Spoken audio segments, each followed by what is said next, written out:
apologize. We were muted. Yes, we Oh, were. sorry for everybody online. We just found out we were muted. All right, the data collection project, the request for proposal for consultants will be in the newspaper this week, and they'll be due on the 23rd of May. Design work continues on Sundale and Old Highway 8 with stormwater and right-of-way being calculated. The last federal project that we're trying to get together this year, which is the Bickleton area paving project, those documents will appear on next week's consent agenda for the board signature. We can move that one forward. That's all I got, Jeff. Okay. Maintenance, they're grading on the east side, putting shoulders on Bickleton Highway, anticipation of the paving project, and brimming sand. West side is cracked ceiling. Okay, didn't spell bingen correct, but nice. I have that underlined, but I wasn't going to point it out. Nice autocorrect, I see. City of Bingen, they're cracked ceiling for the city of Bingen, and they'll be doing Dowsport Road this week. Upcoming facilities projects, not a lot of changes. Courthouse, HVACs will be installed starting Monday. The crane will sit next to the jail. We've communicated with the sheriff, and so we're prepared for that. The jail roof replacement walkthrough is this Thursday. Dispatch, we put a Conex box has been placed on site to store construction materials and give Jeff King's group an opportunity to move their stuff out. We decided to use polished concrete for floor covering versus putting carpet in the basement. I don't want to replace the carpet every couple of years. And it's because they go outside a lot, his people, and they come in, and it's polished concrete's the way to go. Juvenile remodel, floor covering is scheduled for May 15th, and the schedule is still to move them out and into that space by the end of May. ADA restroom in the courthouse is now open to the public. As we talked, tower installation, the tower got set back, so now the actual getting of the tower, so now we will be looking at June. Are we still hoping to be online with that radio site this calendar year? Yes, we are. We have all the contracts in place to do it. So the big holdup is the tower. We have almost all the equipment too. So the stuff that was long lead items, we've ordered ourselves. Tower we can't order. That's the biggest holdup. We have a couple follow-up issues. One, we'll take the easier one first. Trout Lake Community Council, I have a meeting with them. I asked to go do Zoom with them if they want an update on Gooler Park, which doesn't surprise me. That's a big thing for them. And they also want to talk. What's the park? It's the Trout Lake Park. Trout Lake Gooler Park is what it's called. And they just want an update on where we are with projects there, that kind of thing. They also want to know how projects get on the 6th year. So I'll explain to them there's a process. There's some new members, and so they want to know what the process is. Dowsport hearing, I wanted to touch on this a little bit because I won't get to see the board until Monday. There's one other thing that you may or may not want to consider. We've kind of touched base a little bit, but I actually have the facts now.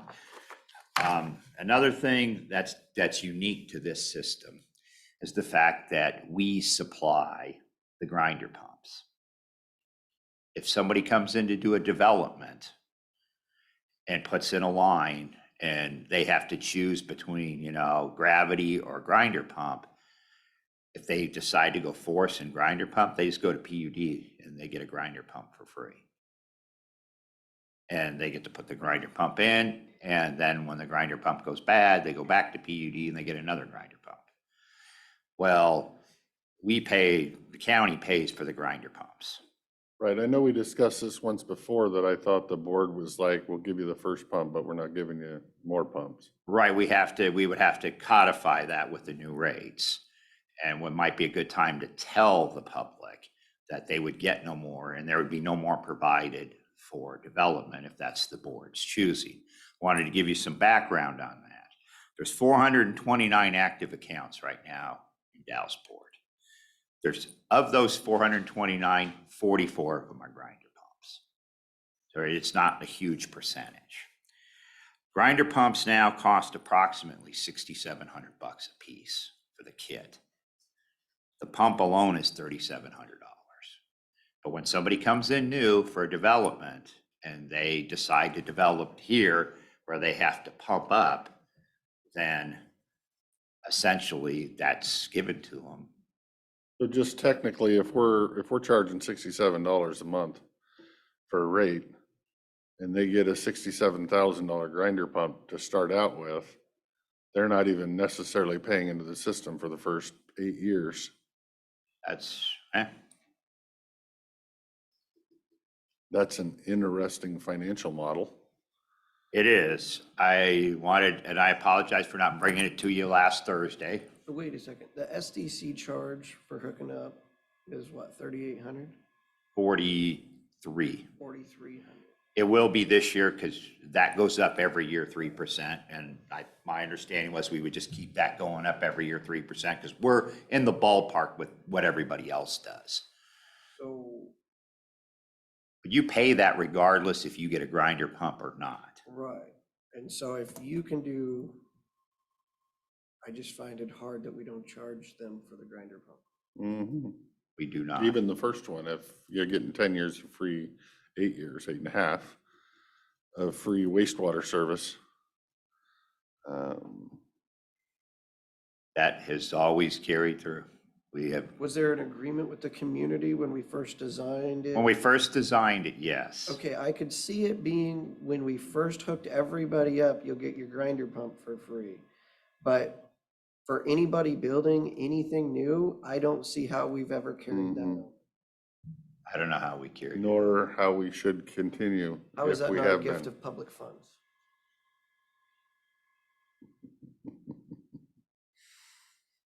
Do. One of those skeletons, we've discovered. Okay. Again, I don't know how many of those have been given out over the years or how many of those 44 were originally with but ultimately, yes, if somebody, or if, let's say you had a place over there, you had a grinder pump and you flushed a bunch of grease down your sewer and you messed up your grinder pump, you would call PUD and say, my grinder pump doesn't work.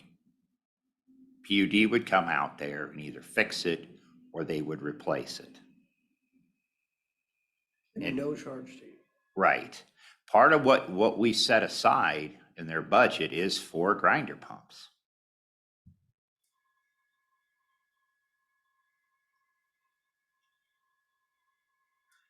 I would say that needs to be definitely fixed moving forward. I would agree. Okay. So that'll be something else we'll discuss then, because ultimately the rest of the payers, if you raise the price up to cover that cost, only 10% of the people are getting the value or getting anything out. The rest of the people, even their own ratepayers, are paying for it. I mean, But right now, everybody's if paying for it. if I go and build my house on a place that can get gravity, septic, I pay one rate. Right. If it needs to be slow sand filtered, I pay another rate. Mhm. And if it breaks, I pay for it. Yes, A grinder pump to me is the same dang thing. it is. This is very unique. Like I said, I've said this a lot. I was shocked when I heard this because this is very, very unique. Because the grinder pump usually sits closer to the house. It doesn't sit out. Usually where the clean out is, that's the end of what the jurisdiction owns. The rest of it's owned by the private, except for this system. But that could be changed. So I guess the one issue I wonder if we came across is we took people from septic, put them on this system 20 years ago. Mm-hmm. And those people that first signed up and hooked up, we might still be on the hook for some agreement where we said we will cover that. Because they're like, why would we go onto a septic? We've already got a septic that works fine. So we might have to have 2 tiers, but anybody building anything new needs to buy into the system. And the SDC is supposed to cover the buy-in. That grinder pump's on you. Yeah, but I'm not, even the people that signed into the system from day one, I wouldn't call them grandfathered without a legal review of that. That's what I mean. To make sure that yes, unfortunately, they are grandfathered, and no, it is not gift of public funds. Because I don't think it's right. And while I can't go rewrite the original contract, I would have to uphold the original contract. If that's not a done deal for life in the contract, it needs to be changed. And I have yet to actually be able to find a contract that was written between the county and the residents of Dallasport. Oh, it was a promise is what it probably. Yes. So, yeah, if I don't see a contract, And then my question would be has that changed hands and does somebody new own that house? And you'd have to go back to find the originals. And how many of those 44 are originals? Exactly. My recommendation would be you just don't replace them anymore. They own them as of today. don't or install whenever. them, don't replace them. They're your baby now. Mhm. Take care of it. We should probably have that conversation with the PUD though. PUD's all for that. They're all for it? This is unique to them too. This is a big cost savings. How many of them are go out a year do usually? Usually 1 or 2. The more curious question would be, is there habitual offenders? And I would. Well, guess yes. The answer is yes, because if you don't get in, if there's no consequences to flushing baby wipes,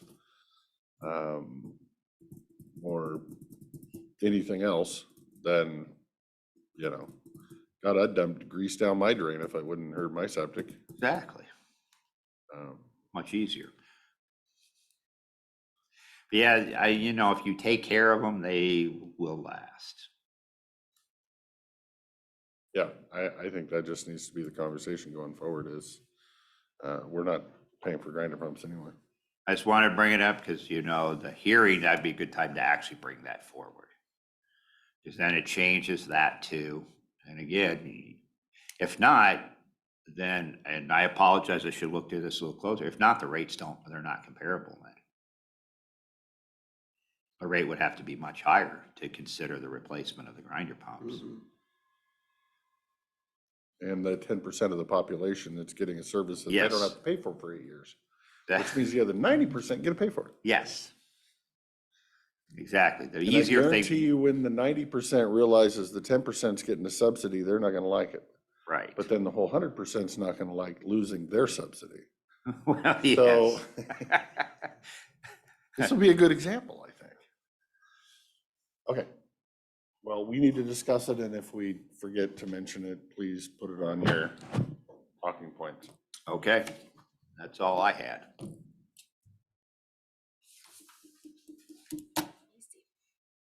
Any questions for staff? I don't have any. Nope. Okay, thank you. Continue on. Thank you, guys.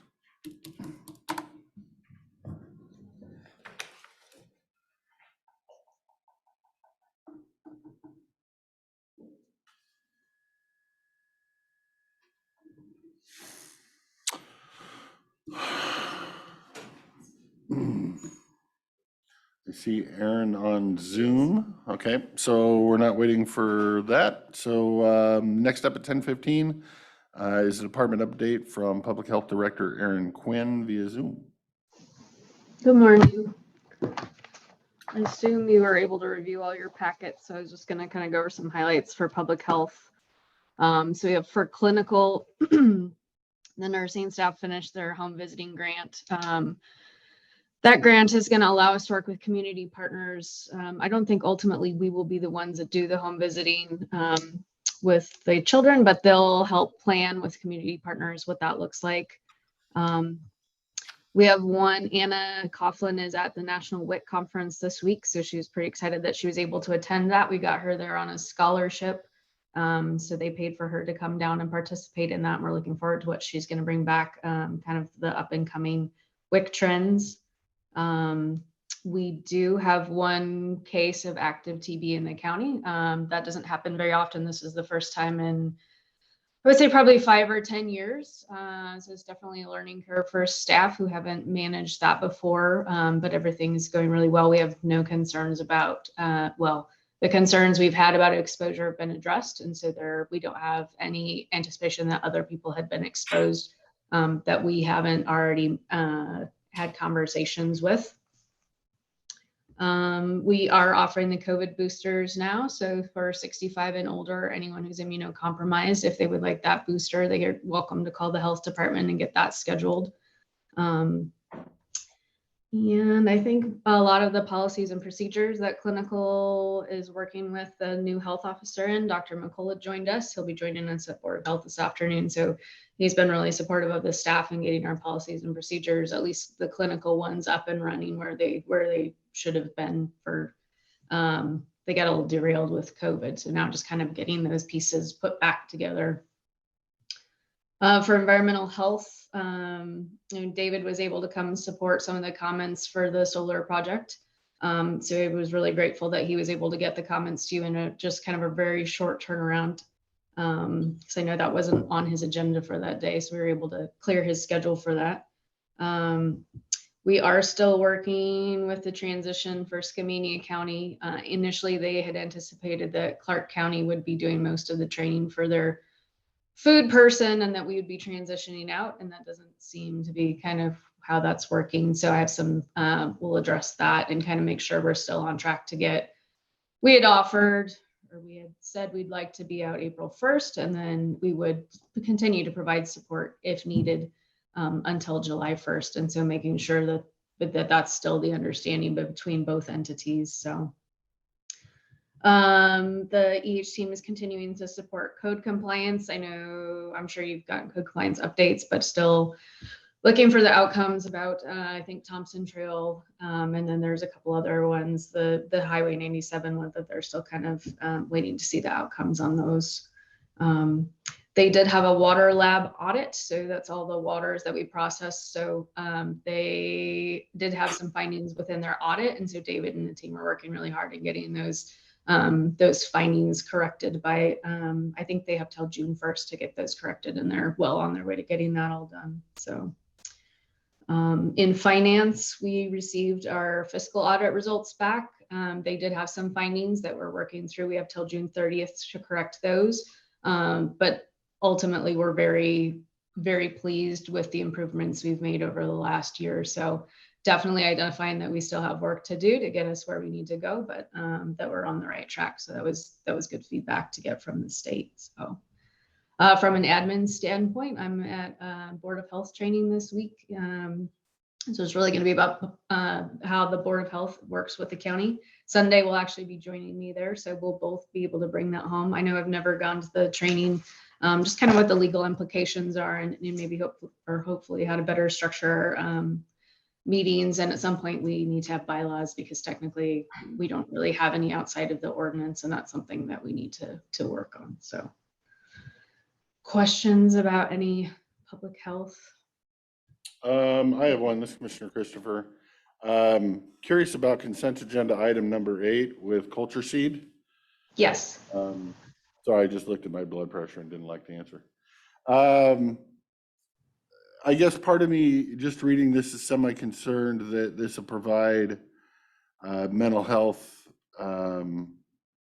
services to the children of Klickitat, Trout Lake, and Glenwood school districts. Do we currently have somebody that's providing them to the school districts on this side of the county, or are they falling through the cracks? So that's a bigger question. So the grant that public health was given was specifically, at the time the grant was granted, it was specifically to address the need in these smaller schools. So the bigger schools have a little bit more infrastructure of, I think Goldendale, I believe, has a counselor in at least each of the schools. Those schools did not. They're sharing a provider. So the grant that public health was given as a pass-through was to focus on the smaller and what they considered underserved schools at the time. So not in White Salmon or Goldendale. Okay, perfect answer. Thank you. And it is a pass-through grant. So Skyline was our pass-through last year and lost their counselor. They left for a new job. And so this is just making sure that we're able to put the money where it was intended to go. And Culture Seed has been able to fill that gap for us. Okay, thank you. That's my only question. Do my CBS have questions? No questions here. Okay. For behavioral health, just again to address the fact that we have received a letter from Comprehensive that they are leaving the county. I did meet with Edie Dibble from Comprehensive on Friday.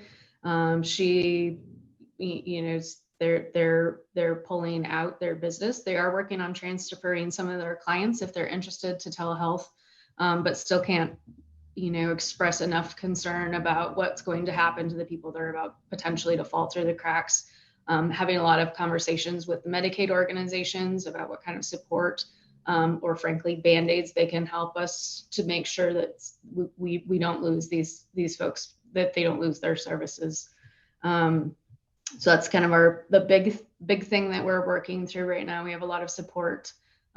Still don't have answers, but there's a lot of people that are working pretty hard to figure out what we can do to ensure that the people in the county are taken care of. Currently, Molina and CHPW are working on establishing 1 day of substance use treatment and 2 days of mental health prescribing treatment in the White Salmon office. That was a project that they had started before Comprehensive let us know that they were leaving. And they put those in White Salmon specifically because White Salmon at the time did not, well, still doesn't. White Salmon did not have a substance use professional or a prescriber, where actually Goldendale did, because those were housed in the Comprehensive office. So that is why those services specifically are being stood up in White Salmon. Those services are also being stood up with the intent that they're a 12 to 18 month project, with the anticipation that the county will be able to support those services after that period of time, but understanding that there was a need for services down there. On the Comprehensive note, I will hopefully for today. It was for the Fund 647, so it's the tax dollars that we have been paying to Comprehensive for provision of community behavioral health services. So with the anticipation that they are leaving the county, we've asked that those funds be spent within our county. Initially, we are planning on breaking out the funding that we will receive for that. It's about $50,000 a year to continue what we've been doing with our transportation program. And oops, excuse me. As well as kind of supporting some of what we need to do to get the substance use disorder professional off the ground. James Tuning started with us yesterday. He was hoping for a very nice leisurely transition from KVH into the county, and we asked him if he couldn't get some substance use disorder groups and treatment assessments set up by the end of the month. We're not sure if we'll be able to pull that off, but that's kind of our initial goal to see. I think I spoke with you last week. Courtney has 47 clients that need SUD services, with Comprehensive leaving the area. And so we're going to see what we can do from our end to at least get some of those folks kind of in our program and started. So understanding too that, well, I had hoped we wouldn't do any outpatient services till at least late fall, if not early winter. We're on track maybe for the end of the month. So there's some pretty big lifts going on, and there's a lot of work happening right now with that. So just be aware of that. As far as just our crisis response goes, March still was our busiest month we've had to date. We did have 24 events where our crisis responders went out and evaluated people, resulting in 6 hospital placements. April, I think the numbers are pretty well solidified. It looks like we had about 16 responses with 3 placements. It's continuing to see a really young crowd. So 25% of all the clients we've seen since November are actually in the 0 to 19 range. That was a little unexpected for all of us. I have been told, but based in the, it's not uncommon to see youth in March to June timeframe. That's a month where they see more youth in crisis, but that this feels a little bit more heavy than normal. So continuing to look at that. I've had requests about how we could potentially support youth substance use for substance use support for youth.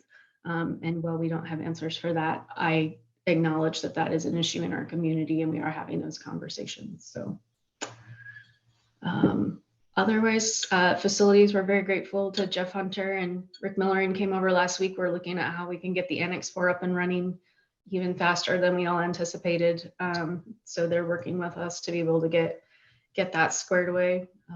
Otherwise, that's what we got for behavioral health. Do you have questions? I do have one question there too. Have we already mailed our check to comprehensive this year, or is it still sitting in our budget? I don't know the answer to that. That would be a treasurer question. I'm just thinking if we haven't, we should probably put a stop payment on it.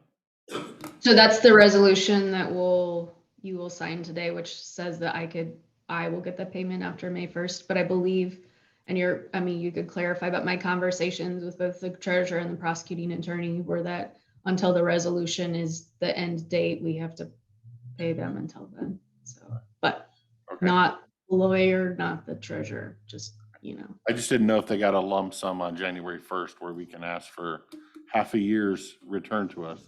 No, they get a monthly, my Okay. understanding Good is enough. that they get a monthly payment. So that will just get transferred into our account now to be able to provide those services. Any questions for staff? No, that answered my questions. And you let Edie know that that was your plan on Friday, correct? No, Surprise. sorry. Surprise. There was a lot of other things to cover. I will say also, I did ask her specifically about how many active clients they had. They feel they have about 200 mental health clients that will be needing to be served once their doors close. And I think I should have emphasized as well that their prescriber that's been there is leaving at the end of May. They will transfer it to telehealth. So really my two big concerns moving forward in the next month are addressing substance use disorder clients and how to get people medications that they need. So that will be our focus for the next 30 days.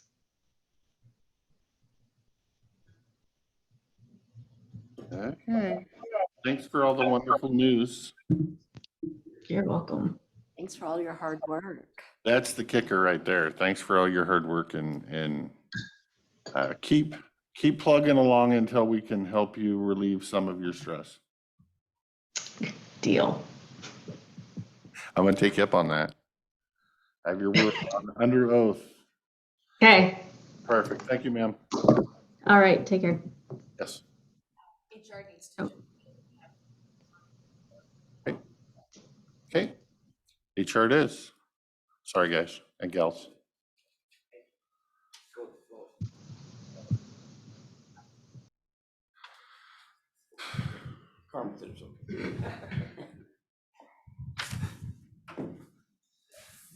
So first, I'm going to update you that the board chair last week gave us authority to post a position of investigator for the PA's office using current budgeted funds. As you know, he's got some vacant deputy positions, so there's funding available. They have a severely increased workload and they need some assistance. So the investigator is a box on their org chart. It just wasn't funded. But again, the funds are available. And the board chair has the authority at times to do this, and then we bring it to the full commission. So you'll all get a chance to sign the PA, but I wanted to verbally update you on that action. It's already been posted because critical workload, they needed to get it out as soon as possible. So And my rationale for that, just so everyone is aware, is he has 3 boxes. 2 of them are for attorneys and one of them's for investigator. He hasn't been funding the investigator because he's trying to get 2 attorneys. My hope is that it is also the board's hope that we give him permission to not have one of the attorneys and fund the investigator. I do want to make sure that we non-fund one of those attorneys because I don't want him coming back next month with 2 new attorneys and now we have a budget problem. So the proposal is not to alter the org chart. So it's just, he has the funds available for this unfunded position. Should he fill the other 2, then there would probably most likely need to be a discussion, though he hasn't filled them as of May. So I think there's plenty of budget in there. So as far as only having one funded attorney, that'd be a discussion for the upcoming budget. But this wasn't an org chart request change. Or a So, supplemental budget request. correct. And the P's aware of that. I mean, I'm fine with it.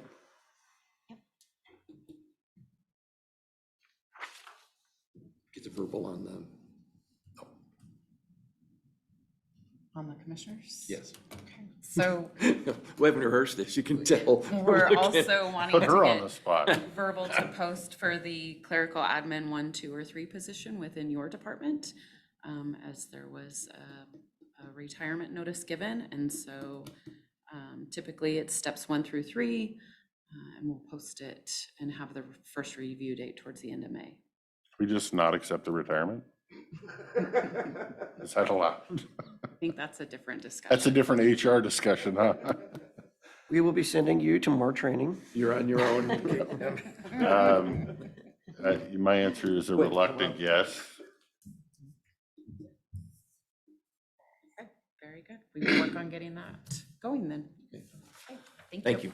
Thank you.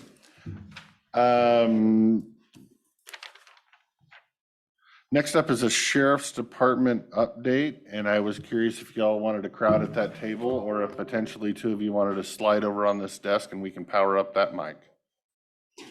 Up to you guys.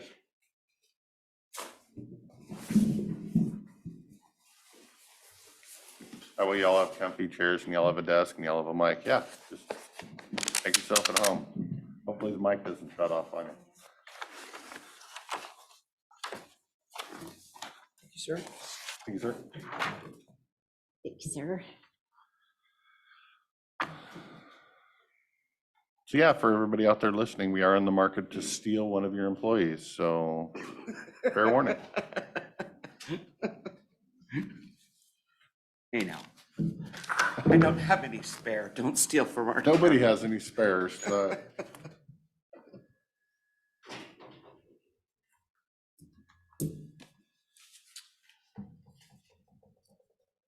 we are ready whenever you guys are and whoever wants to start.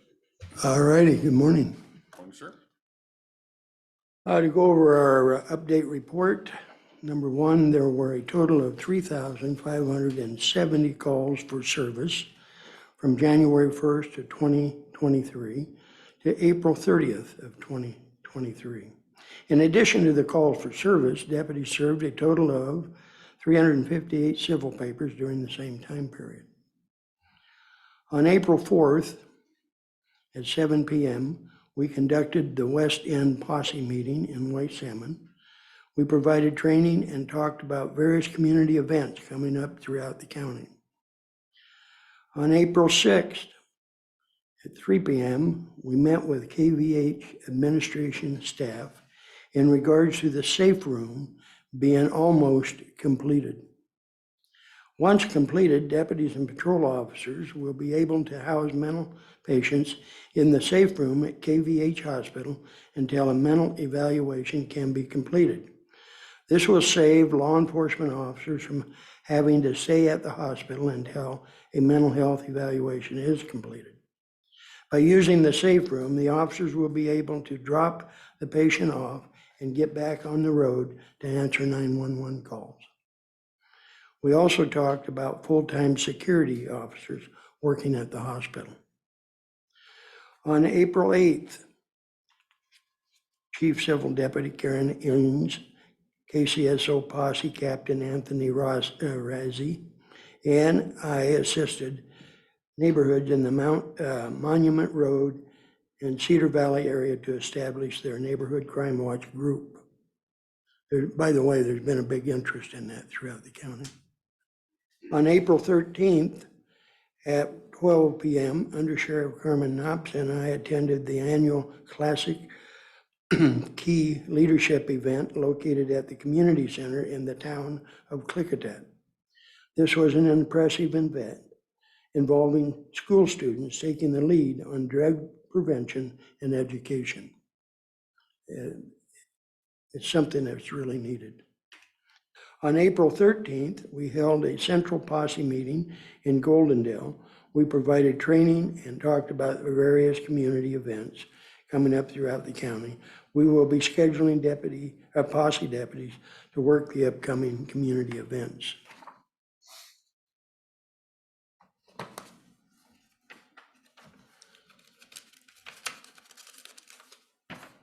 On April 20th at 5 p.m. to 7 p.m., we conducted a KCSO office employee meeting involving all employees. We gave the employees an update on the department budget and addressed their concerns and suggestions. That this was a great meeting, I might add. We haven't had a full department meeting for some time. I hope to do those at least twice a year. It gets a lot of rumors put out that you can resolve. On April 27th at 7 p.m., we conducted the East End Posse meeting and training at the Bickleton Fire Hall. We scheduled various posse deputies to help out on community events such as Cleveland Rodeo. I would refer you to the Undersheriff's report on patrol activities. Good morning. One, This is the first time I think I've only had to do like the patrol division update. It's kind of nice. It was a little refreshing. So the Klickitat County Sheriff's Office Patrol Division is set up with a team approach. Each team comprises of deputies with various skills and experience that is imperative to the decision-making necessary to complete each job. Sergeant Fred Killian and Sergeant Joe Riggers oversee the two patrol division teams. Sergeant Eric Anderson leads the Detective Division, Range Timber Patrol, and Evidence. The three combined sergeants bring approximately 90 years of experience, and we are incredibly proud of all of their accomplishments. On April 20th, the Klickitat County Sheriff's Office had its full staff meeting of the year. This meeting had a full agenda, and I've included that agenda as part of our packet. You can see all of the topics that we covered. And of course, there were other issues that we discussed during this time, including creating an equipment wish list for all the divisions. We made it very clear that providing that wish list also allowed us to forecast some budgeting in the upcoming years for some of that equipment. So I think they were all excited. It kind of opened it up and allowed them to participate in a kind of a more unstructured way. The deputies must participate in multiple training opportunities throughout the year to fulfill their duties. Budgeting, scheduling, and hosting training is an arduous task requiring work and planning hours. During the recent staff meeting, we designated a training officer. Deputy Dwayne Matulovich will now be in charge of the Patrol Division training program and will work closely with Karen and me to develop the policies and plan and organize the next training for the next year. On April 24th, Sheriff Songer, Sergeant Eric Anderson, Deputy Beasley, and I attended a community meeting in Lyle. Lyle resident Orrin Johnson invited us to talk about the increased criminal activity in Lyle. I provided the residents with current crime statistics for Lyle and brought a map of the community that we will use to map the high crime areas. So I brought that map with me. I got in contact with Kim Gleason, who very quickly provided me with this really nice map of Lyle. So that was it was a great tool to have. I'm old school, so I want to have a little posties. So we're gonna show where all the real high crime rate is. And during that meeting, we talked about developing their own programs for community watch programs, the neighborhood watch, what they can do for landscaping, lighting, and everything that can help reduce their crime rate. Lyle had 444 calls in a 1-year period, and many of those calls were for burglaries and suspicious and trespassing calls. So those areas really are being targeted hard, and we do have an idea who the suspects are. Getting them arrested and caught, is really going to rely upon the citizens to help us through that. So they have a meeting coming up on April 10th, which I will attend, and I'll be able to provide them more ways, and hopefully we'll get them scheduled to set up for neighborhood watch programs. They were very receptive to the information, and they had a list of questions that they brought to the meeting. We discussed using cameras, landscaping, and lighting to reduce criminal activity and setting up the neighborhood watch programs. We talked about the importance of reporting suspicious activity and getting pictures, clothing descriptions of suspects, and descriptions of vehicles involved in the criminal activity. The Lisle Community Council has a meeting scheduled for May 10th that I plan on attending to hold further discussions with the community. One thing that was brought up was the street lights. They still have the old school like yellow lights and stuff down there. So I'm hoping that they can work with PUD and other agencies down there to get the new LED lighting. Provides better lighting, it reduces their costs. It's worked well in Goldendale, I know, having the LED lights. On April 28th, Columbia High School in White Salmon invited the Klickitat County Sheriff's Office to attend a career fair. The staff could participate in group presentations or stand in a booth. Deputy Tyrell Howard agreed to give presentations, and Karen and I enjoyed him to speak to students about the career opportunities available through our department. Deputy Randy Wells and Deputy Chance LaRue joined the Corrections Division at the booth. They were the show's hit when they gave a live taser demonstration. Corrections Deputy Emmett Vincent took one for the team, and he was tased in front of a large audience. The whole room emptied out over to their area, and they had it all safe. There was they don't tase toward the crowd, of course. They had mats and everything and a good space between. And let me tell you, it was a hit. It was a good turnout. There, WSP was there. There was ambulance crews. I seen a drone there, so I'm assuming that was in situ. EMS, Department of Corps Engineers, Parks. So it was a really good turnout.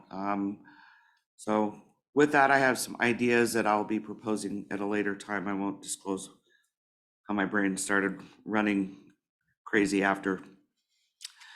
We continue to work on our crime mapping for all of Klickitat County rural communities to accurately place the flock cameras as part of our pilot program with the company.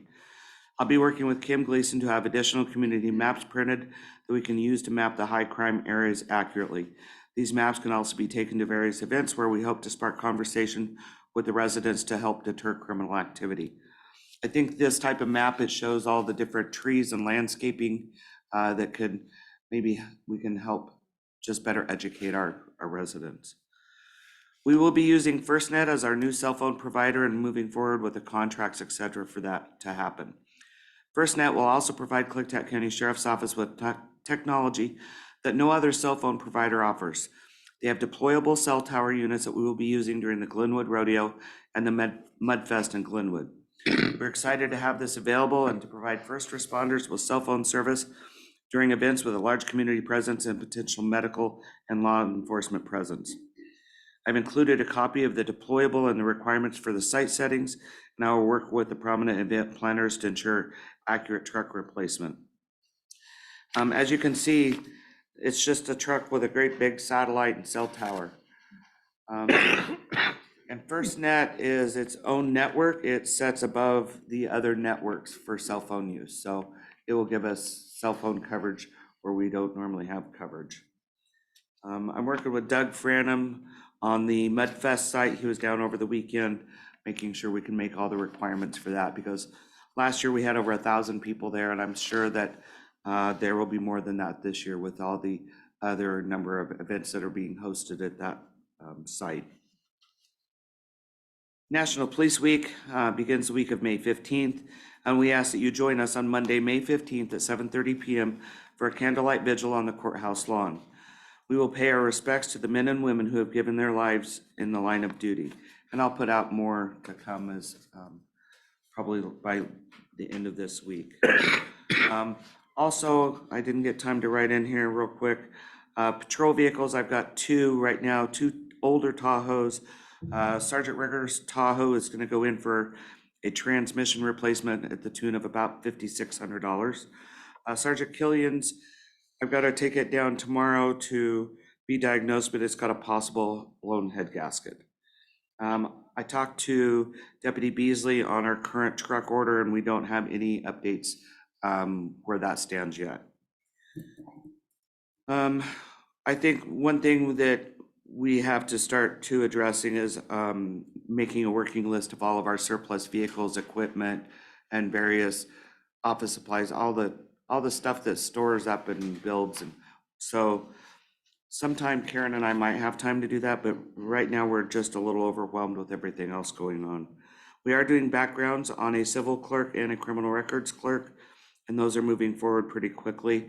So we hope to have the criminal records person in place within the next 3 weeks. We should have to give that person an opportunity. She's got to take a poly, and then of course to give her 2 weeks notice to her current employer.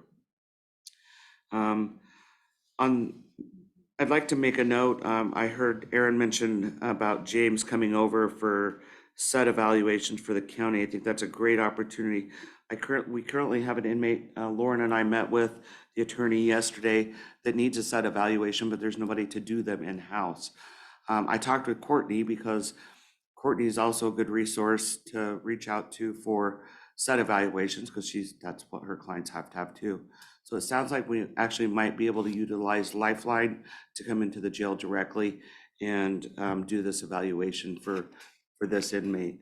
And then I think it's an opportunity for this person. He's going to be doing a jail transition that we'll be able to use part of that $20,000 funds to buy him some clothing and shoes and stuff. He's been incarcerated for a long time, that he can move out into the community. He's not going to reside in Klickitat County, but he is going to be going into a True Blood housing transition program.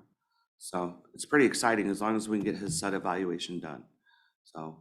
Oh, I think when I spoke with Courtney this morning, she's going through Recovery Cafe to Right. get access to Lifeline, but they have to go down to Vancouver. Maybe we can ask Aaron if James would be willing to come over and do that, you know. Right. It's not crisis, but we can find the money to pay that portion. Right, and I think I actually have the funding through the CJTA funds to pay for that evaluation.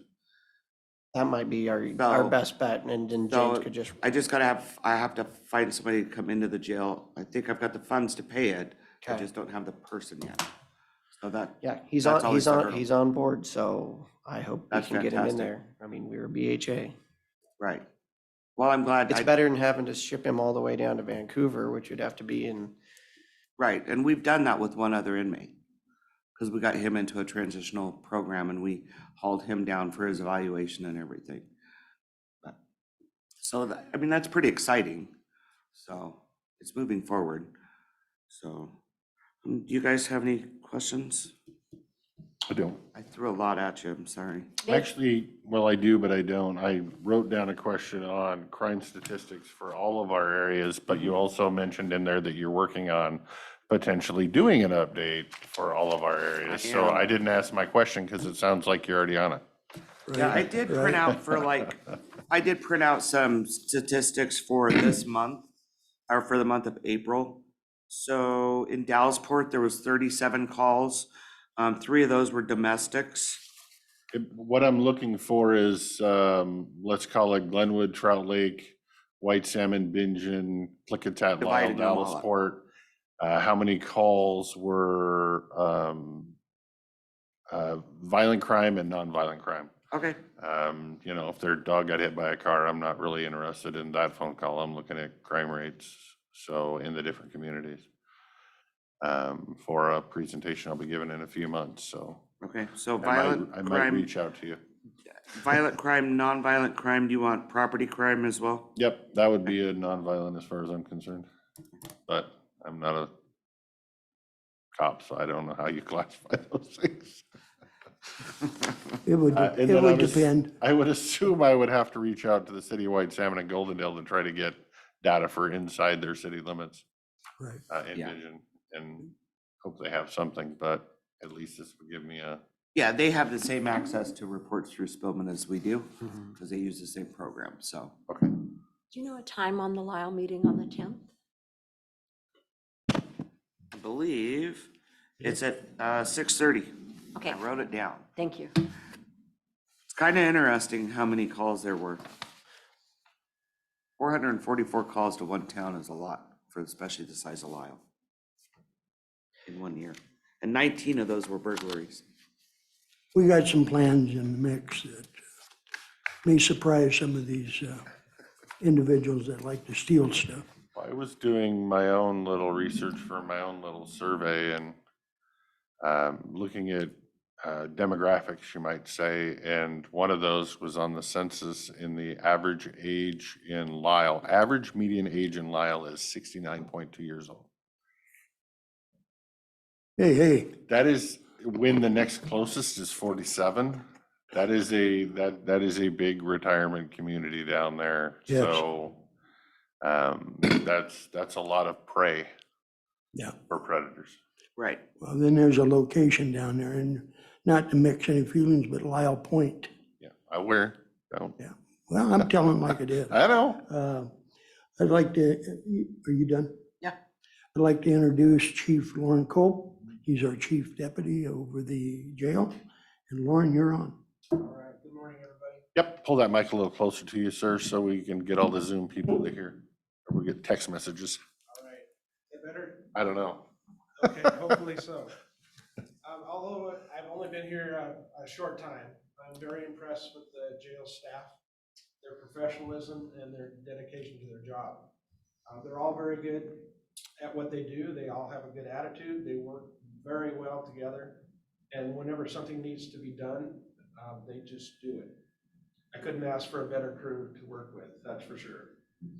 As an example, as Under Sheriff Knops mentioned a few minutes ago, there was a job fair recently at the Columbia High School. And 4 people from the jail, Corporal Kathy Joe Randall, Carolyn Knops, Emmett Vincent, and Joseph Randall all participated with the students and talked with them about what it's like having a career in a jail. Corrections Deputy Vincent went above and beyond when he volunteered to participate in the taser demonstration. He was tased in front of a large crowd of students and faculty, and it was a very electrifying event, and the kids really enjoyed it. Training. We currently have 2 people in the Corrections Officers Academy, Dylan Layfield and Lance Stevenson. They're doing great, and their graduation is set for the end of this month. We're looking forward to getting them back, and so we can finish up their field training and as they work in the jail. Sheriff Songer and I are going to the academy next week to visit with those 2 recruits, meet with their TAC officers, and observe some of their training. And Officer John Burgess is scheduled for the academy that starts in November. We also have 2 possible new hires who have both made it through the beginning stages of the hiring process. Both have done their in-person interviews, and they did very well.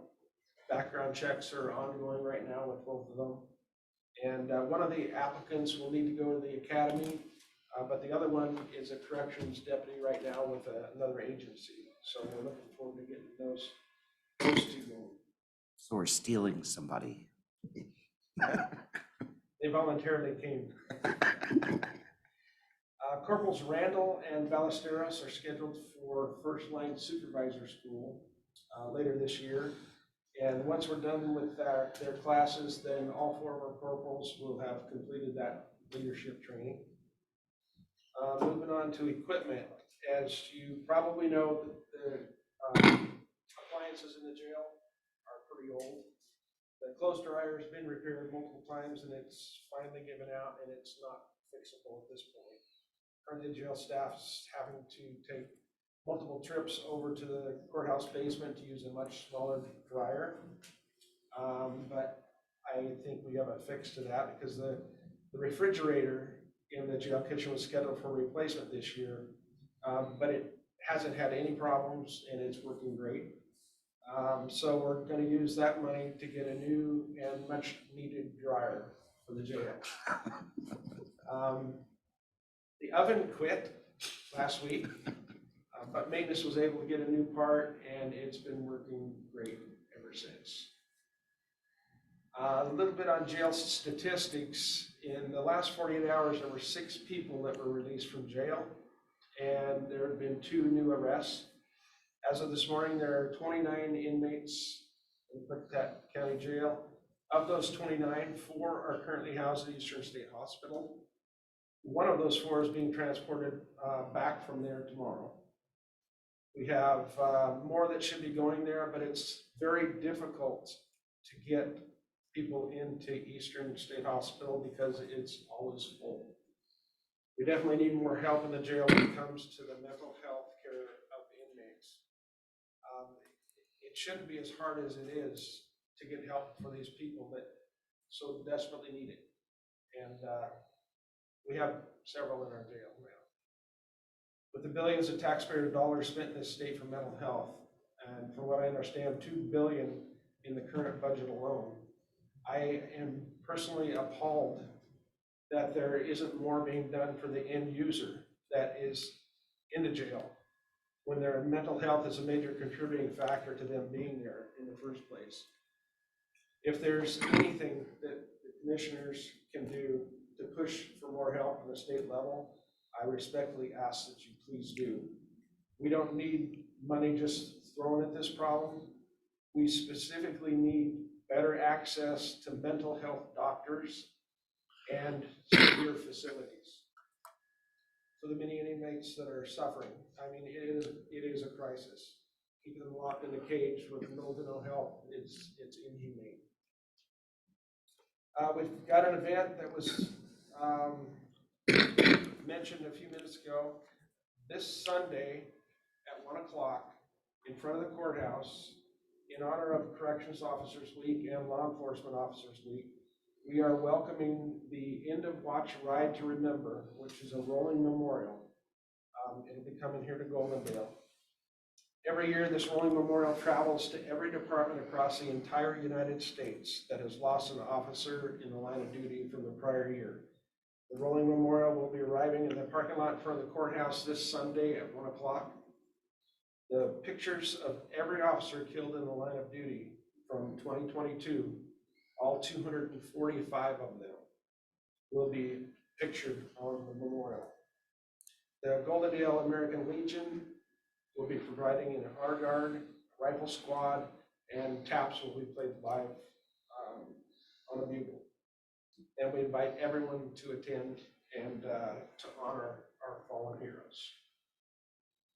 That's all I've got. Thank you.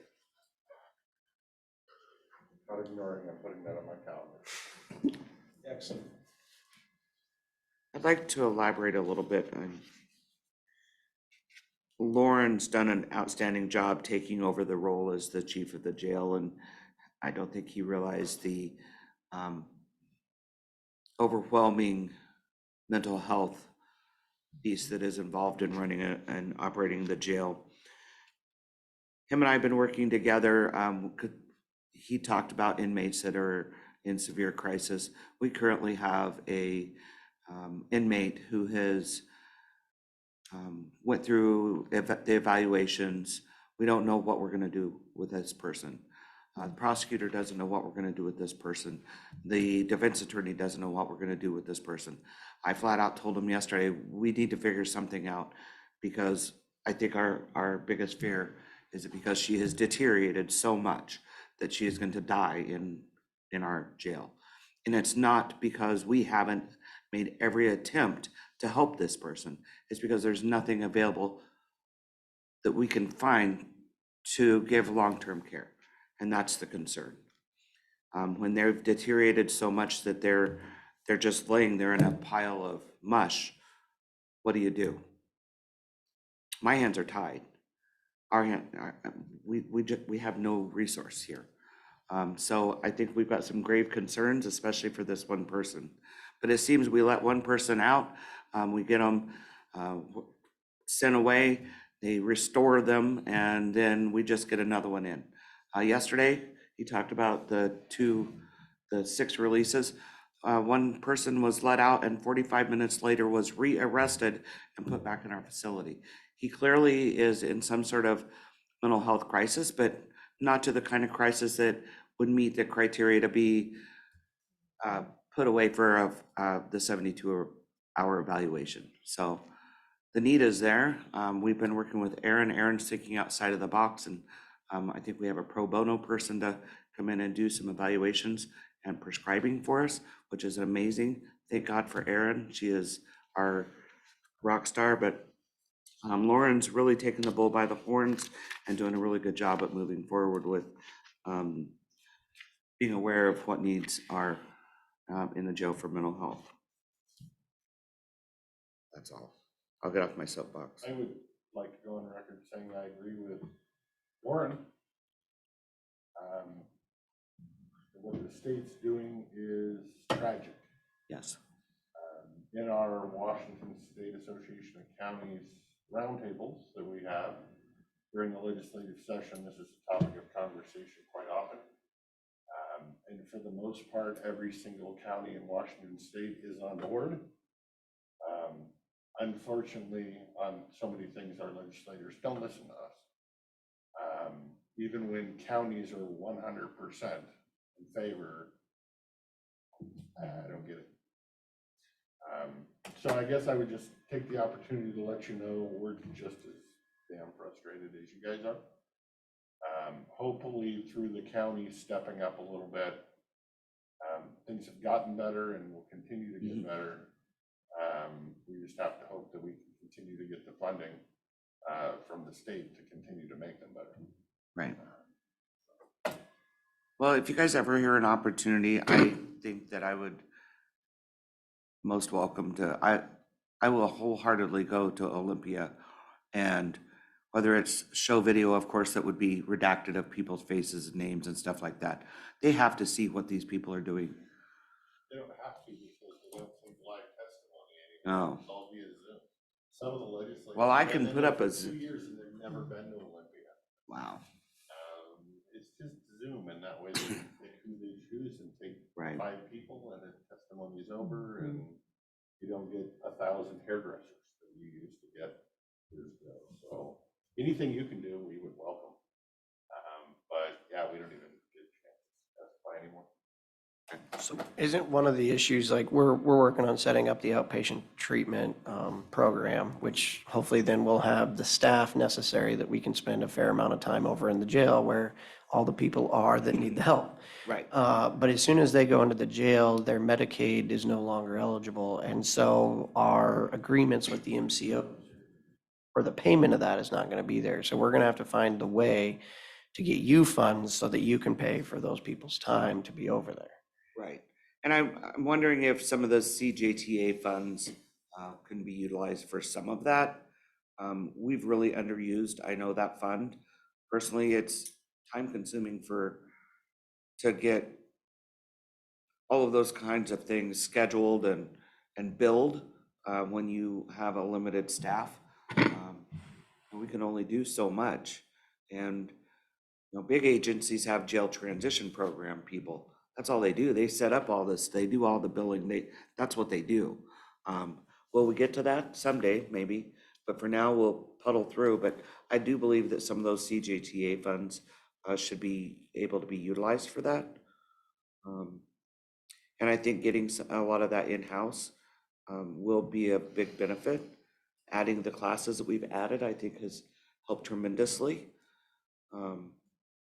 KBH is coming over once or twice a week and doing behavioral health classes on top of all of our other classes. So That loss of Medicare coverage is something that we're actually working on at NACO. Right. It's a top priority and seems to at least have interest, whether that's just political pandering or not, time will tell, but it's like top 3 issue on the national So, level. and then one of the last meetings I attended, they talked about having the Medicare or Medicaid, whatever available the last 30 days a person's incarcerated in like DOC. I said, well, that's great, but for us, it's the first 30 that we really need it. To get them to make sure they've got their medications and stuff, because that's what's really costing is those medications. I've got a subject who needs a medication that's $4,000.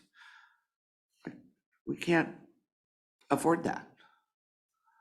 $1,000 here and $12 in Mexico, but Right. And this is an injectable, but it's $4,000. Of course, I think there's another issue. When they take the Medicare away from these folks, when they're arrested. They haven't been convicted. Yeah, So I'm not too sure legally, if it's ever challenged, whether they could do that. They're being punished, just mere fact they're arrested, but our system is they're assumed innocent until convicted. So, I don't know, That's our strongest federal argument, I think. right? I guess until somebody's willing to pay for a high-priced attorney Yeah, to challenge that, or, the federal legislature their head out. It's a cost shift is essentially what it is. Federal government doesn't want to pay the dollar, so they want to pass it down to the state or the county level. exactly. To me, it's no different than our own legislature here deciding they didn't want to take up the blight fix. right. Exactly. So I think part of them is hoping the counties will enact their own ordinances because that puts all the expense on us. And which might end up happening, but in the meantime, there's gonna be a lot of chaos as different counties and different things with no overlying state control, and it's gonna be litigated and a mess, so we're watching it closely. Well, I with think, hopes that the legislature gets called in for a special session and actually wants to get to business. yes. And I understand that some of the tag-ons to that piece of legislation was safe houses where people could go and shoot up. No, it's just unreal. And that's some of the, thank God, the Rs took a hard line and said no. So that's the fight going on there. But if it comes to the fact that the county has to pass an ordinance, we need to be able to do something with these people that are in possession of narcotics. And that's the hard part. If it does come to that, again, I'm not the expert, I'm just a guy that signs paperwork. As we watch how the state rolls through this or other jurisdictions roll through this, if we end up going that route, I'm assuming we would have a very close relationship with the prosecutor, the sheriff, the Yes. judges, figure out what works for everybody, because there's no sense in acting something if somebody's not gonna prosecute it or somebody's not gonna rule on it. Well, and the prosecutor, not speaking for David, but one of the problems they have, it's over a year before the lab gets back with a test. That's the biggest problem is, so right now, everything's sent to the state lab and it takes forever to do it, but that was one of the pieces of the legislation is they had to do the lab results in 30 days. But in doing that, they're now. Oh, sorry, it just poked me. I didn't have my mic on. Part of the legislation was that they have to do the drug results back in 30 days, but in doing so, they're gonna back burner actual felony Right, crimes. right. Because now they have to do this in 30 days. So again, it comes down to if we make our own laws, now we got to have a crime lab. Can we actually send our stuff to the state crime lab? And that's where the legalities. Well, and, Having or do we go to an outside lab?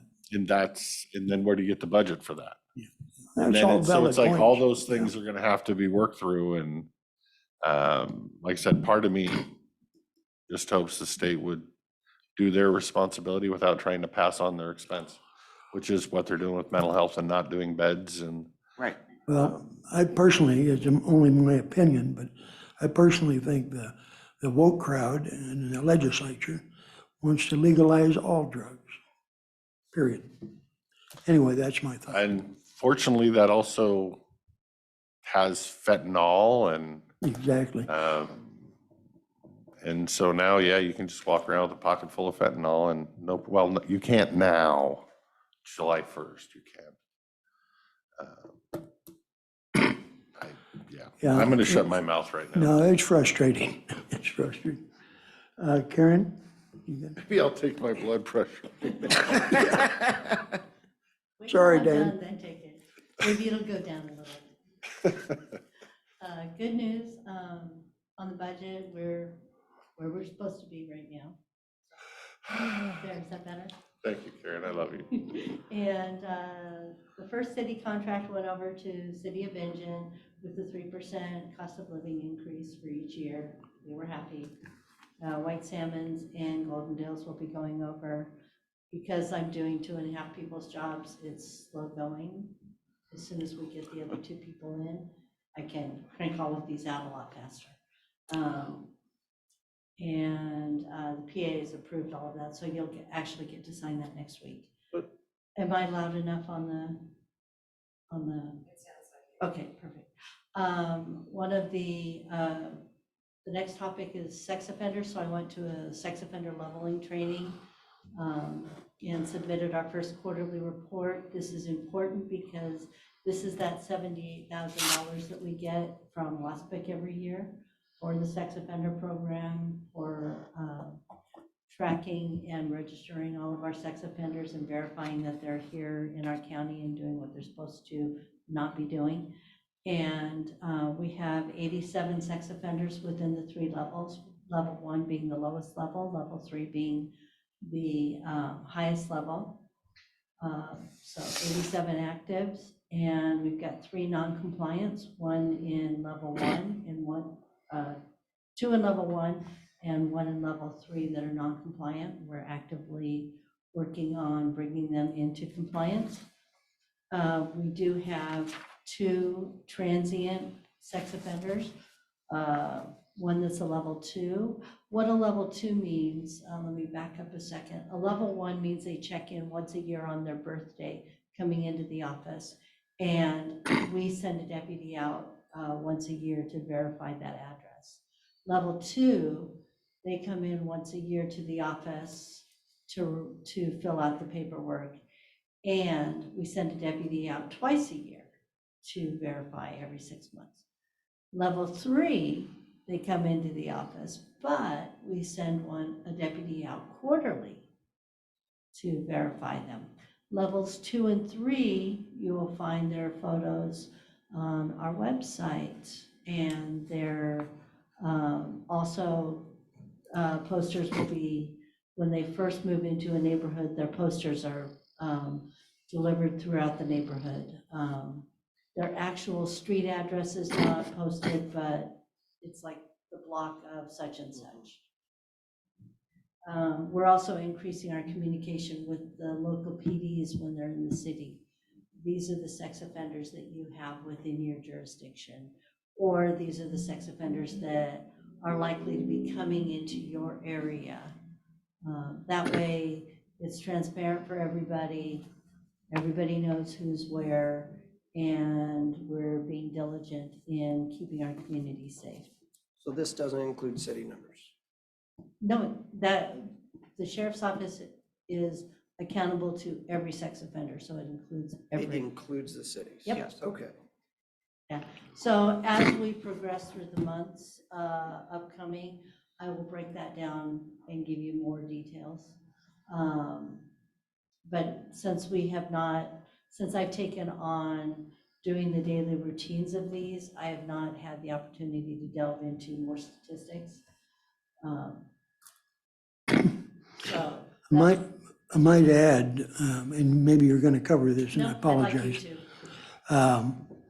State law allows the sheriff of the county to level these sex offenders. DOC is in the habit of sending sex offenders at a level 1.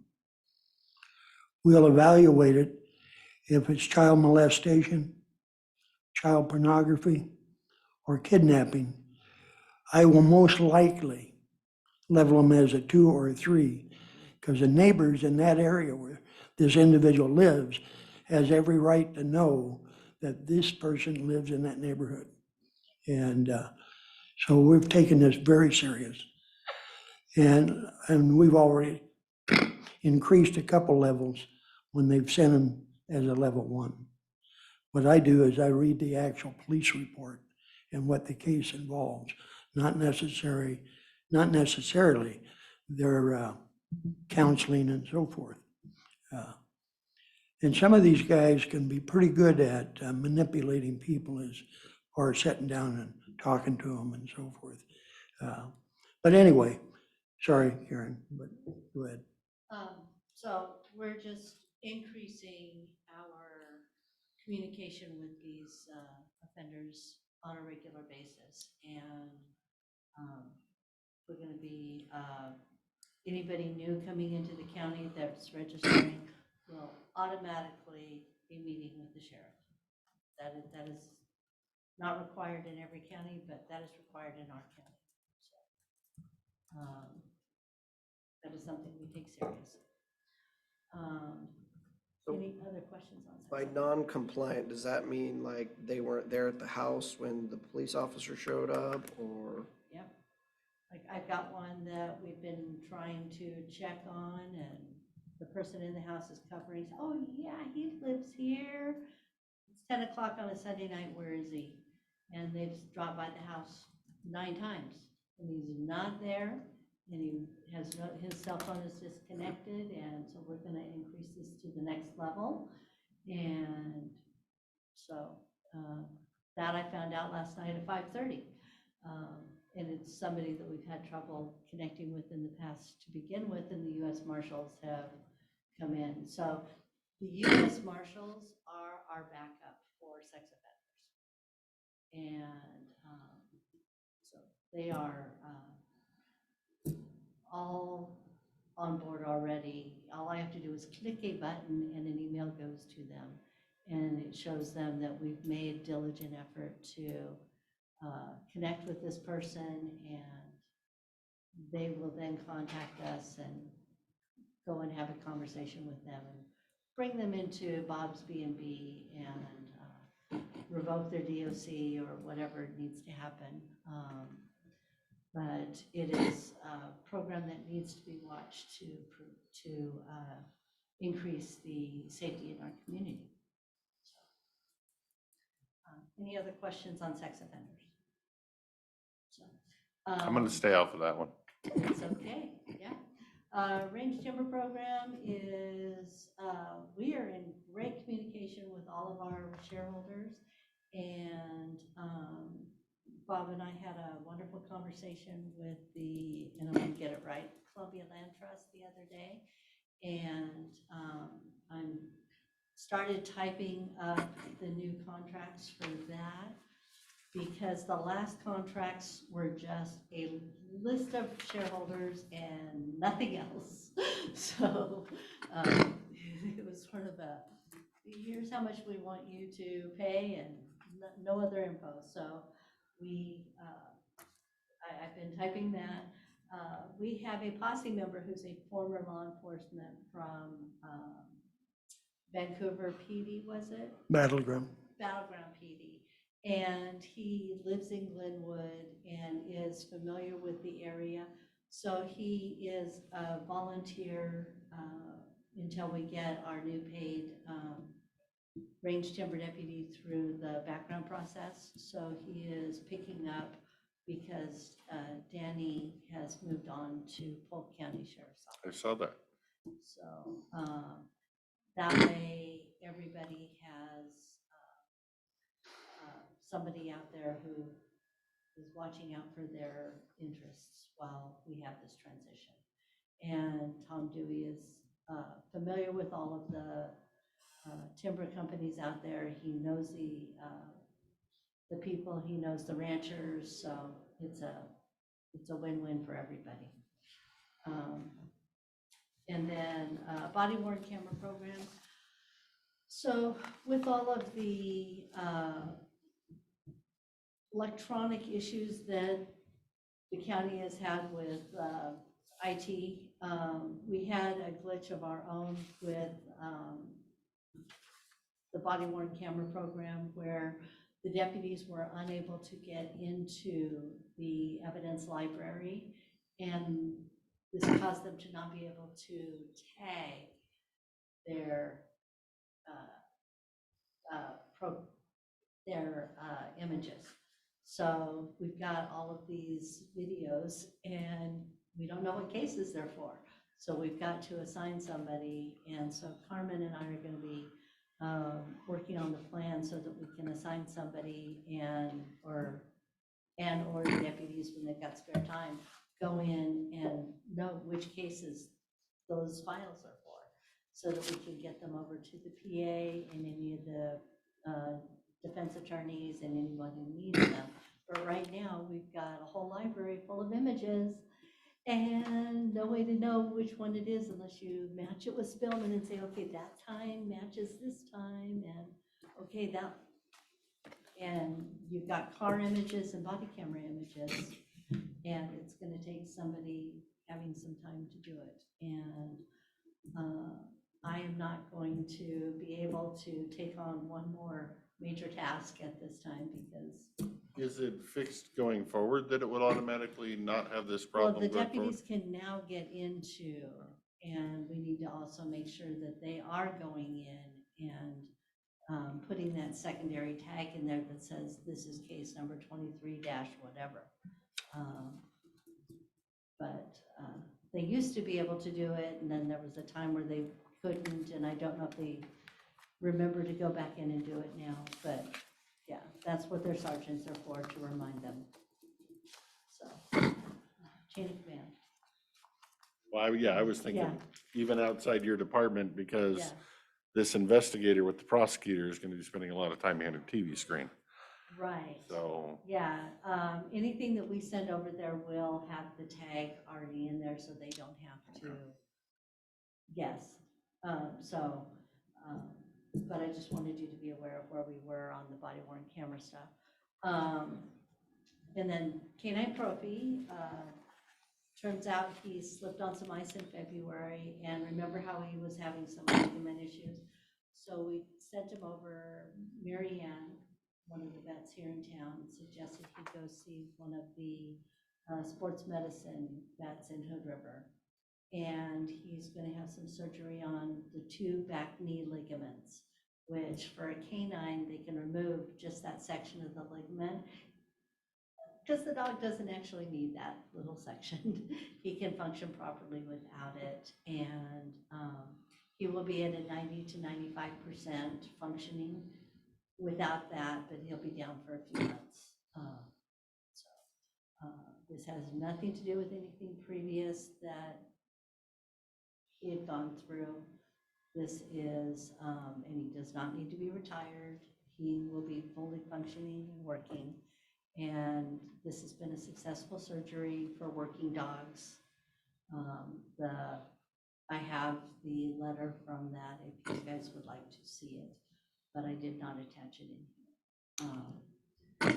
We treat that just like, and we've had this, where a deputy's out, sprains a knee, goes out, has to have surgery, he's off for, well, the same difference.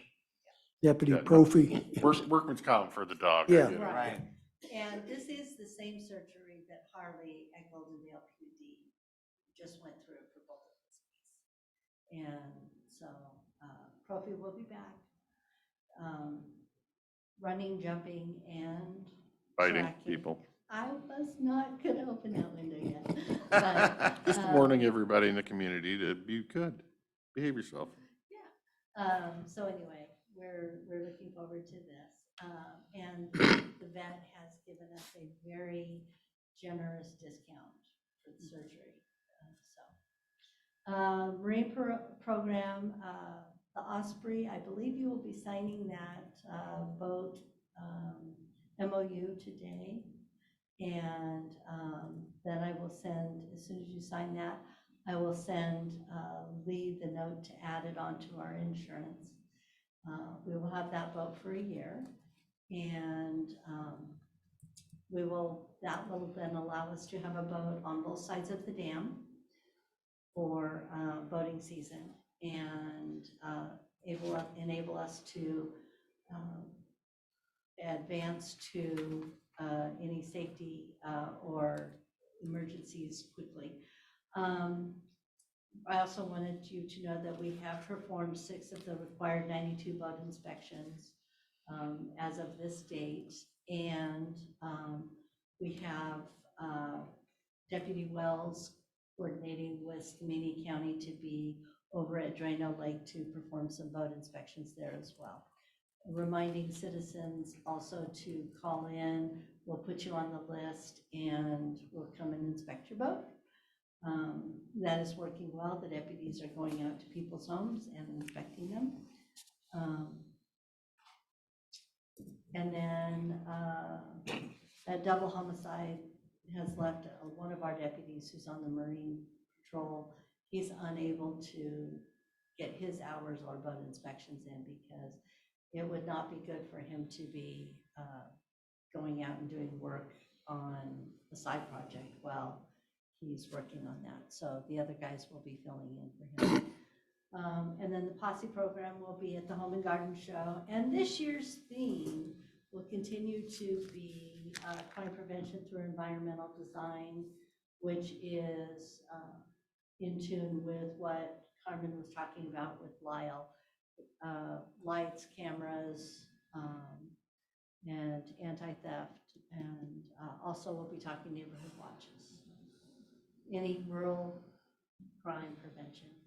It's pretty much my mantra right now. So, any questions?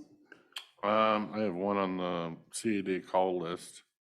Weapons offenses, 16. Is that just anything related to a handgun, felon in possession, discharge of a firearm, just anything and everything? It could be a knife, Oh, yeah. could be any weapon, baseball bat, Uh, whatever. I did want to make one comment on, follow up on what this weekend at the Home Garden. We'll have a sign-up list there for parents who want to have their youngsters, 10 to 18, up to 18, well, actually it'd be end of 17, sign up for Posse Scout program that we're going to start. And we hope to get it off and running sometime in July or August. But I've had a number of parents pretty excited about the idea that having this Posse Scout program. And it'll be for young people. And they'll have their own little uniform, probably some kind of a t-shirt type deal, with a badge and patches and all that. And they'll go through training each month. And they will be working the fairs and rodeos at the sheriff's booth, that type of stuff.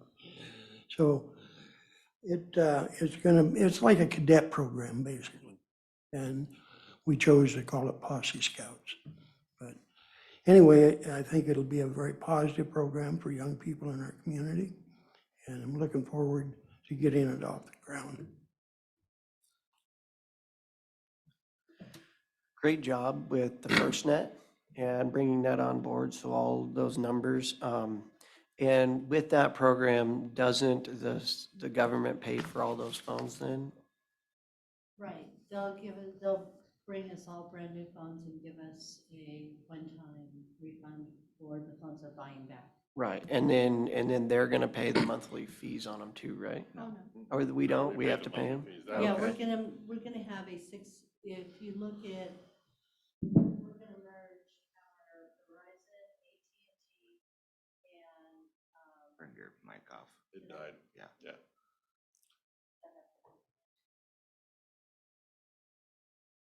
is that better? Okay. Verizon, AT&T, and US Cellular bills all into one bill. And we'll have about a $600 savings, but we're merging it into one bill. And we'll get new equipment and we'll be on the FirstNet, which means that we'll have priority usage and we'll have access to the emergency lines when or if there is a disaster, or if we've got the fair and everything, we'll bring in those large antennas. Right. So that those rural areas, even Bickleton, will have cell service. Mhm. So, And also, it's an opportunity for those of us as first responders. They offer us cell phone service as well. We're not on the same level as what the county would be, but it is a substantial savings. I'm switching over, and I think, pay $150 for two phones that don't usually work very well. And my cost will be $41.67 a month. For two phones. That'll be for one phone, but it's a brand new phone with unlimited talk, text, data. It's a pretty good deal. I can't really beat the price. Right. And they're buying back my phone and they're giving me a $250 credit. And it's amazing. And just having the opportunity to provide these trucks into our areas where we have events or a possible infrastructure catastrophe. That's pretty remarkable. And that doesn't cost us. That's part of our contract. They let us use that. We might have to provide the fuel, the diesel to run the generator, but that's pretty minimal cost as to what the benefit is. So, And so are we doing this in concert with all the fire departments at the same time, or are we just doing the county right? we're just doing the sheriff's department. In emergency management too, right? I don't know what they're doing. That's their, That's their deal. I don't know. they were invited, Jeff was there during the presentation and discussion, so he's aware of this conversation. Okay. I talked to Jeff about it, so that's why I wanted to make sure. I know we were Rule all- 7 is looking at moving to that option too, so I don't know what all the other. We've had their presentation 2 other times, and the first time they came in with $2,000 a month, or $2,000 a year more expensive than our current bills were. And so they've now come down in cost, and it's doable. That's why we didn't jump on board at first. Okay.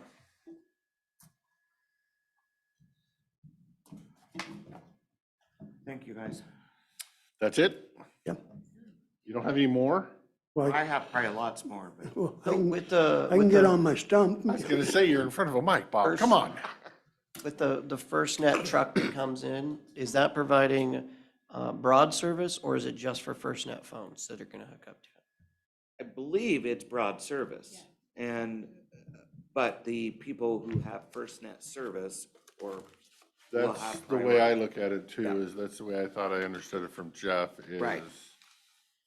It gives everybody service, but if there's some kind of data lag because too many people are online. We take and- priority. Yep, and we currently have Mr. Jeff King online, so I'll give Mr. Jeff a few minutes to say whatever he wants to say. Go ahead, Mr. Jeff. You gotta unmute yourself. There you go, buddy.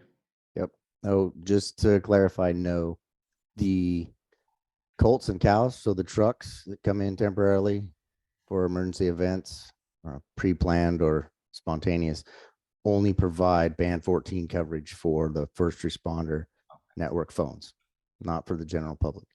Oh, good enough. Thank you. I couldn't remember. Thank you, Yep. sir. Now I know. Right, any other questions for these fine people? No? Done here. That's Thank all you I all. got. Thank you Thank for the you all. update. Up to good work. I sent you an email. Hopefully, if you come up.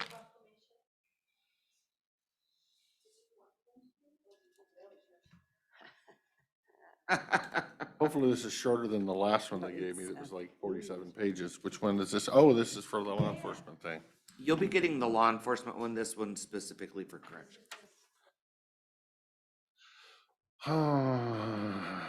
Let me read it, make sure I agree with it. I'm one of those picky people.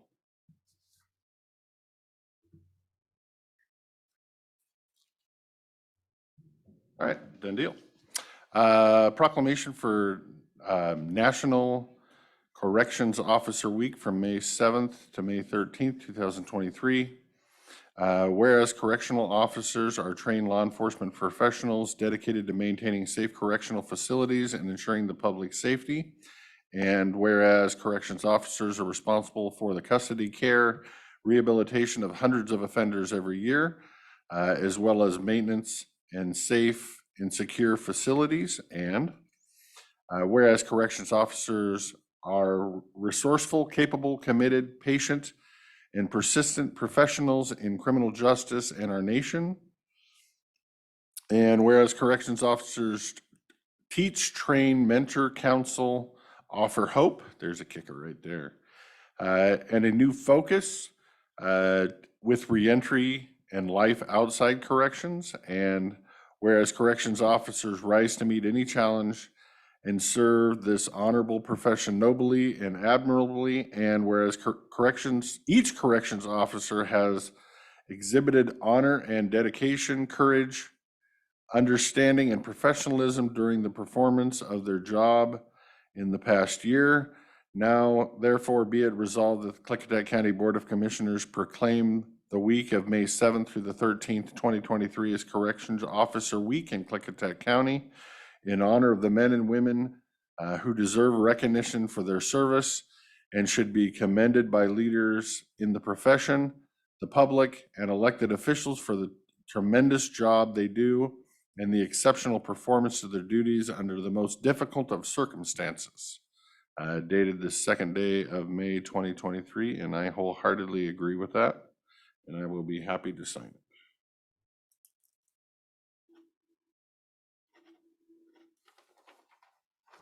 We'll go left first.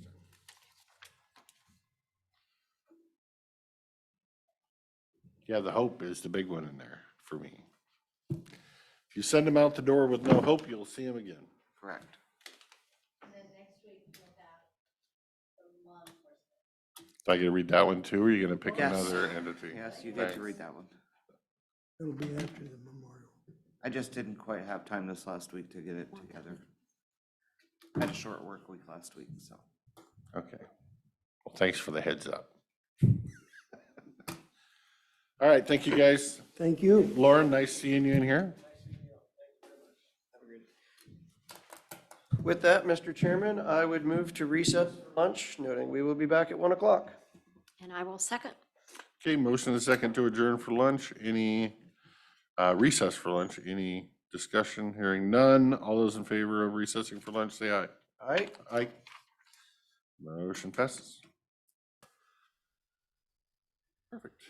All righty, it is 1 o'clock. It is time for the regular business meeting of the Klickitat County Board of Commissioners. We will call the meeting to order and make a note for the record that all three commissioners are present, and we will start with the Pledge of Allegiance.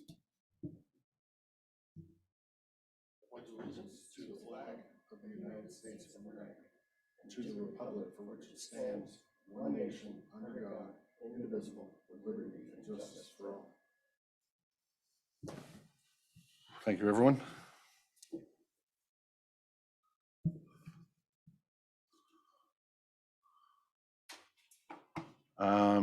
Business agenda, I do want to make another mention that we should also discuss a potential letter to Skagit County in open session, and then hopefully if we get time, have executive session to discuss landfill contract negotiations. So I can get back to Mr. DiGiulio today on that if possible. Okay, I will make a motion to approve the business agenda with number one, changes amendment to the resolution number 03720 regarding the distribution of funds for the taxes collected in Fund 647, County Human Services.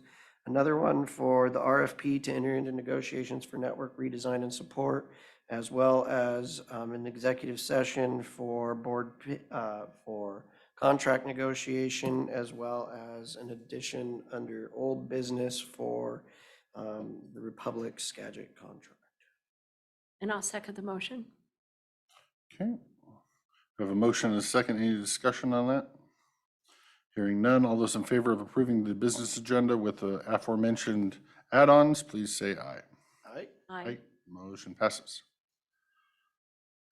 And I'll make a motion to approve the commissioner meeting minutes of April 18th, 2023 as presented. I will second the motion. Okay, we have a motion and a second to approve the commissioner meeting minutes for April 18th. Any discussion on those?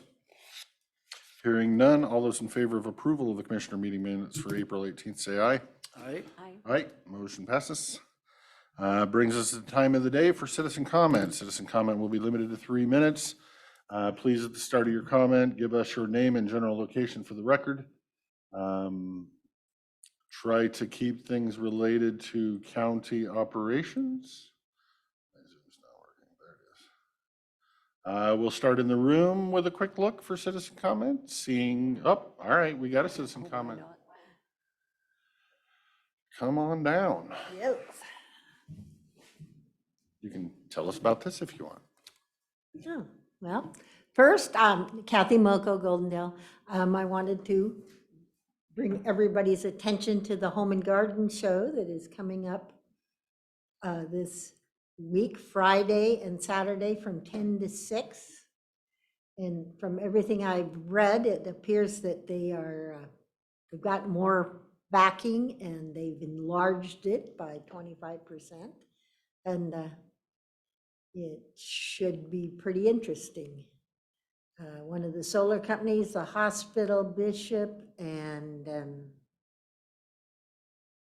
Allen's have supported, given money to make it better. They are bringing Cisco, who is a gardening man that's been on the TV in Seattle for the last 30, 40 years, to speak on Saturday at 11, which would be an interesting thing to hear. I think they've got a petting zoo and all kinds of things. So anyway, it sounds pretty interesting. And I know it's Goldendale, not countywide, but, oh, and at the Joan Fry Arena at the fairgrounds. So encourage everybody to go. And we'll have a nice Republican booth there. And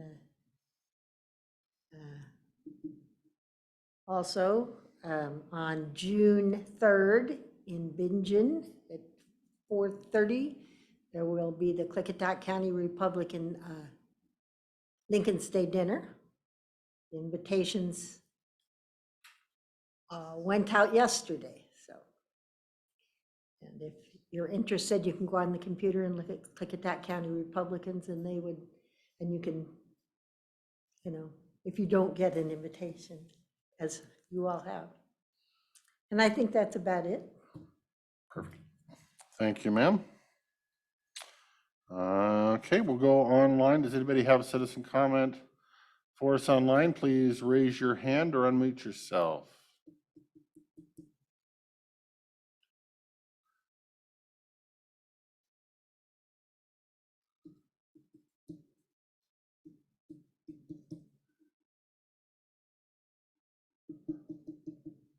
Only 36 people online. We're losing people as summer approaches, apparently.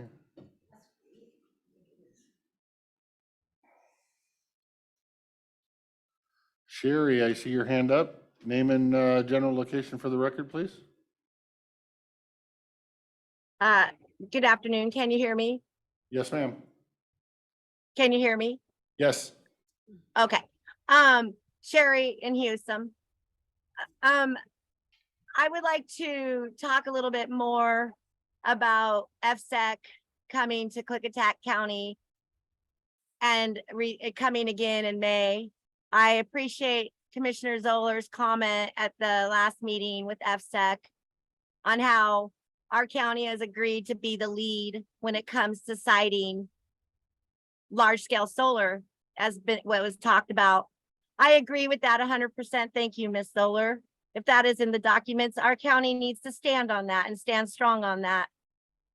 And then that brought me to my question. How does FSEC, a state, put together council? Where does that fit into our constitutional rights? You claim that we're a constitutional county and that you support the Constitution. So I'm asking you, commissioners, to look into that. How is a county derived of its powers? And what are your powers for land planning, land consistency? How does the state put together a council? Is that constitutional? And how can the state come into our county and tell our county what we're going to do with our land planning? And if a state can do that by putting together a little group by the governor's pin, what authority do they have and how can they tell our county to do that? I'm very concerned about this because if our county has no say whatsoever on our land planning and our land consistency uses for the future of our county, I'm sorry, commissioners, but what good is our county government to us? We need to stand up as a county. We need to search our constitution. We need to figure out, if you are serious, the two commissioners who are wanting to save our farmland around Goldendale, if you're serious about this, you will look into territorial jurisdiction. A court case, any case cannot move forward until jurisdiction has been established. FSEC claims to have jurisdiction over our county to make such decisions. I have legally challenged them to prove their territorial jurisdiction. I have put this on record and I invite you to stand with me as we ask the state to prove to us, to prove to the county how they have the authority to come in and start taking up the farmland and changing the use in the land consistency use. We have to stand together as a county if we're really going to assert our county's authority. So thank you for your time. And thank you again, Commissioner Zoller. And hopefully we can have a discussion how we can move forward. Thank you. Thank you, Ms. Buskey. Does anybody else online have citizen comment for us today?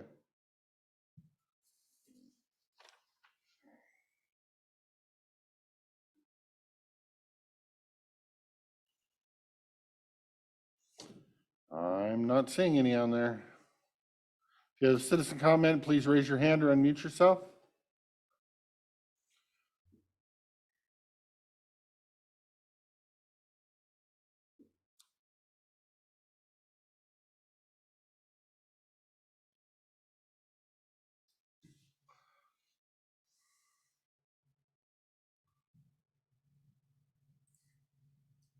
I don't see any. If somebody sees some, please reach out to me. I am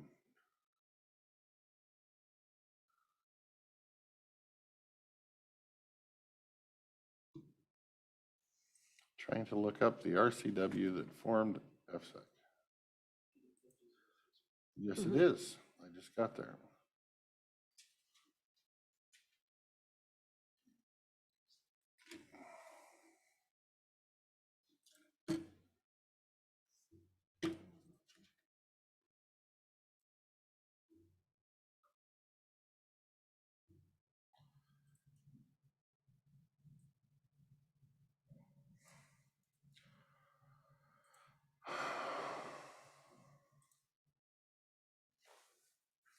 I love it. All their links don't work on the FSEC site. So on the FSEC site, it says the county's responsibilities are listed in the revised code of Washington, and then hyperlinks RCW 8050. But when you press the hyperlink, it goes to an FSEC site that says page cannot be found. It should forward you to the state RCW site. So I just chuckle that their things are broken.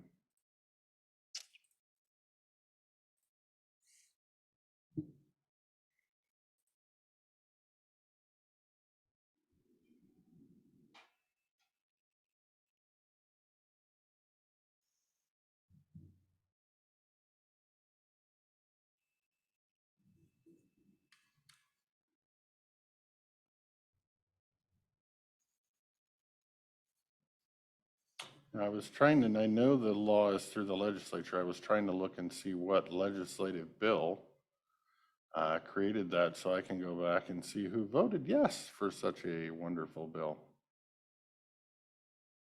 So that's what I was doing in the meantime, but I will pause. That looks like more homework for me to do later.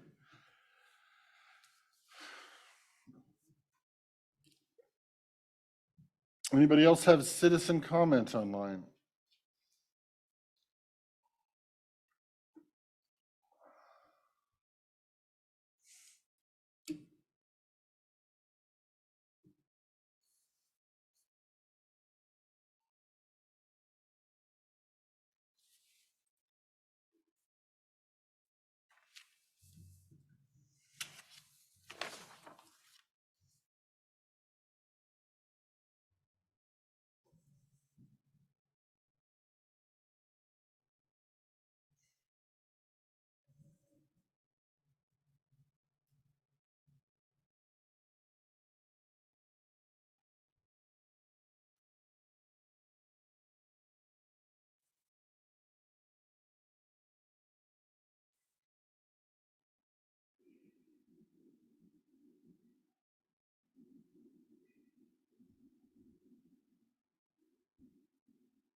I see somebody has unmuted themselves. The name looks like JNDN2. If that is you and you've unmuted yourself for a reason and want to speak, go ahead. Whoop, there they just disappeared.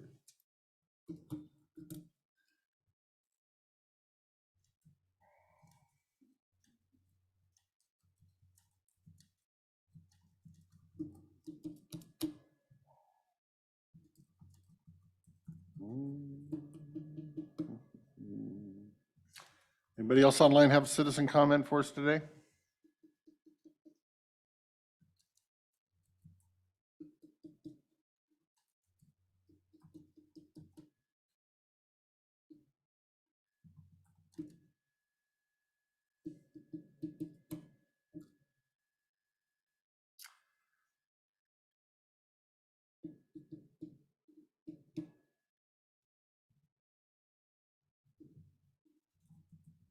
Hey, 7211, you've unmuted yourself. Please state your name and general location for the record if you'd like to speak.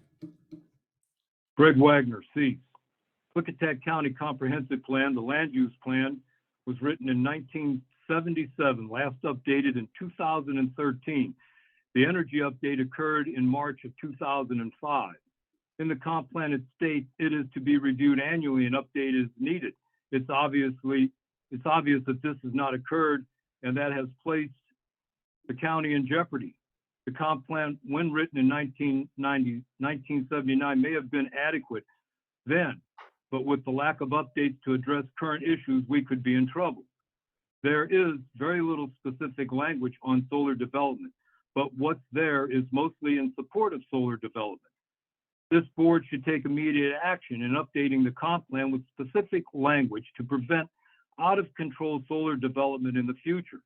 This county has done more than it needed in support of the so-called clean energy. If I were to update the comp plan, I would ban any further development of renewables in our county. The promises from these corporations have not materialized, and the future impacts such as cleanup will be far more costly than the benefit.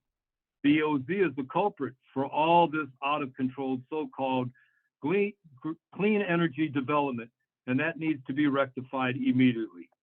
By it allowing outright permitting of renewables has hurt our county. If we were to ban renewables in the comp plan, then the EOZ should be eliminated. If we allow renewables in the comp plan with restrictions, then the EOZ should be restructured to have specific small areas of development, and it would require a conditional use permit.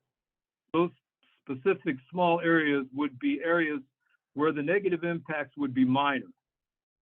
We should place a maximum limit of megawatt output, and when that is reached, development ends.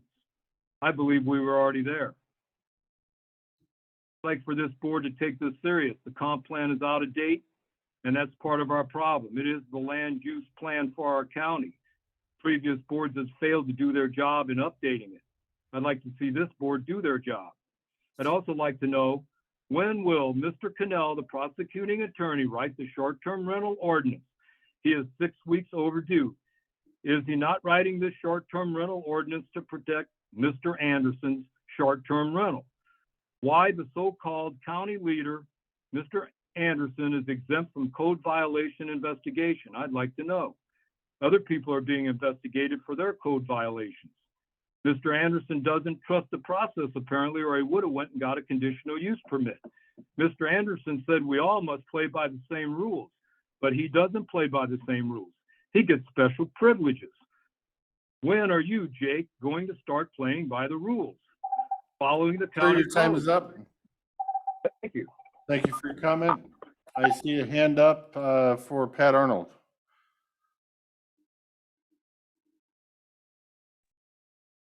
Yeah, thanks. I don't like FSEC either. I don't like the whole process where they can override local efforts, and we've seen them do it repeatedly. And I also don't support the large solar farms, as you guys know. However, I'd like to see the county take a more positive approach to this. Hood River County has a long-term climate change plan, which includes the goal of having, I think it's 50% of the energy consumed locally, produced locally by 2025 or thereabouts. And they're seeing some kind of innovative things going on where there's a packing shed for fruit that is using waste from that process to generate. They're built installations on their roof to build energy producing facilities. I think there's a lot of exploration going on over there about dispersing energy production so that, you know, solar on every house, that kind of thing. Green energy is fine. It's really important. We got to get away from fossil fuels. Clearly, we have to do that. But there are things that the county could adopt in their economic development process and so on that would take a more positive approach to this instead of just the negative approach of fighting against the solar farms, which, so I say, I agree with, but I think that we could I think that the goal of producing energy that's used here, producing it here for us is regional, you know, not like white salmon for white salmon, but some kind of reasonable regional kind of goal is really important. And I'd like to see the county start approaching this issue in a more positive way. And I think that at some point you might want to provide some education about what our actual legal requirements are for planning and what our choices are for comp planning. Because as you all know, we're a partially planning county and there's really less that we have to do than people probably think. We could choose to do more, but what we choose to do is pretty important. So I think some public education is probably necessary in the comp plan process, which I also agree should be started, and I think is starting. Thank you. Thank you, Ms. Arnold.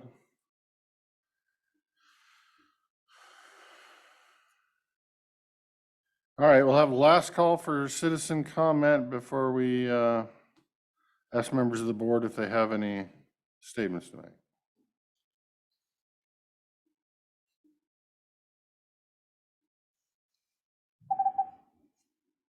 My time is up, I'm sorry. Last call for citizen comment. All right, seeing none, do my seatmates have anything they'd like to say? Sure. Okay, go ahead. Thank you for reminding us about the Home and Garden Show. It is a great event. Last year, it was really well attended, and this year it looks like we're going to have better weather, which is going to help a lot. It was miserable last year. Half snow, I think, half the time. So it's a good event to get out to for sure. And Sherry, I agree with you on the planning, and we've talked about it before. It is a strange mix for me. And I think my seatmates were looking some information up, and they're going to give you some information on RCWs and things that brought us to this place.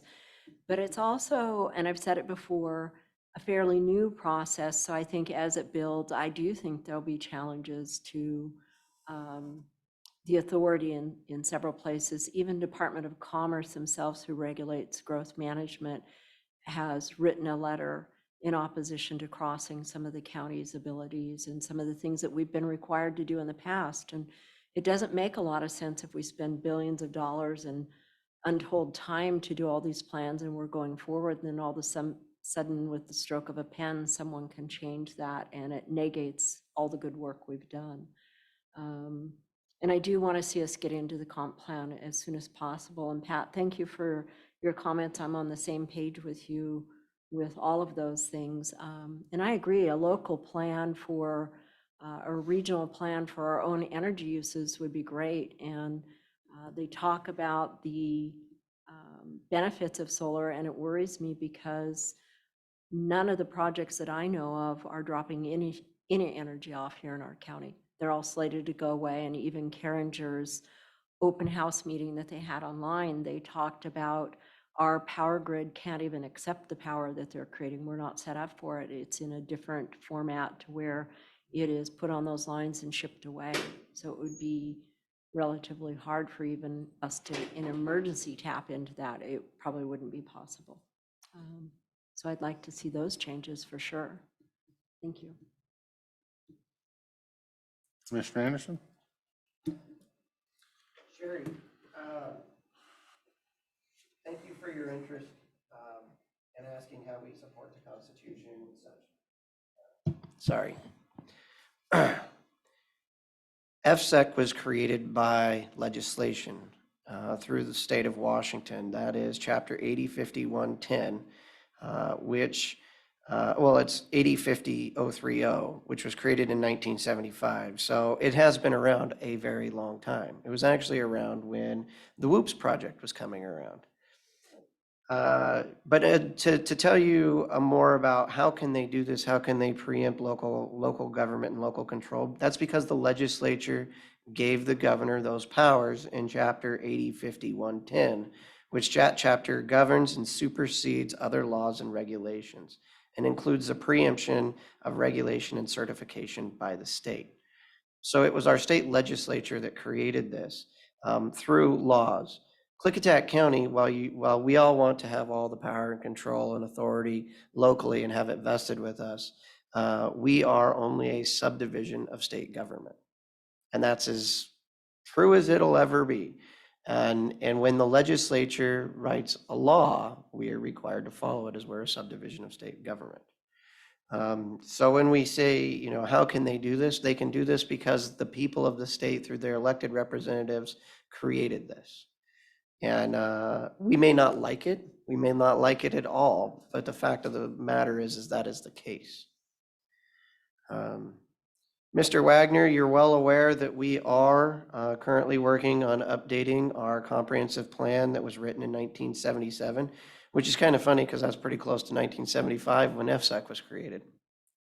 Both of that, the comp plan as well as the FSEC laws that deal with FSEC have been updated throughout that time.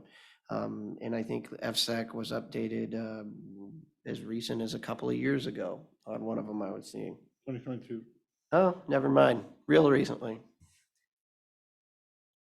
So you know we are working down that. That is a long process to update the comprehensive plan. We have tasked our planning director with a plethora of projects that have her swamped well up past her ears. And we are all being as patient as we can while we work through all of the day-to-day operations as well as all these long-range planning efforts. But you, listening every day, you also know that.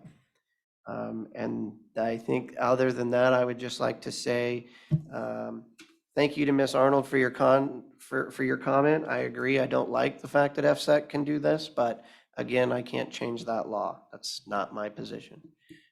And with regards to the Home and Garden Show, I'm actually hoping to come up for some of that. With that, I yield back my time to you, Commissioner. Thank you, Commissioner. I think I'm going to end with the Home and Garden Show because that's a good positive note. Yeah, Sherry, I don't know what more I can say that my seatmates didn't already say. Any law that's passed by the House and the Senate and signed on by the governor is a law until a court has thrown it out. Until then, it is a law that we must follow and gives them that authority to supersede our authority. If you look at the legislative bills that were being pushed this year, there were plenty of bills being pushed in the legislature this year that would give the governor or the state even more power to supersede local planning.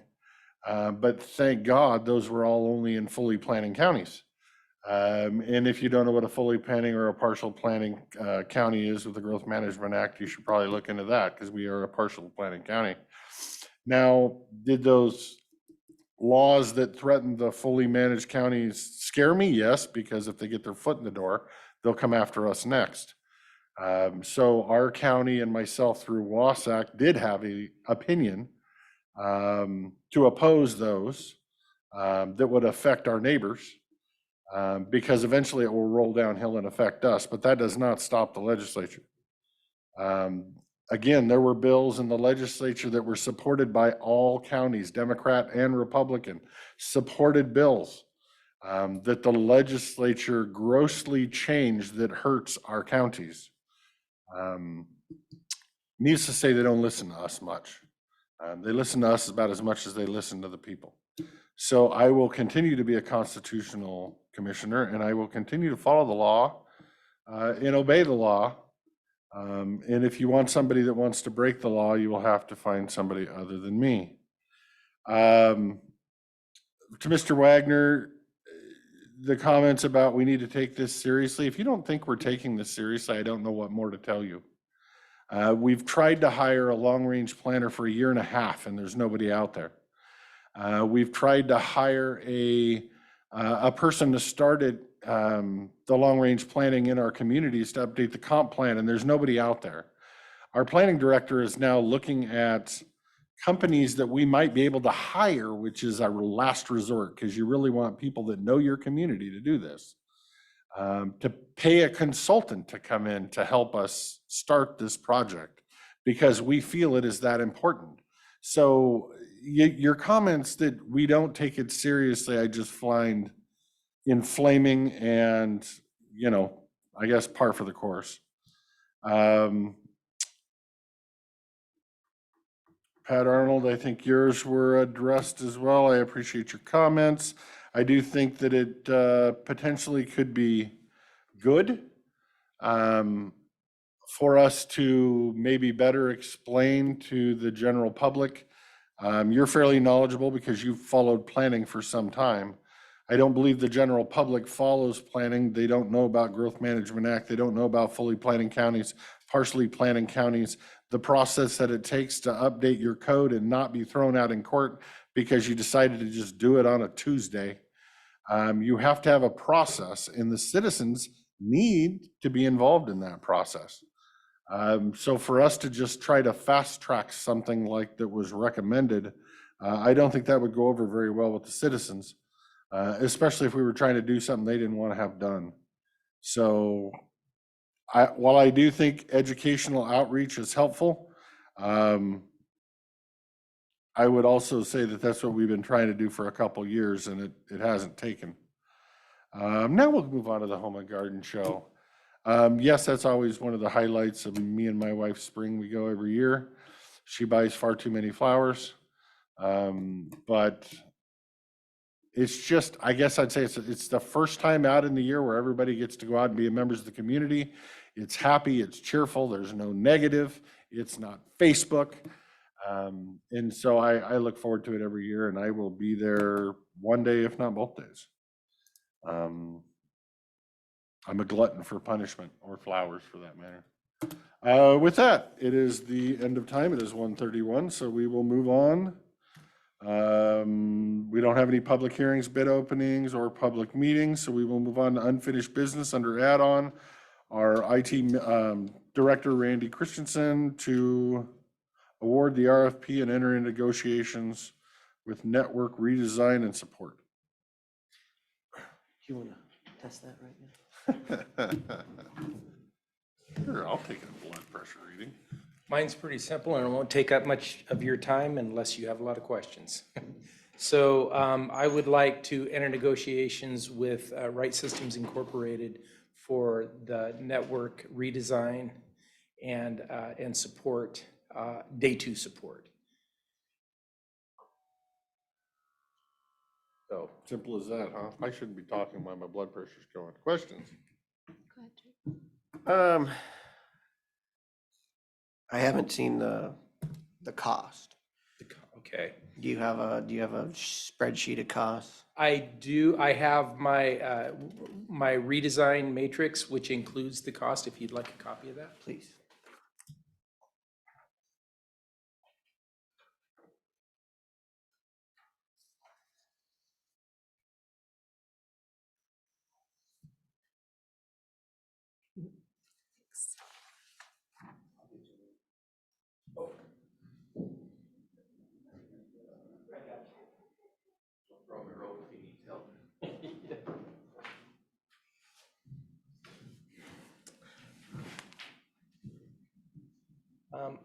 I did go through a scoring matrix, and basically we went with the highest score. Sorry, my blood pressure cuff has got to be broken. It says 175/166. I think I'd be dead if I was. Yeah. Glad I made you take it. Yeah. Somebody make a phone call. I think Randy did a good job and Curtis of putting together a story sheet, which we're not prepared to talk about here, but I think you can see the outcome. So where is Rate Systems based out of? Never heard They're, of 'em. gosh, what's the name of the city? They're right there, just outside of Olympia. As a matter of fact, I can't remember the name of the town, but it's on the outskirts of Olympia.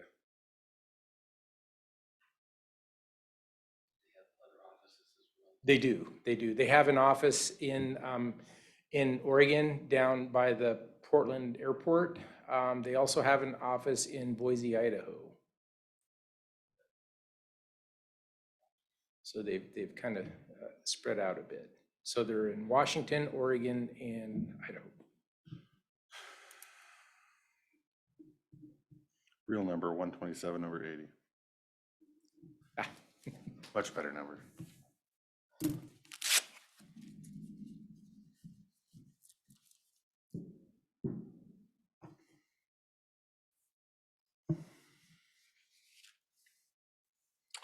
Any other questions for staff? Are we still thinking, or?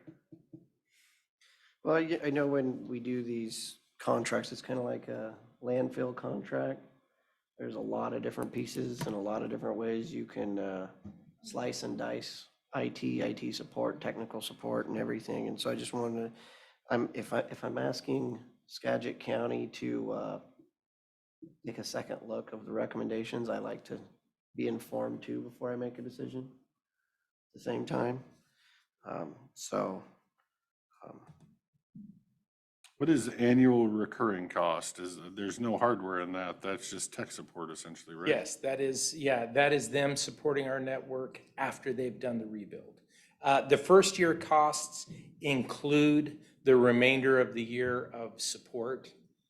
So it's the support of, or it's the redesign and the implementation of the redesign, and then it's support for the first year after. And they all cover that. The difference in price for initial cost might be some included hardware and others didn't include hardware though. That's correct.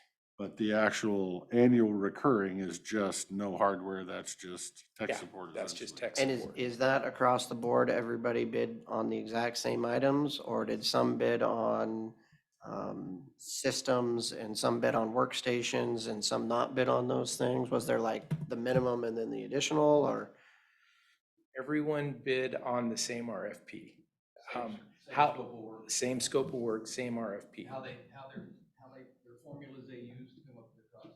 We didn't ask, and we don't know whether it's based on PC or number of servers or number of employees. That's up to each individual, how they scoring is on a scope of work. They also scored on the additional options that they offered, all of them, but the top part of the scoring you'll see is just on the scope of work.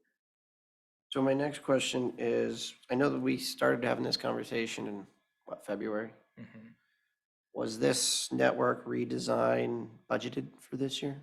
So there is some money in the budget for it that honestly does not cover the full amount. I've got $50,000 to replace the core switches. I have another $35,000 for a security audit. And it doesn't make sense to do the security audit and then do the redesign. So rather than use that money for the security audit, it makes a lot more sense to use it for the redesign. And then we can look at a security audit likely next year. So the difference either will be out of the IT budget or supplemental. You got to pull that mic closer to you if you can talk, sir. Close to it. That mic's horrible. The delta will either be from the existing budget or supplemental, but as we recently experienced a total multi-day network failure. Outage, yeah. We need to find the money one way or the other to get this done. So, but we have most of it. Are we gonna have a are you saying that this isn't gonna happen again by going through Well. one piece? Because right now, we have one firewall, correct? No, well, actually, technically, we have 3 firewalls. We've got one here in Goldendale, we've got one in White Salmon, and then we've got one out at the fairgrounds. And those are, Minimize the risk. That's a We'll fair- never say it'll eliminate the risk. Right, but are we gonna have a redundant, like with this design, are they making sure that we have a plug and play firewall to drop in if that ever happens again during an update process? well, what I would hope for is that once the redesign is complete, there would be a failover between the Goldendale and the White Salmon firewalls. So we would have 2, and it would be a live failover. We currently, It's IT talk and we currently don't. We currently don't. and haven't had.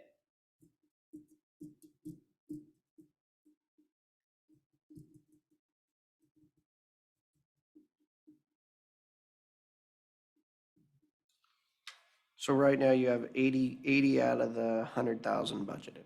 85. 85, yes. Oh, 85, 30.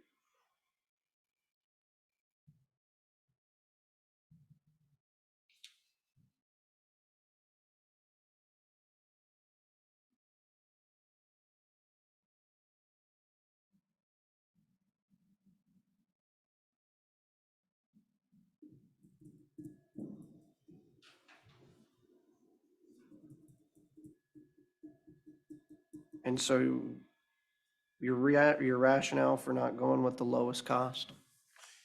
The primary, because in my RFP, I asked for a redesign, and then I asked for additional services that they may provide. The redesign is job one, and then the other one was the additional services. And it sounded like the additional service, and structured, which was the lowest bid, they didn't quite have as robust offering of additional services as Right Systems. The help desk, they have a 0. Correct, they don't have it. And when we're talking help desk, we're not talking network help desk. We're talking PC support type help desk. Okay. So, but your help desk support and your staff, so all that is other stuff that they potentially could provide that was not included in the actual bid. Correct, the actual bid is only for the network redesign. And so it doesn't actually have any support. What doesn't have any support? The network redesign? No, Right, That's up here. Right, so that's just network, that's not for PCs and workstations and everything else. Correct. Correct. The support that we're getting, that I asked for was for the network support.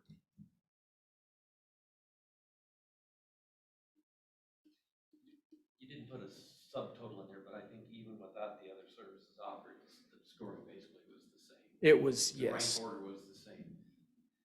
So if you subtotaled the top part, the proposed redesign, the scoring came out the same. As far as ranking. As far as ranking. And so did Right Systems or Structured, well, Structured doesn't have the ability, but did Right Systems give us, if they were to provide the other services offered, was that included in their cost values? They offered other services. We haven't discussed cost of those other services yet, no. Pricing's just for the network redesign and ongoing. For the network, just the network. That's all we put up, yeah.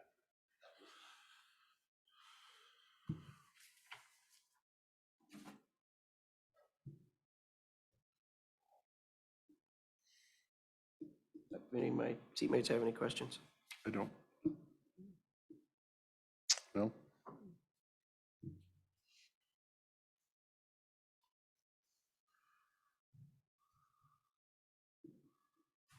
No, you don't. Okay, No, sorry. what do you guys want to do? And Randy did call the references for Wright, knowing he was going Yes. to bring that to you, and the references were solid, as you would expect.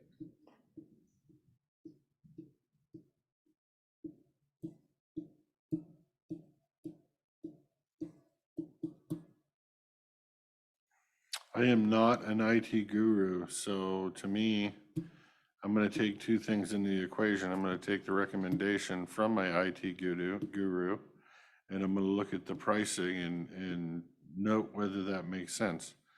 I'm cheap, but I'm not willing to sacrifice quality because I'm cheap. So I don't necessarily have to take the lowest bid.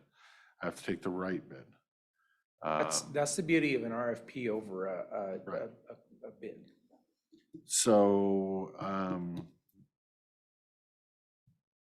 I mean, based on the metrics that they have and the budget numbers that were proposed, I don't know how I can not accept staff's recommendation. So when you give a 10 on the use of existing equipment, does that mean we're using all of our existing equipment? Yes. So if we're using all of our existing equipment, why are we redesigning it? Because that's only the equipment. That's not how the equipment operates. And that's what we're redesigning, is how the equipment operates.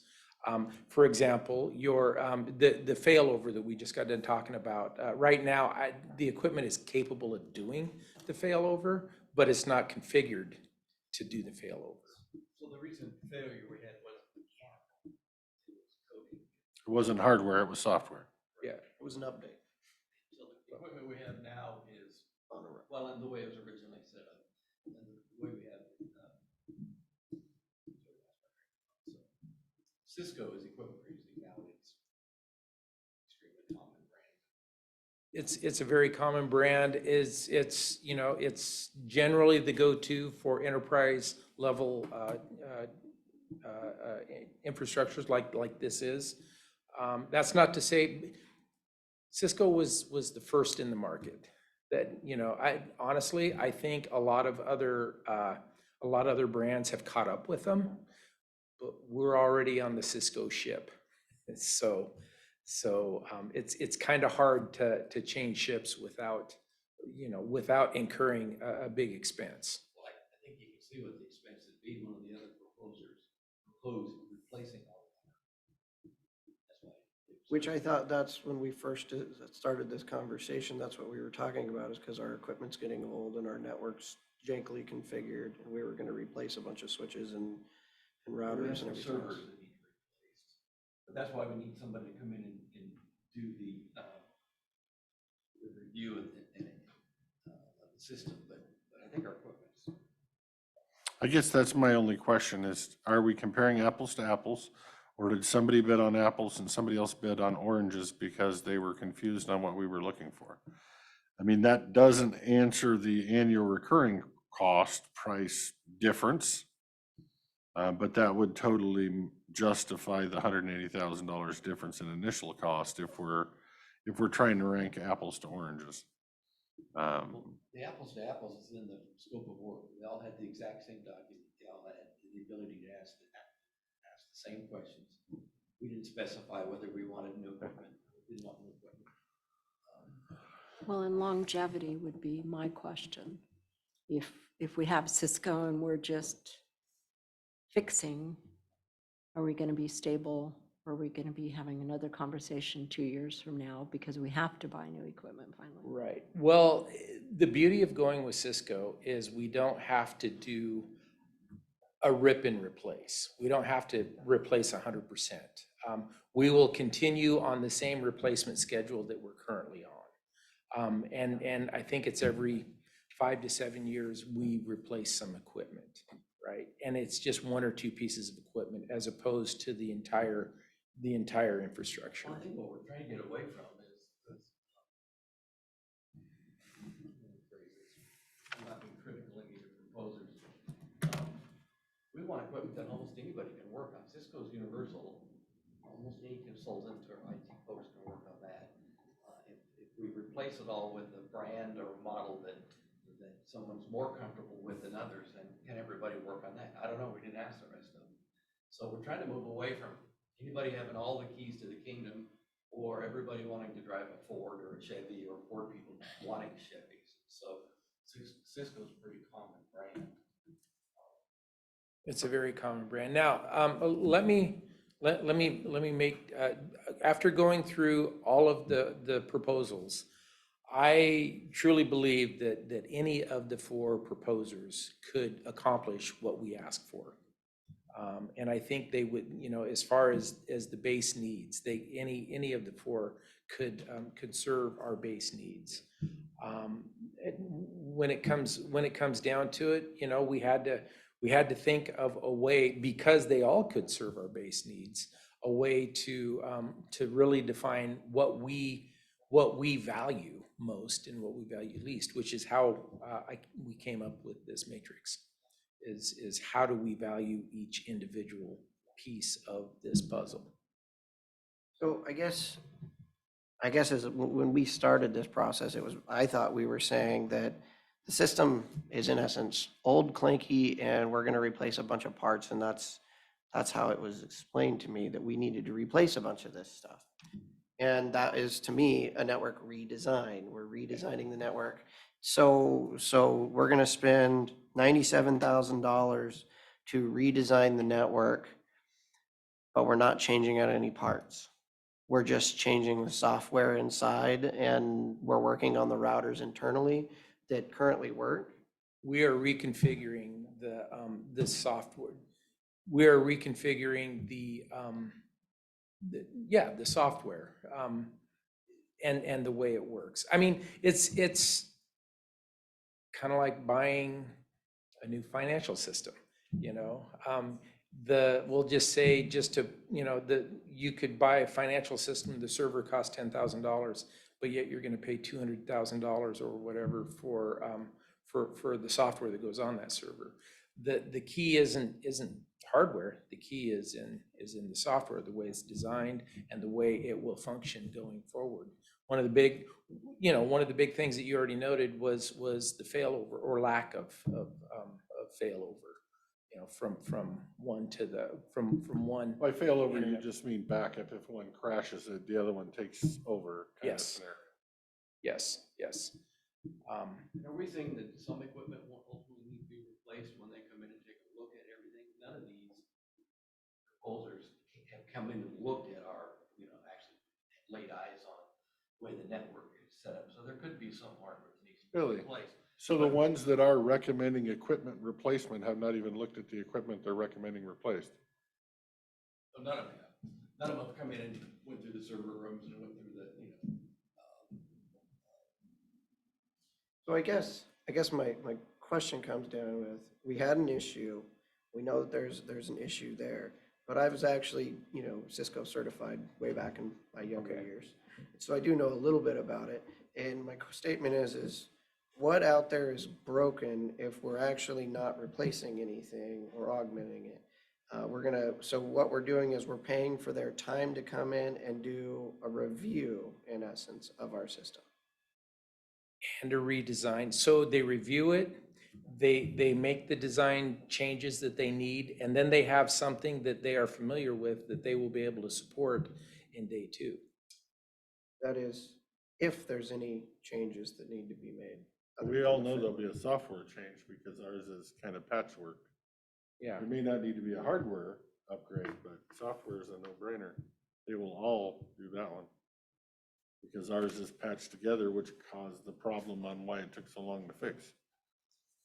I just can't justify replacing everything, and I can't come up with some of the higher numbers. Right.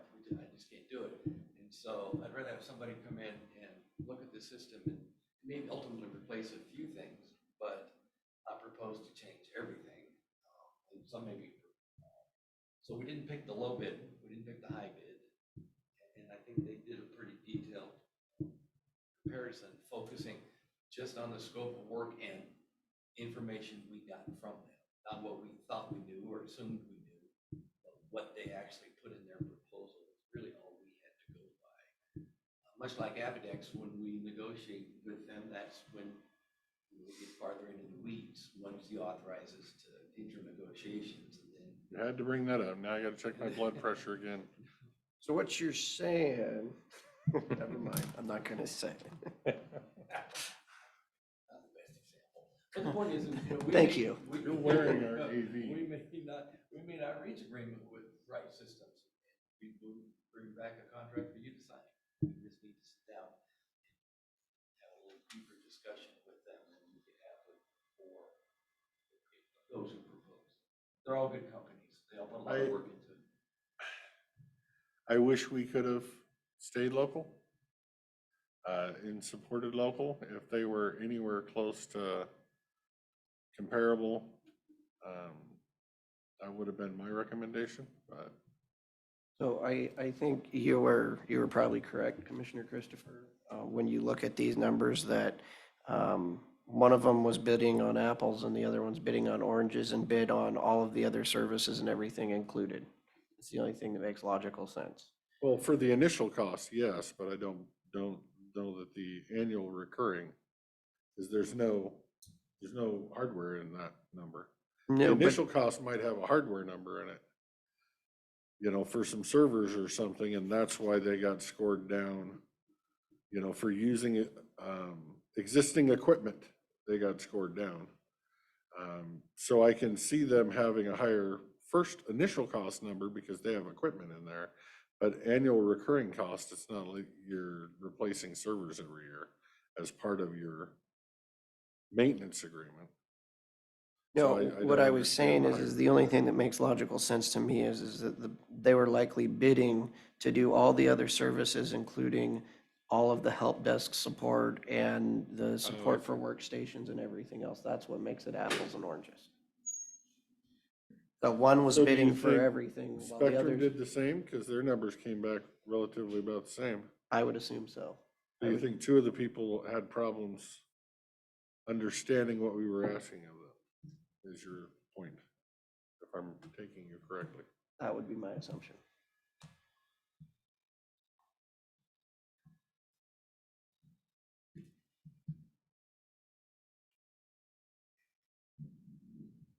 And I don't have enough information to make that assumption. They all are experienced. They all do bids all the time, proposals all the time, and they all could ask any question they needed of us if we would have sent that question and that information out to the other bidders, to the other proposals, so everybody had the same data. Right. If they want to ask, I can't clarify. I would be comfortable with negotiating with any of these four bidders. I think they're all capable of doing the work. But as I scored them, this is the scoring that I came up with.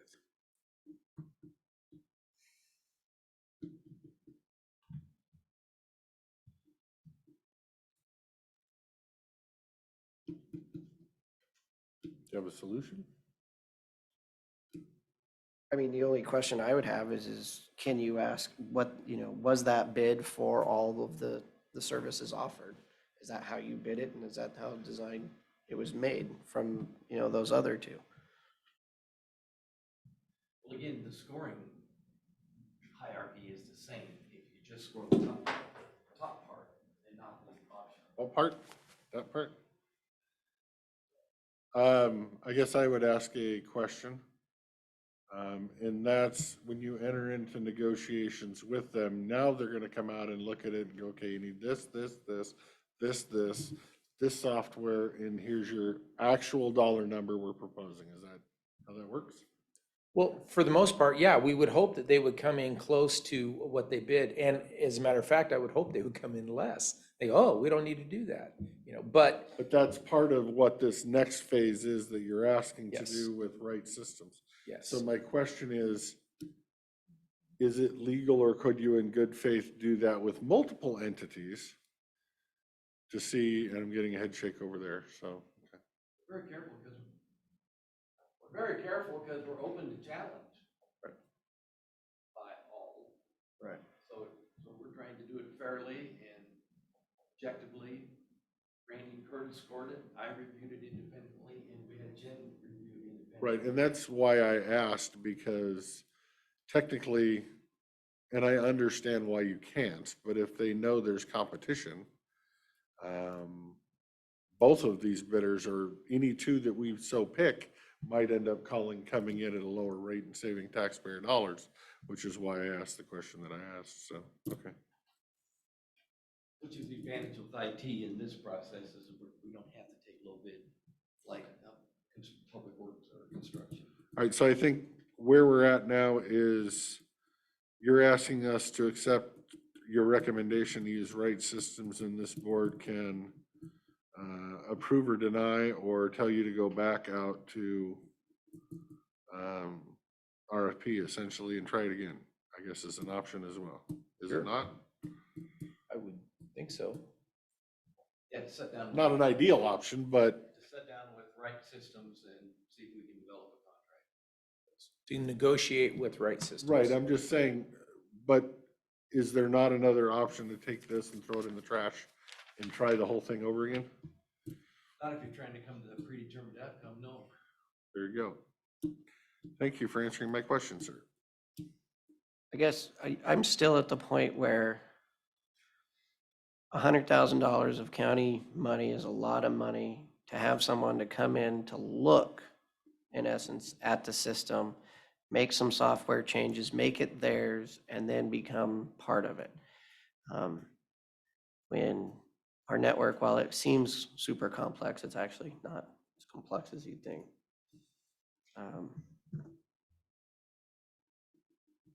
Well, now you have me really confused.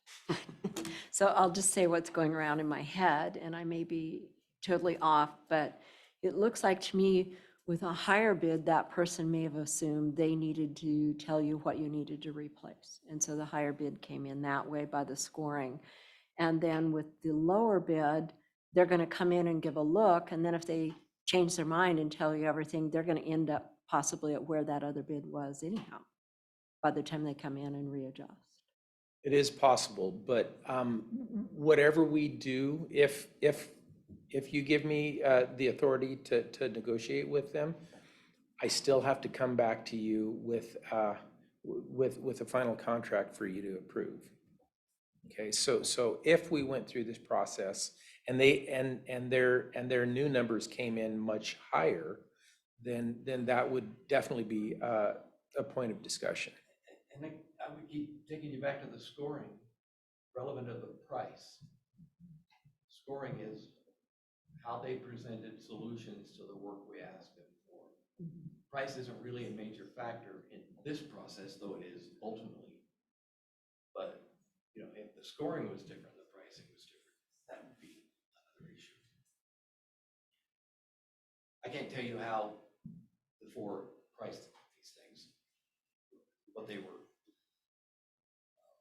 Well, that's the difference between a low bid that got a higher ranking using existing equipment, and then a higher bid that got a lower ranking because they were going to replace some equipment. And then you're going to give the competitor the ability to come in and readjust. And like you said, you may have to come back to us with a higher contract at that point. So that kind of confuses me. I guess it's a concern.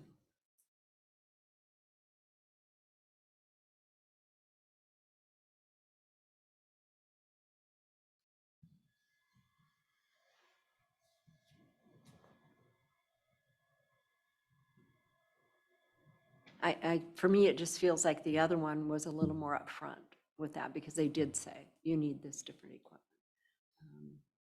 And I don't even know if it was in the lower bid's mind that that was going to be a factor, that, you know, they probably didn't even think that. They were just offering what they offered.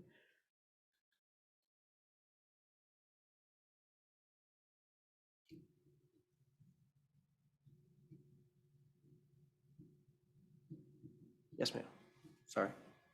Suggestion due to the Board of Health meeting starting, maybe we could defer this for later for consideration. Do my seatmates need more time?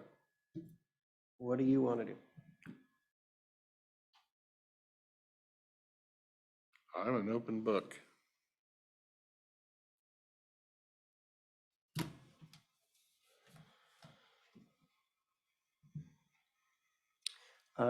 I would be fine pushing this off for a week because it's not broke, don't fix it yet. Oh, it's broke. It's just a matter of how broke. Our internet works most of the time. We had an outage over the weekend. I said most of the time. I got a call Saturday afternoon.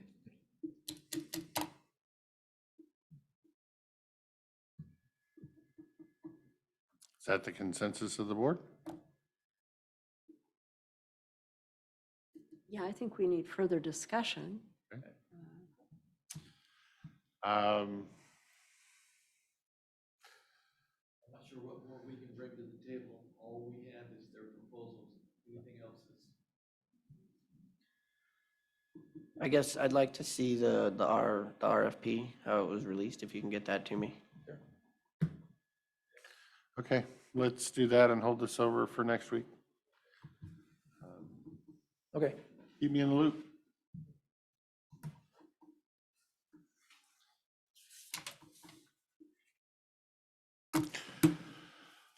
All righty. Fun. Now I gotta go find my Board of Health agenda.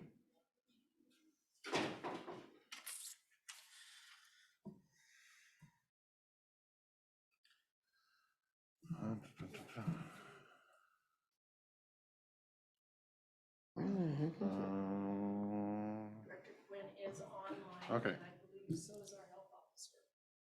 We would just skip everything. Mr. Chairman, I would make a motion that we recess the Board of County Commissioner meeting so that we can open the Board of Health meeting. And I'll second. Okay, we have a motion and a second to recess the Commissioner meeting and open the Board of Health meeting. Any discussion? Hearing none, all those in favor say aye. Aye. Aye.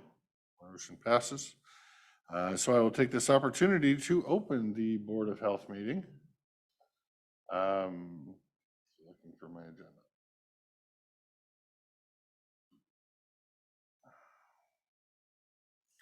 I must have slid past it.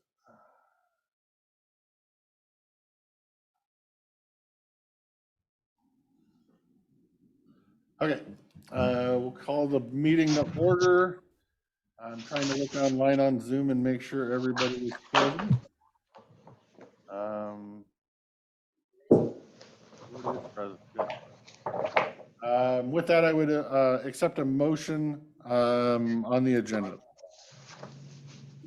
Mr. Chair, I make an motion to accept the agenda. I was looking for you online. I'm here. I'm like, I don't see you. Second the motion. Okay, we have a motion and a second to approve the agenda. Any discussion on the agenda? Seeing none, all those in favor of approval of the agenda, say aye. Aye. Aye. Any opposed? Hearing none, all those, motion passes unanimously. Moving on to the minutes.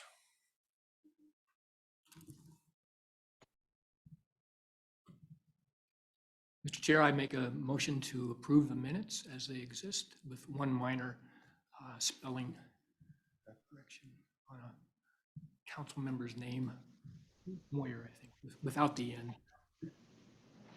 Has the minute taker been notified of the spelling correction? No. I will find it and fix it though.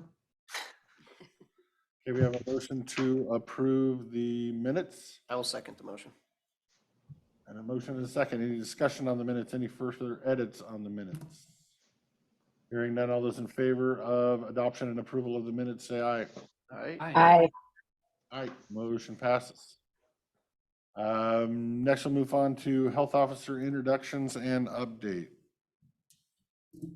Yeah, so I just wanted to be able, since this is our first Board of Health meeting where Dr. McCullough has been available, I just wanted him to be able to take a couple of minutes and introduce himself as a part of the Board of Health, and then just share any updates he has as far as just kind of any trends we're seeing within the state that he feels are important as the Board of Health for us to have. So I will turn that over to him.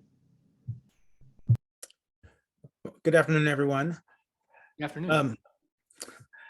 Well, I also want to, again, my name is Joel McCullough, Health Officer for Klickitat, and I also want to say that I was able to come to Goldendale last week and tour the health department building. I was very impressed with the people and the facilities.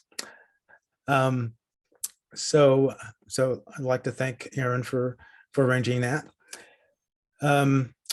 With regard to myself, again, I'm a health officer. I've of note, I was the health officer for Spokane County for about 8 years. And most recently for the state, I was an associate medical director for the Department of Labor and Industries. As it relates to trends, for COVID, Klickitat is in the low level for the COVID-19 community levels. And again, and the rest of the state is also low. So there's not a huge amount of COVID activity out there, but it's still present. But it's not causing any major strain in our healthcare systems as such. I think the other major issue as it relates to COVID is you probably heard that the public health emergency declared for COVID in 2020 will be expiring on May 11th. So there may be some changes, administrative changes as it relates to how COVID has been managed at the federal level, but most of the areas of vaccine treatment testing will still remain the same. Department of Health and Human Services have released a series of fact sheets about what changes may occur related to the end of the public health declarations, but nothing major is on the horizon at this point. So that's all I have for the update at this point, unless there's any questions. Thank you, sir. No, I was unaware that the federal one wasn't already expired, so I learned something new today. Yep, May 11th, yep. Any questions for our public health officer from the board? Seeing none? All right. Ms. Quinn, do you want to move on to clinical fee schedule approval, or? I don't, but that's where we're going next. So y'all have the copy of the fee schedule. So we were tasked by the state to do a cost analysis. So the factors that we took into account when we were doing this were what our costs are, how much it costs us to actually purchase contraceptives, and then looking at what staff time used. And we also looked at network averages, so what other health departments across the state were actually charging. The data set we were tasked on determining these costs for was from 2020. We actually just got the data set for 2021 and are scrambling to do this over again. The fee schedule that you have been presented has been approved by the state. And so we have been asked for you all to approve it. I am not certain what will happen if you don't approve it, but we could find out. I think these costs are significantly higher than anything we've ever charged in this department. So I don't know if you have, for instance, in the new office visit, the comprehensive exam, which is now $1,000 charge if you don't have insurance. Before it was $400, which was still pretty significant for a lot of our population. Medicaid reimburses that at $76 to about $120. So even though we've been tasked to do this, we've done it correctly. These are the numbers we found. I'm certainly not invested that this is in the best interest of our clients, or that this adequately reflects we can increase our costs, but that doesn't change what we'll get reimbursed and has really, I don't feel, any bearing on our overhead. So that being said, as the Board of Health, you all are tasked with approval of fee schedules. And so if you have questions, otherwise I'm submitting it per the state's request for your vote. I have a question, Erin. Do these fees also take into account rural communities? Are they looking at rural communities compared to urban settings? They do, in a way that I can't really, we get a data set that I cannot explain to you that helps. I can't, but yes, I can. So other rural communities are charging these fees as well? They're not, but the fees, when we put all of our fees into this formula that the state developed, these are the numbers that it spit out based on other health departments for rural areas. So this is also, these numbers do not reflect the network averages. They're significantly higher. I think the way we have coded our nursing time to this program impacted the overall cost of the program. So we've done a lot since 2020. We've changed all sorts of things as far as how we, there it is, how we manage our time and how we manage our services. So I personally have struggled seeing these numbers and knowing that A, they don't maybe reflect what we're doing today business-wise, and B, that now we're potentially making this service more cost prohibitive in a way that we will not get reimbursed in an appropriate manner. We'll never get reimbursed well, but now we're going to potentially have some barriers for clients that may otherwise have been able to pay some part out of their pocket. I think we've decreased access by the fees generated by this analysis. Yeah, I would definitely concur with that. They're very striking to me. Yes, me as well. Director Quinn, how long does a comprehensive exam take? I believe minimum of an hour. And So that's there's by a metrics nurse? that go Have into to each come one by? of them. So it's based on either, and I don't know, Paul or Dr. McCullough could correct me if I'm wrong on this. Each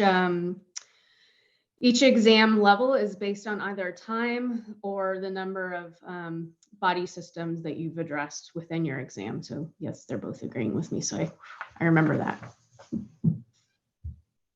So we're gonna charge someone who doesn't have insurance, who might make just over the Medicaid amount because they can't afford insurance, but they don't qualify for Medicaid, $1,000. And the Medicaid patient, and these people have nowhere else to go, and the Medicaid is gonna reimburse us less than 100 for it? Up to 120, but yeah. Oh, okay.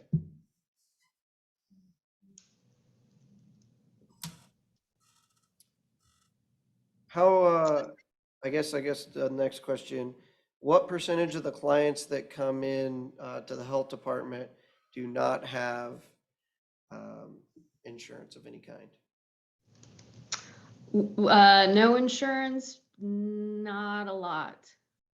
There's definitely a handful. Most of our clients have Medicaid, or we're able to help them assist get connected with Medicaid benefits. So even if they came in today without insurance, we can typically get them enrolled and it backdated. So someone to have no insurance at all is rare.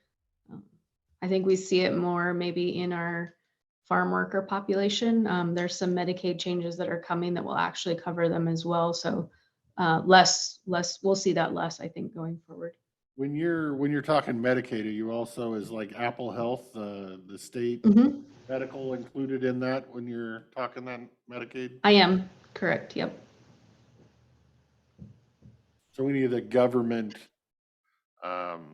subsidized insurance essentially is what you're talking. Correct. So I guess, what is the income level where it becomes zero on the gross monthly? 250% of poverty level, and I probably can't, I don't know if I can share my screen with you or not. Let me see if I can do that really quick.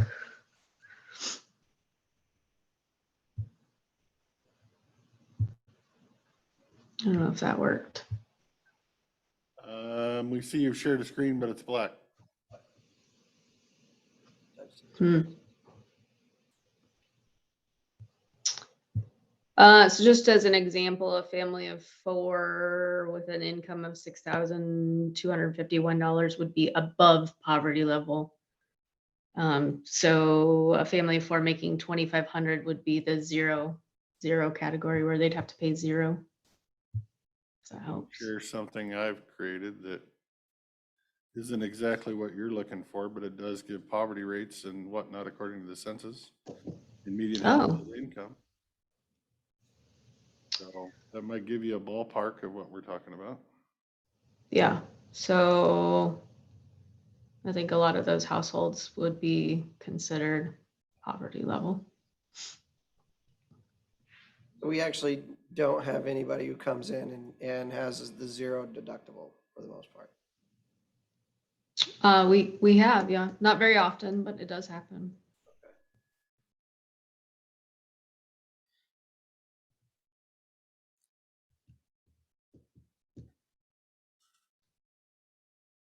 Would you like a motion, sir?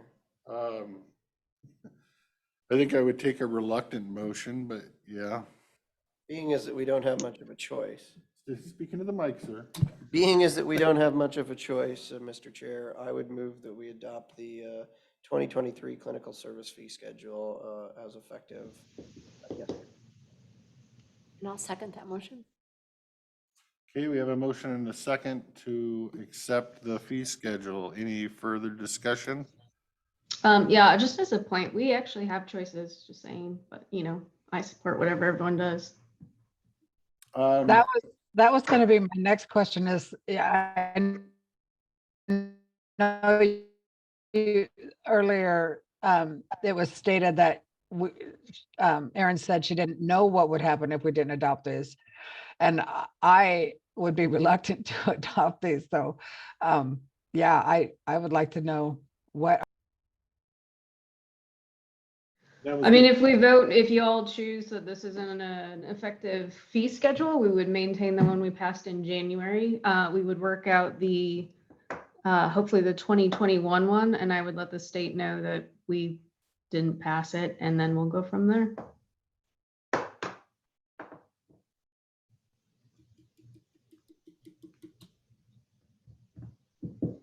Opinion? I take that, that option right there.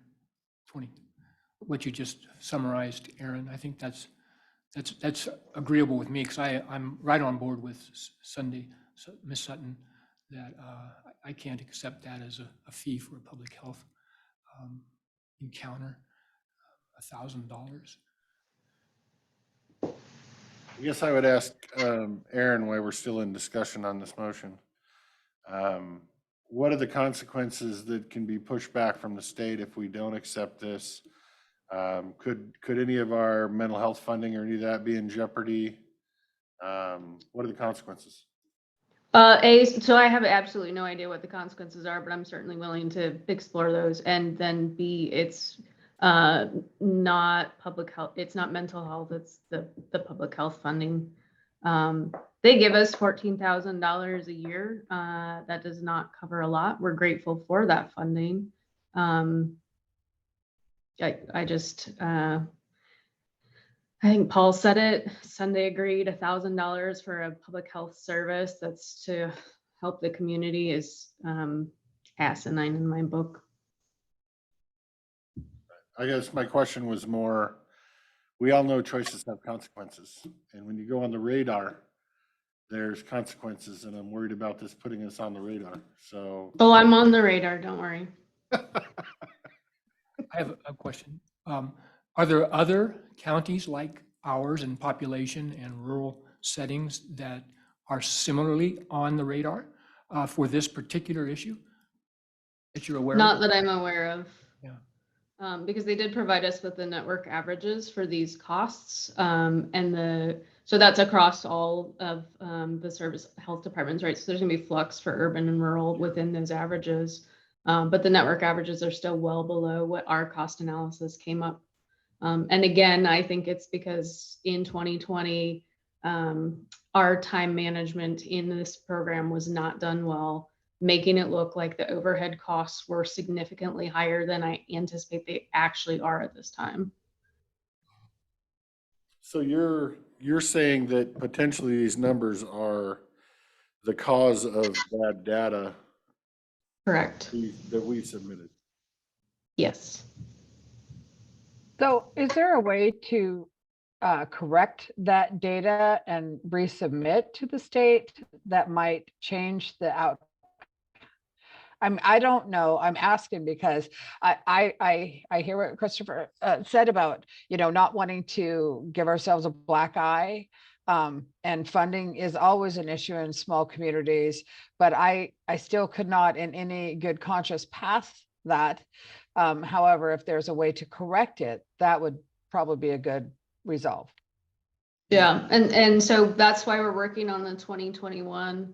So it's maybe the data is not bad. I mean, the data isn't representative is better verbiage to use around this. So because when everyone fills out their timesheets, I'm like, well, I spent 5 hours today working in family planning and doing some more time studies to really understand. So if I'm going to do maybe a pregnancy test for someone, that takes me 15 minutes, not 5 hours, and helping staff understand how to better utilize time codes.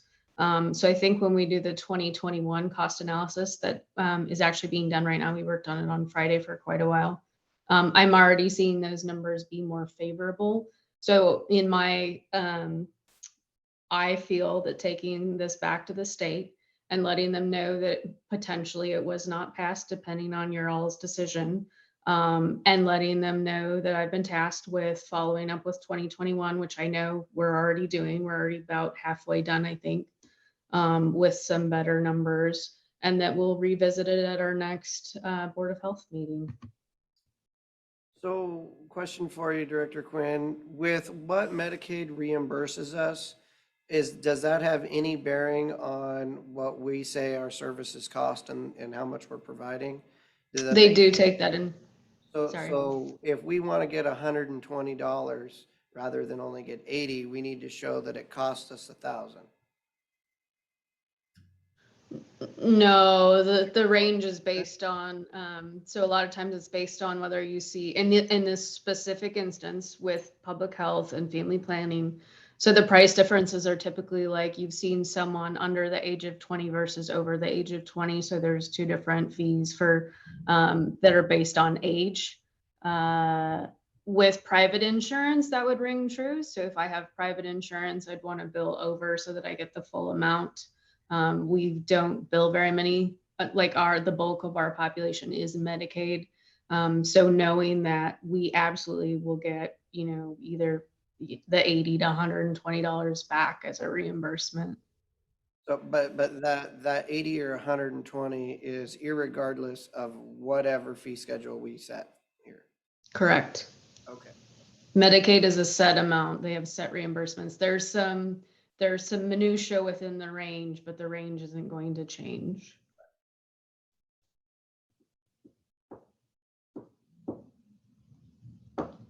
So I would agree with Paul at this point.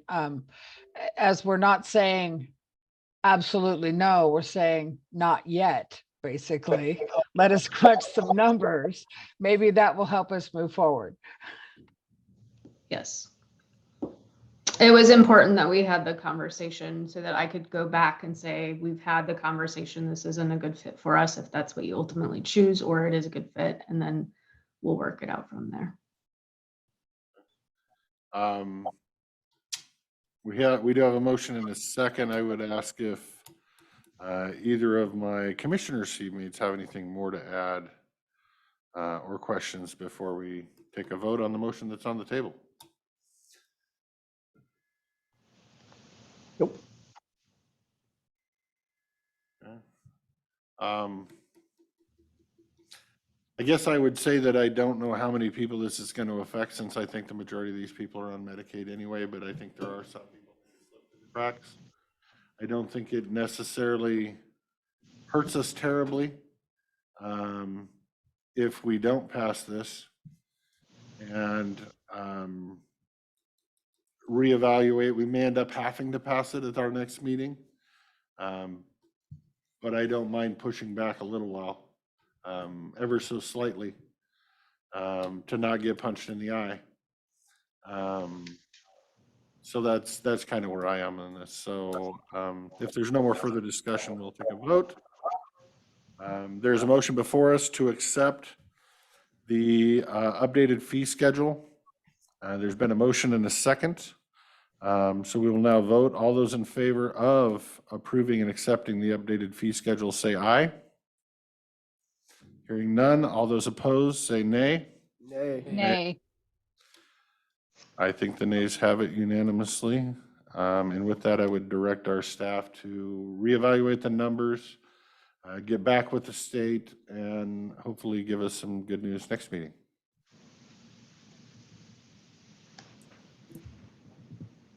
Well, that was fun. Mhm. Moving on. Find my agenda again, sorry. I scrolled away from it. If we don't have anything else for the board to discuss, which I'll pause for a minute in case there is. Hearing nothing, so now we'll move on to the next item, which is public access to the board. This is the time that the public can comment if they so choose, ask questions if they so choose. I don't know that we'll be able to give you an answer today. We may have to contact you later, but this is where you have access to the Board of Health. So I see no one in the room. If there's anybody on Zoom that would like public comment to the Board of Health about health issues in our county, please unmute yourself or raise your hand.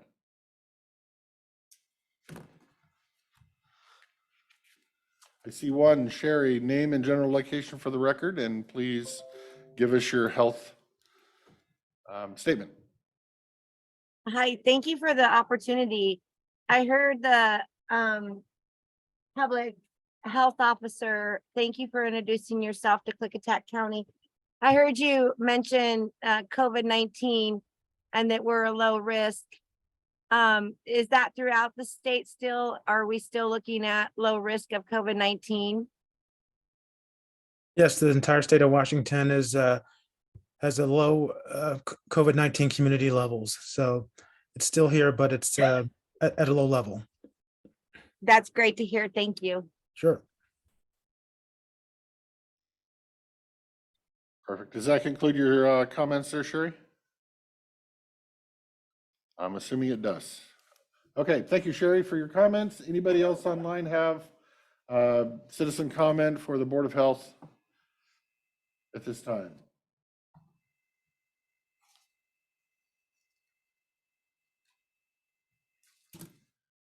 I'm seeing none, so I will say last call to any citizens in the room or online that have citizen comment for your members of your Board of Health.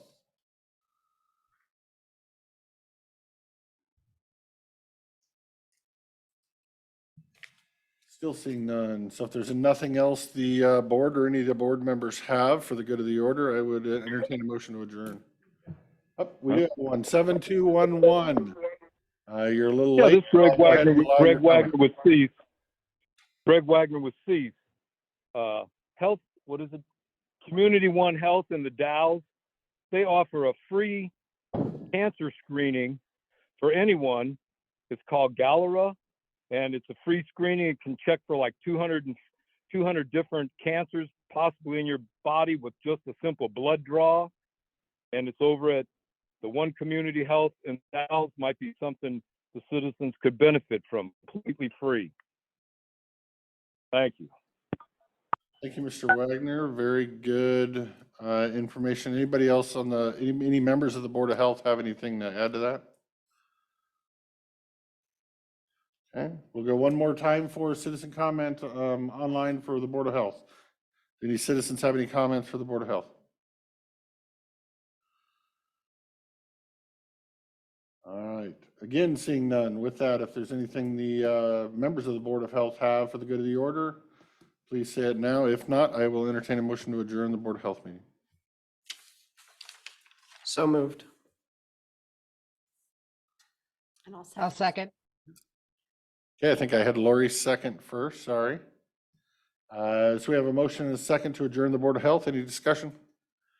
Hearing none, all those in favor of adjourning the Board of Health say aye. Aye. Aye. Motion passes. Thank you, everyone. And thanks, Aaron, for your work on the fee schedule. And I hate to pile more work on you, but here you go. No, we're almost done. Like, I think it's gonna be way better. Thank you. I think that was a right decision. Mr. Joel, thank you very much for attending today. Can't wait to meet you in person someday, sir. I'll make sure I make it a point the next time I'm over there. Perfect. Thank you, sir. Thank you. Thanks to the rest of the board members for showing up. Thank you. Yep. All righty. Thank you for driving up, Paul. Yep.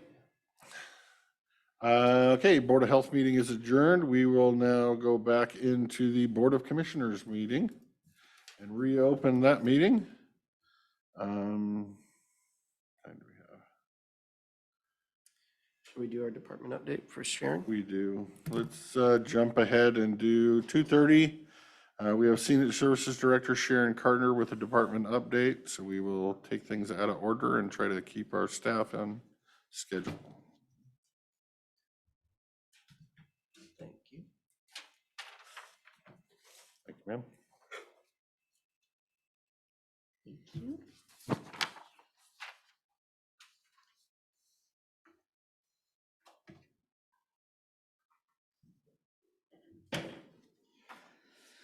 Okay, so just wanting to update first on our transportation services. So our current grants for both our dial ride and our fixed route services are ending June 30th. So we're just waiting, now that session has finished, we should be hearing any time about our grants that we submitted to continue those services, as well as some of the capital equipment requests for vehicles. So expecting to hear any day on those. Another item that had just come up was, and I was wanting to ask about a letter of support to Klickitat Valley Health. So I talked last year about the ZAP grant. So that's the, so White Salmon, City of White Salmon and Bingen, along with Fourth Mobility, with support from WAGAP and a number of other community agencies, pursued a Washington State Department of Transportation ZAP grant last year for electric vehicles, a car share program where they'll have a vehicle in Bingen and White Salmon to use in the community, and it's at like a lower rental rate. And agencies committed to using those vehicles to make sure that they get use. We saw definite value that we could potentially have some of our volunteers that drive for our Meals on Wheels deliveries or even on our transportation service might benefit from using those vehicles as well. And we had looked at trying to get one for Goldendale. Fourth was willing to do the application, and the commissioners had supported doing a letter of support, and we were potentially going to have it before the parking lot was built here. But the funding had run out in that particular cycle. So Jonathan with Klickitat Valley Hospital had called, emailed and asked about pursuing a ZAP grant for Goldendale, again, because they have a definite interest over at the hospital. They already have some charging stations there for vehicles, but they really feel like there's situations where they have people that could use a car share program, and they would like to expand a bit more of and they have the infrastructure for it. They've spoken with the PUD. So they would actually be the grant applicant to Washington State Department of Transportation, because Fourth doesn't have the capacity right now, especially with the tight turnaround with this particular grant. But they would like our support. And it's definitely, again, something that we feel could benefit our senior services agency and making that an opportunity, as well as the community of Goldendale. And having them housed over at the hospital, some of the challenges for the hospital have been getting transportation services when Mount Adams is fully booked up, but having some opportunities that maybe volunteers or other folks could use that service. So I wanted to see if the board was supportive of potentially writing a letter of support for that car share program, for that grant, with KVH as the applicant. So they're the ones that would provide the match, and that to senior services, Mount Adams Transportation as an agency would be supportive again of use of that, because we see that could be beneficial to us and would get the hours needed, because that's part of what that grant wants, to make sure those vehicles are going to get used and not just sit there. I'll go first on this one. I'm fine with it, and so if the board so chooses, I would have KVH send over a sample letter. Okay. Of support that we can use as a template. Okay. And now we'll let my seatmates weigh in on that eloquently crafted statement I just made. I knew I'd get his attention with that one. He was looking down, going through his papers. I'm fine with it. Yeah, it sounds like a way to increase. Okay. Yeah, and the turnaround time is pretty tight. May 12th is the application deadline. So I'll talk with, and we'll get a template or format over to you. And then I would write one, in terms of addressing where we could see the value for even, senior services and man-managed transportations and our volunteers being able to have access, because those are areas that could be of benefit. Okay. You can write our letter too if you want. I was just going to make them do it. All right, looks like you have consensus there. Okay, so now's the not so good news too is our two-way radio issue. So I think Jeff King in Emergency Management had kind of given a little bit of an update of what was going on, or some mention. So Man Adams Transportation, we have, two-way radios that we're required to have and use in our Man Adams Transportation vehicles. And we've had, it was Wheeler Communications forever, and then it switched to Day Wireless.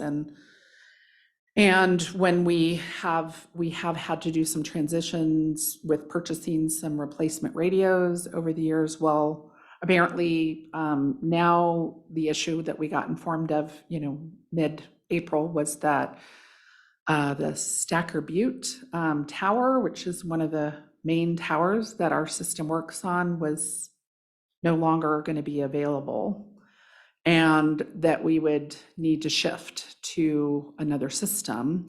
So Day Wireless had initially talked about their Metro West system as an option, had provided some initial quote information on that, which would involve some upfront costs. Initially, not all our radios are compatible with the Metro West. They're pretty old.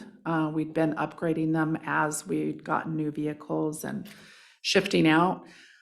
But most of ours were compatible, but we would have to replace some of those, and then they had to reprogram, have the techs come out. So some of the initial upfront costs was estimated about $10,000.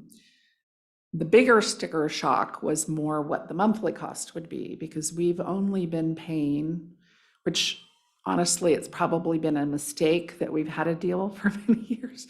We've only been paying about $600 a year for the use, and we have basically 19 systems. We've got 2 base stations, a base station in Goldendale and a base station in White Salmon, and then 17 vehicles that have them. So 19 of them, but it was based, we were paying just a per tower charge, which there's 3 towers that were referenced. Well, the monthly fee would change to $6,000. The annual fee would change to $6,000 a year from $600 a year.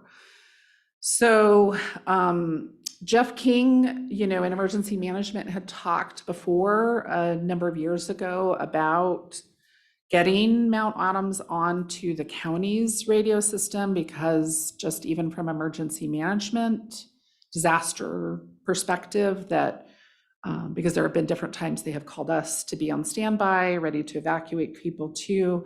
And we've had to kind of work out cell phone or different communication systems. And ideally, he said it would make much more sense for us to be on the county's system.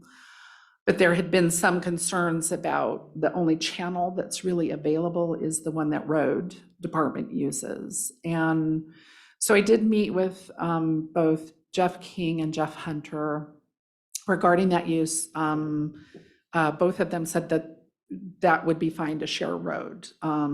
Jeff Hunter wasn't concerned about that. He said they don't use it a lot. I mean, it is based there just for, basic essential communication. And we only use it again because we're also there's, guidelines with FCC and that communication about just radioing in for just hey, you need to check in with the office, or we need you to reroute to get this person or something like that. It's very limited. So it makes sense for us to go onto the county system, which would result in, we wouldn't have any monthly cost with that. Because Jeff said that's, nobody's charged separately out for that. That's just part of that system. But there is that upfront cost because the current system we're on is a UHF system, but the county system is the VHF, which is a very high frequency system. And so, of course, our radios that we have and our equipment does not work on that. We have to switch to new equipment, which we already have to anyway with, but not quite to that level. And so I had hoped to have a quote from Day Wireless on what that cost is going to be, but they still haven't got that to me. They're still working on that. I did ask, because in talking with Jeff, there was also, he'd given me some ideas for making sure that we not only went with like a Motorola one, which is what we've previously had, to go with another brand that's still works fine on the system, but it's more cost effective. And so I asked to make sure they provide a quote for that. And then they've had a little bit of challenge in terms of figuring out exactly what they have to do with our antenna and wiring at our base station. So they already know here what's involved because they just recently switched that over with our move. But in White Salmon, it's been a number of years. And so they were trying to figure out, we'd had sent them pictures and that. So I know the price is going to be over 10,000. I mean, if we're talking about 19 systems, because it's the bases and then the 17 radios, when I was just looking at about half of that under the previous one, that was about 10 grand.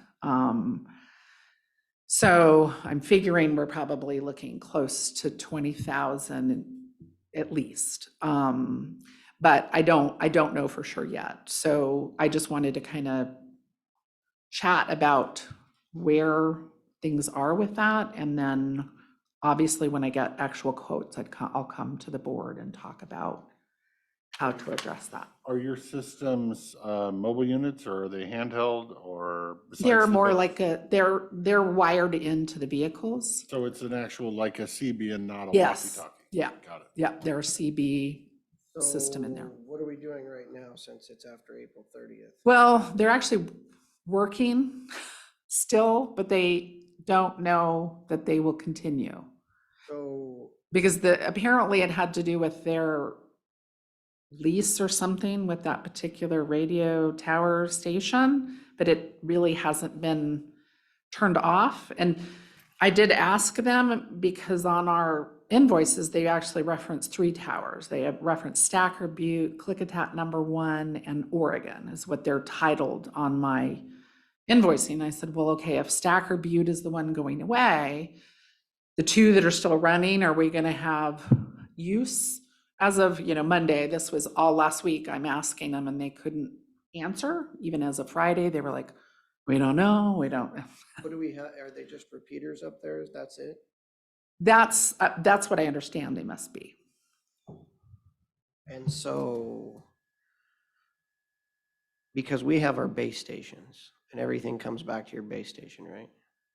So we have base station here in Goldendale, White Salmon, and Right. radio on a particular channel to our drivers, and they radio in, and we've not always had full coverage anyway. So who owns those repeaters on those other? On the other on tower Stacker ones? Tower, because it's not on our tower, right? It's on- Yeah, so that was one that I think the issue was Day Wireless had a lease or whatever or something, and then they didn't really explain what happened, but that as of the 30th, they weren't gonna. I guess It's my upgrade thing. A lot of people are leaving UHF to go to VHF. So I guess my question is can we get that repeater and just put it on our tower to keep using our stuff? I mean, to get a message that we're gonna be shutting off your communications in 20 days, Do we have a contract that says they can do that? There's no contract. We have a In hand up terms of a- from Emergency Management Director Jeff King. Sorry, not yet. Go ahead, Mr. King. I don't want to butt in, but if I can answer some of those questions, I will. The question about what's there, Why is it going away? the day wireless system, the old Wheeler's communication system, yes, is being phased out of the day wireless system. And those 3 sites will eventually go away. They were UHF repeaters at those 3 locations. That answer your question, Mr. So even if the other two, Anderson, I that's where think. I was getting at, is they're getting upgraded. And even if the other 2 remain UHF, eventually they're going to switch too, and you're going to be in the same boat, just might be 6 months from now. Yeah, their current system that they're trying to transition all of their commercial users to is a digital system. Right. And that's what Sharon's been dealing with. Their mobile radios, which are also in their fixed locations, are also mobile radios, base stations. They have to be upgraded to digital capable, the ones that aren't already. So they're actually not losing, Day's not losing the tower. They just want us to upgrade to digital and they want us to pay $6,000 a year to do it. So at Stacker Butte, this is not official, but my understanding is that, yeah, they are losing some capability at Stacker Butte due to a lease going away for one of the shelters they have, the old Wheeler's Communications Shelter, and it's separate shelter for day wireless system that existed for years. So the system that Mount Adams Transportation has been using, I believe the shelter at Stacker Butte, that lease is no longer being offered to them. So the new system is in the other shelter. And that's why this has come about so quickly. They were given notice to vacate. Do you know if the radios that we would then need to get for the senior services rigs are compatible with anything else we have in the county, whether it's public works, sheriffs, anything else that we might be able to over time, and vehicles go away, pull out of one vehicle to stuff in a new vehicle if things break? Or are these their own? You get where I'm coming from there? Are we gonna have to upgrade these in 10 years, or are we gonna be good with a one-time upgrade? No, yeah.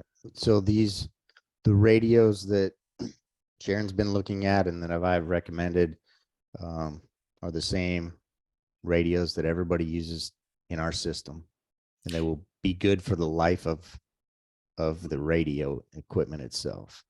Right, okay. And we've always pulled, when we have like a replacement vehicle, we pull the equipment out and have reinstalled in the new one.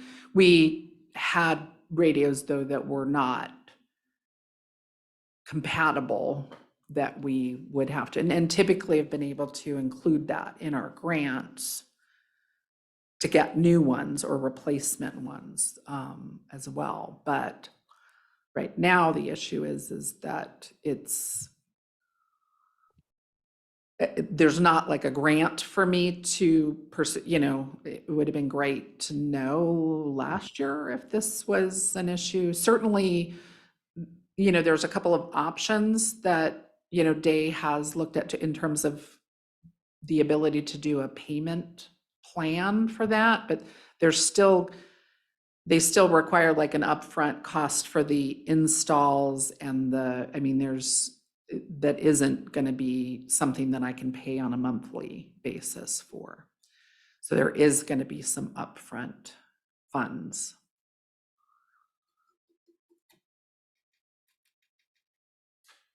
Yeah, I guess to me, looking at it initially is, even if the number is 20,000, that's only 3 years of continuing with day wireless. So in the long haul, it's still cheaper to go on the county network. I think it's more efficient to go on the county network. I think we'll end up having other vehicles litter crew per se that's getting a radio that, or might be getting a radio that would potentially be sharing. I hope your number comes less than 20,000. But over the long haul, I still think it's the best cost savings and the best service. And I do think, you know, Jeff has mentioned for some time too, that it makes sense, just again, from emergency perspective too, as part of the disaster planning that So we've been talking be able to about connect this for a with the county while. and not be so separate. Yeah.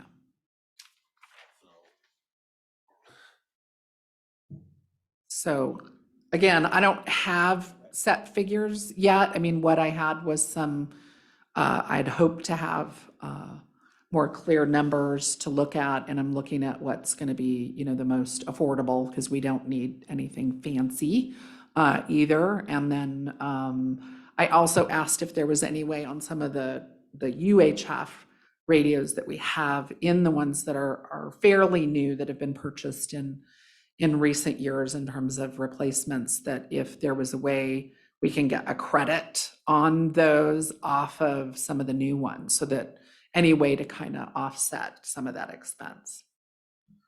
So Credit, you might get a credit when they go out to public surplus auction in the fall, if they don't get credited in. yeah, I just don't know how in demand those That's the are versus You're not gonna get we might much. get a better credit if they're feeling bad about the service That would be changes in my that too. recommendation is move towards the switch, give us better numbers so we can make more informed decision. Yeah, as soon as I get those figures, I will relay that. So that's, But that was kind of one of my questions for Bad Jeff news. on whether it's the same radios everywhere. Do you know of any used radios that we have out there, either in the sheriff's department basement or, you know, public works storage room or something, that are not being used and never got surplus, that we might be able to reuse and save some money? I already talked to Sharon about looking into that. But as you know, most entities, both county government entities and fire districts and so on, we use our equipment until it's no longer usable. So that's gonna, be a hard ask, but there might be some that I could scrounge up until she has time to, purchase. And I'm, Right, my main thinking was in the sheriff's department, because sometimes when they get new vehicles, they don't reuse all their old equipment. So I wasn't sure what happened to all that old equipment. and I'll check in with the fleet manager, Deputy Beasley, just to see. Anything you if could do there's to help us would be great, sir. I've been doing that, and I will continue to do that and support Sharon. Also, I will use what connections I have within Day Wireless, because we have multiple contracts with them in the county, and they maintain and upkeep our entire system. So I will help her in this process. And I've also recommended that other model of brand of radios. Yeah, That they're should gonna- be a significant savings. yeah, they're going to working on a quote for that too. 'Cause Yeah. I asked. Thanks. Yeah. Yeah. Jeff's. Yeah, they go from like $800 a radio to $350. Yeah, just for the purchase price. So, yep. All right, anything more on this topic before we move on to senior advisory board?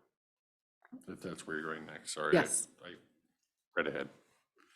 I have a new applicant for the senior advisory board. I spoke to a gentleman from Goldendale, and his name is Gary England, and he submitted an application here, and I'll give that to Lee also, but he's going to come to our Friday advisory board meeting to meet the current advisory board members, kind of share why he's interested. And I've already provided him some information, the advisory guidebook, also our advisory board bylaws and some information on that. And we chatted for some time. So Friday we'll have some Q&A and find out if he is indeed for sure interested in moving forward. And then the advisory board will make a recommendation and submit that letter to you all. But just to know, we're glad to have another person from Goldendale that's interested in serving. We'll still be one short from Goldendale too, if he joins on, huh? Because there's currently only one, isn't there? Right. Tara's from Goldendale, and then, yeah, so it'd be good to get another person So from. Tara our McLeod is east the only one that's currently in the Goldendale. Goldendale area, yeah. And she's not even a senior. Right, because it is, That's it kind of is, the point. right. Step up, seniors, come on. And it's always been that, you know, it has to be majority seniors, but it can be folks that aren't seniors that can be part of that, but it has to be at least 51% have to be Right. seniors, so. But Tara's, I think, been a really good addition in that too, because there's a lot of resources in that with the library affiliation that we can take advantage of and getting the word out. They're definitely kind of, you know, an informational hub, so. I agree. And that's always a challenge is getting people to know about services, so. The other update I just wanted to, we have some personnel that's going to be out, you know, for a couple of administrative staff that are having surgery or family medical time off, and a couple of drivers in the upcoming months. So we're fully staffed, but there can be some challenges. We're going to be, you know, doing some overlap and covering for folks that are out for some extended periods, but we're hoping that we won't have any major disruptions in service. So we've got good backup coverage with each other. And then on the good news front, under nutrition, so I do have, had submitted for a consent agenda was a contract amendment for our senior nutrition program. So and that's to add some funding. There is a pot of money basically that has been provided to us to cover our full expenses for our senior nutrition programs for the months of April, May, and June. You know, usually it's only covering, you know, a portion.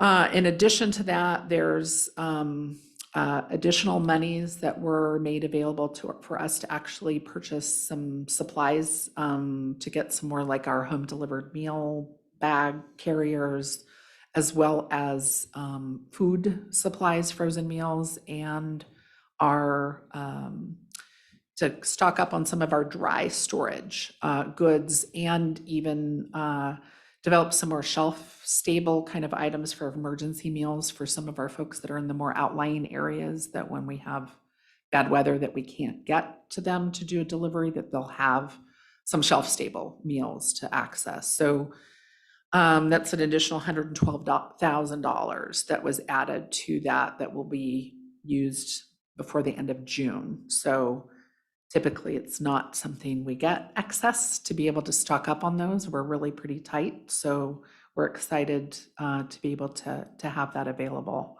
And there's just some tracking that we have to do because it is hunger relief fund programs, but we're used to keeping track and doing different backup for our different funds and sources. So that is on the consent agenda to sign that contract amendment, and that's more funds to carry out. The other thing we have coming up, which is something that we've done for years that's been available to us, but is more needed, it seems like, again, this year, because we had a number of seniors that were able to get some higher SNAP, senior nutritional program benefits, because of the pandemic relief. So, and seniors sometimes only qualifying for like $15 a month in SNAP benefits, they were actually getting $115.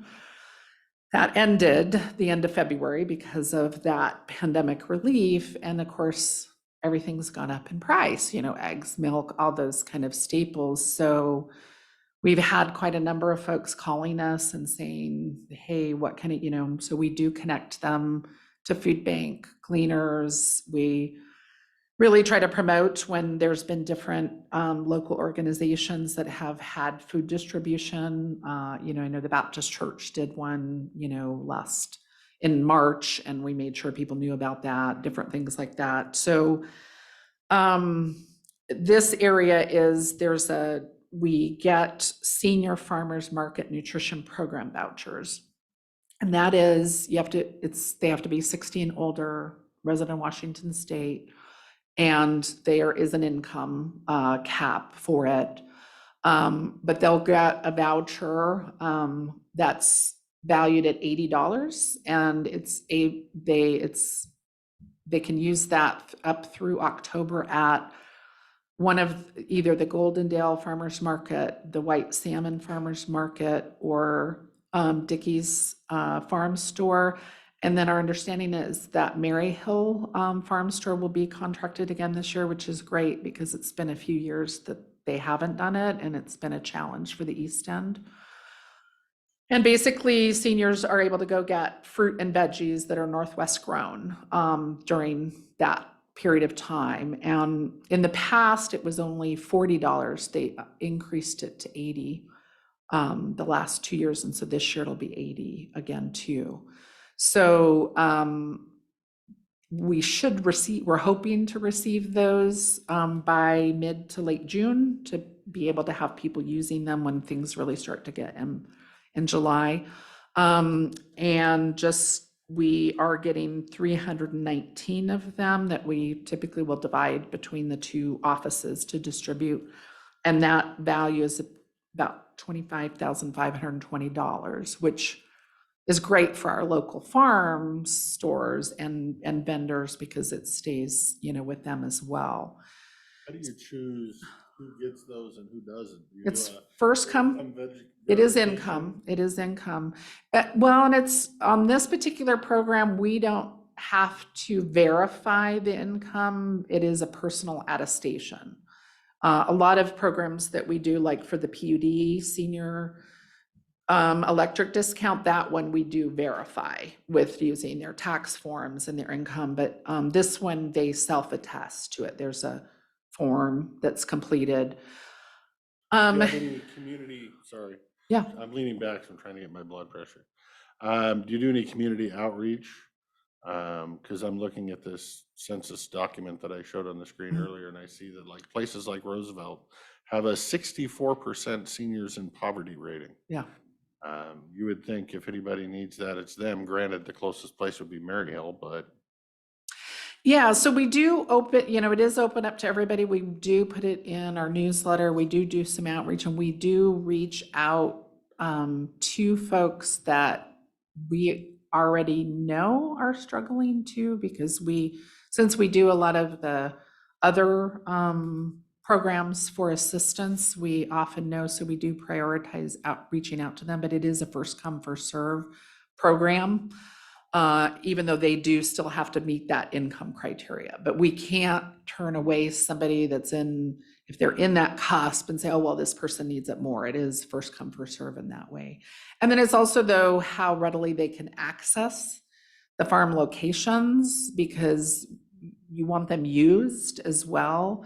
And we have provided, and coordinated transportation with volunteers, as well as taking folks that can't to get them to the location to use their vouchers to make sure that they have access. But, thankfully to a number of, like Roosevelt now has the mobile food bank trucks are going there too. So that's one of the things we've been trying to make sure people know. Are there any, looking at my graph, the next closest seniors in poverty, according to the census, is 27% in Lisle. Is there any farm type places that you can think of in Lisle that we can contact to see? Maybe not this year, but in future years. Well, and that's one that's been a frustration with, because the Department of Health is the one that approves the farm, and they're pretty strict with the WAC. And I tried to get, because the Gorge Grown Mobile Market, they were very interested in doing it, and they're great because they park, they're right down in Lisle, because actually I've shopped at their mobile market myself to get fresh veggies, and they were interested in doing it because they do, it on the Oregon side but because they're a farmers collective, that's a nonprofit, and there's an issue with Department of Health, and they said it's in WAC that it has to be the specific farm, which seems like they're not keeping up with the time. So I've been hounding, ADSWA will tell you I'm probably a pain in their butt because I always complain and demand things. And then I talked to Department of Health, and I was On with Gorge Grown, as well as the Gorge Farmers Collective, and they're very interested, but they're told they don't meet the criteria.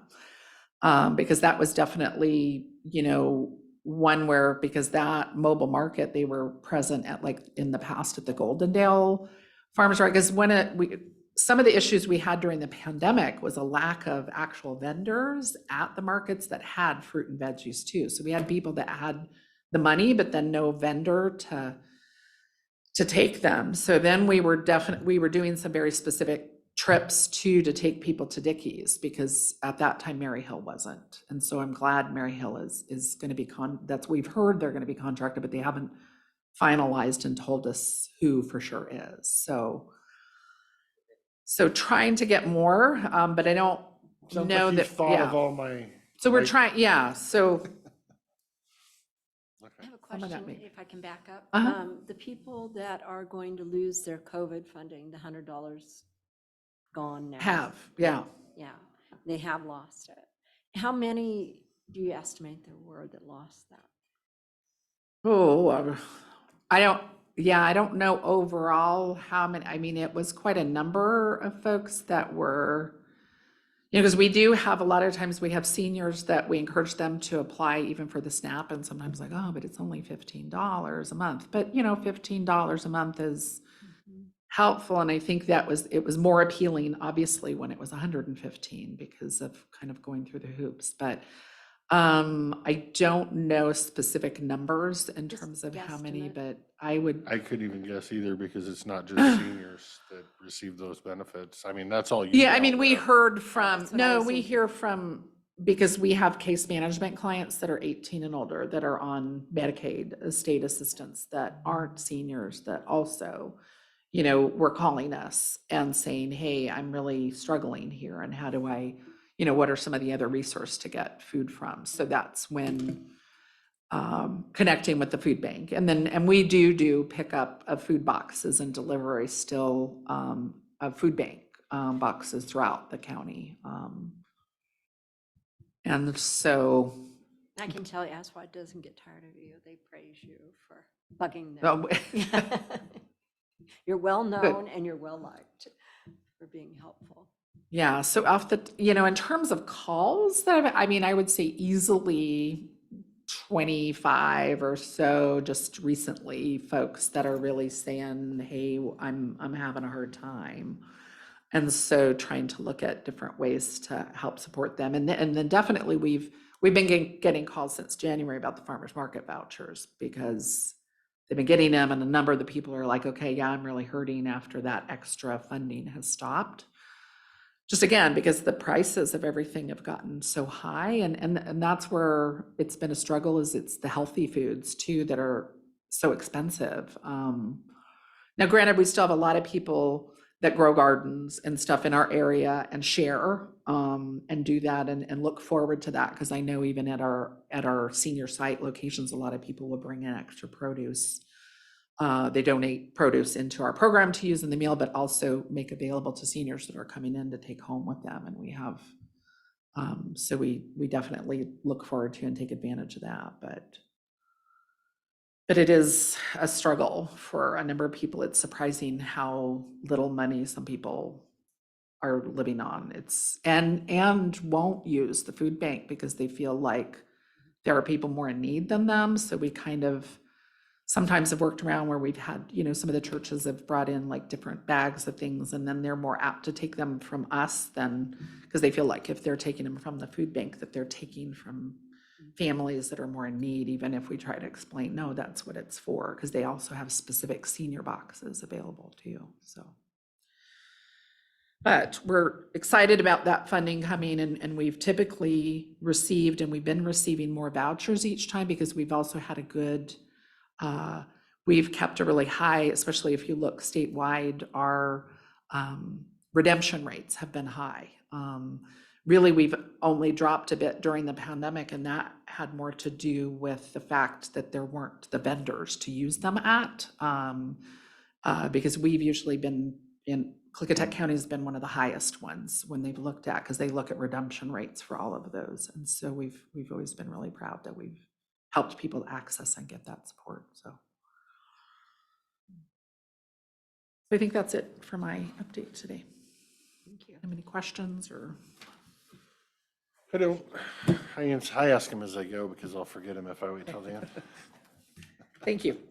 Thank you for your update. Yeah, thank you, Sharon.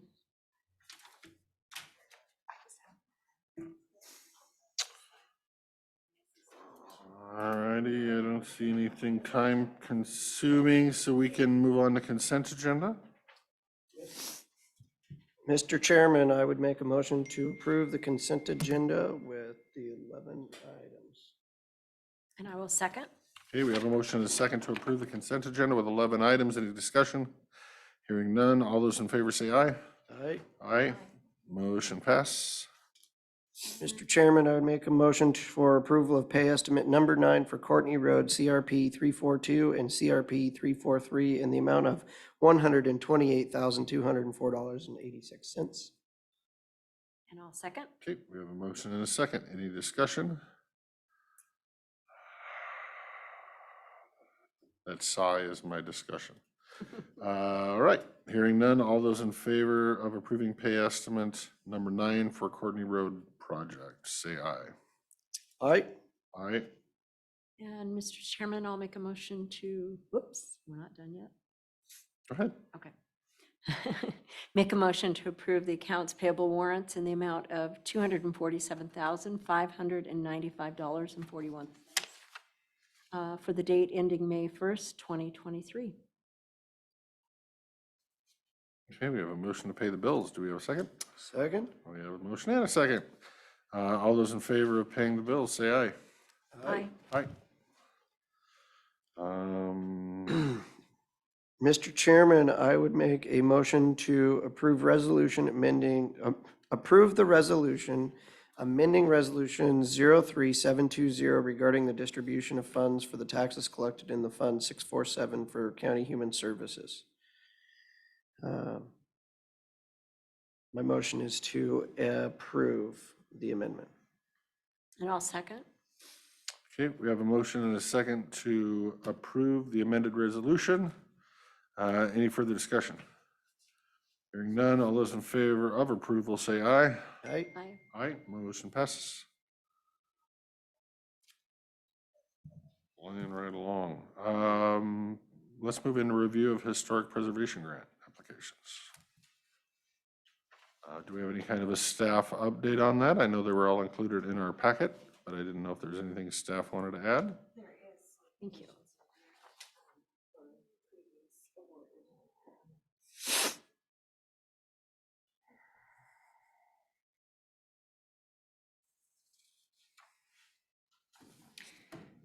So you have before you the historic preservation grant proposals.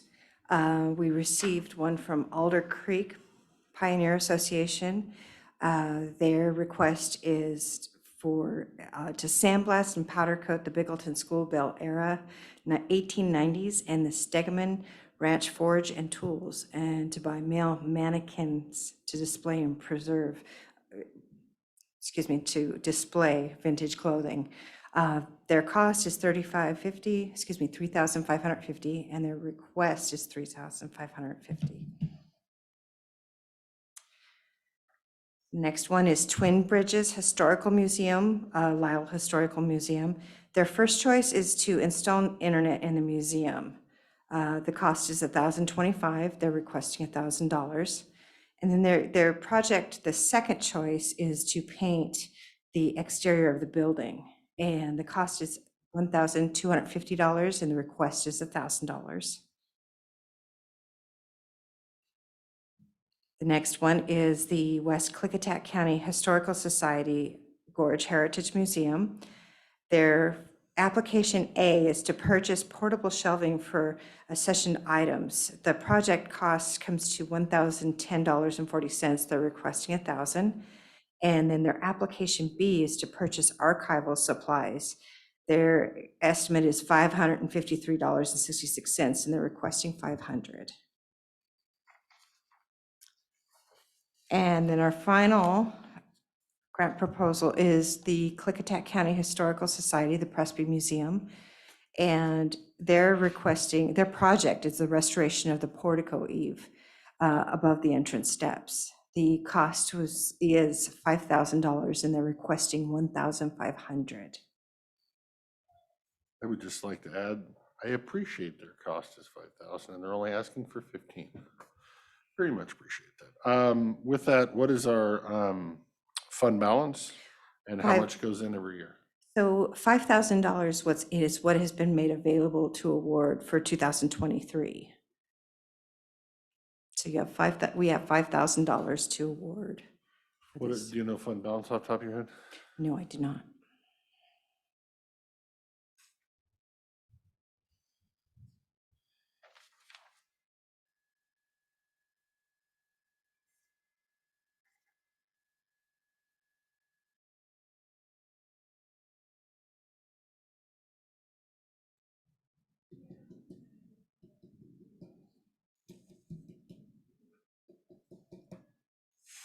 How do they, when they bring these projects and present them as A and B, are they expecting both A and B? Or are they really just, I mean, they'd take both A and B, obviously, but they're obviously labeled A and B because if they only get one, they're listing which one they want.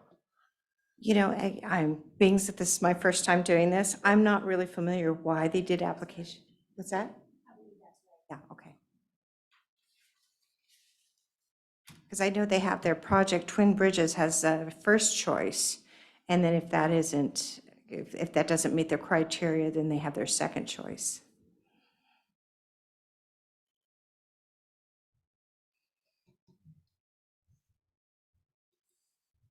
So how do my seatmates want to proceed? Do you want to look at each one of these individually and pick whether we have any issues with project A or project B, or whether we would prefer project A or project B? Or application A and choice A and choice B, depending on who you ask.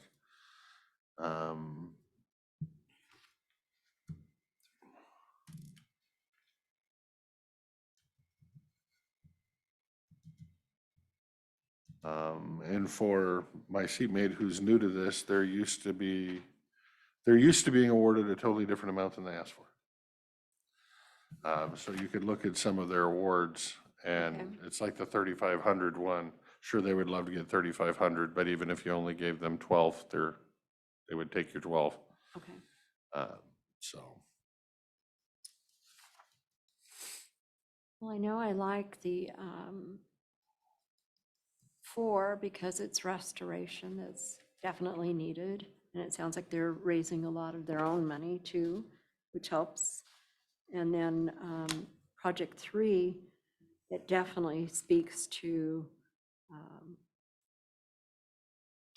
taking care of their museum and being able to display the items they have, being able to set it up and take care of what they have in the museum.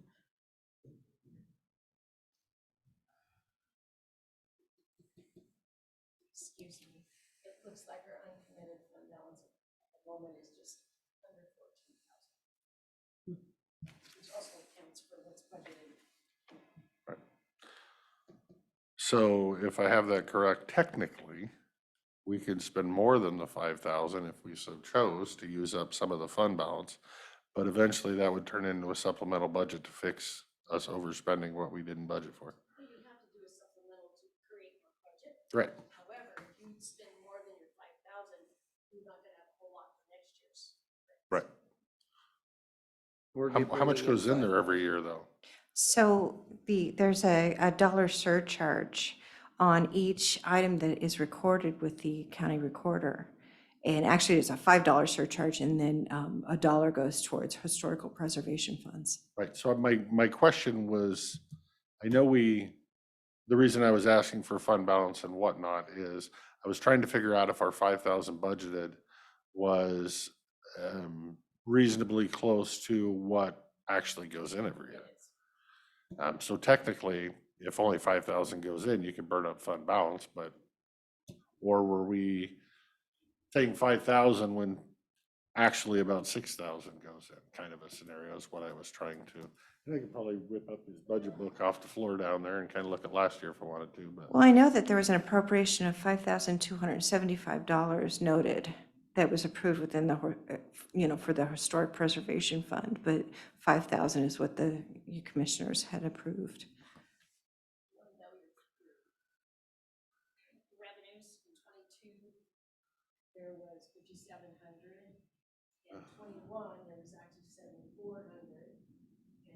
2020 was 6,000, and 19 was only 4,900. So it fluctuates with the economy, kind of what's Right. going on, what So some years we're actually building fund balance, and other years we might use $100 of fund balance on the 4,900 year.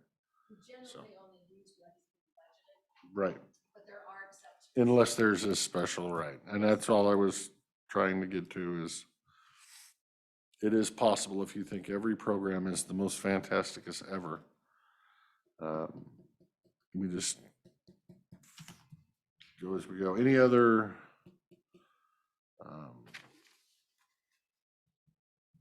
any recommendations from my seatmates?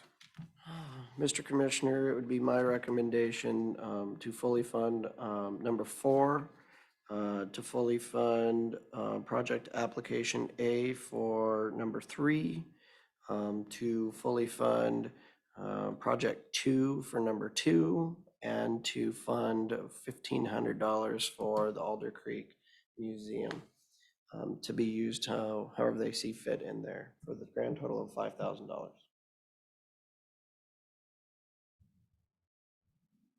And I can agree with that.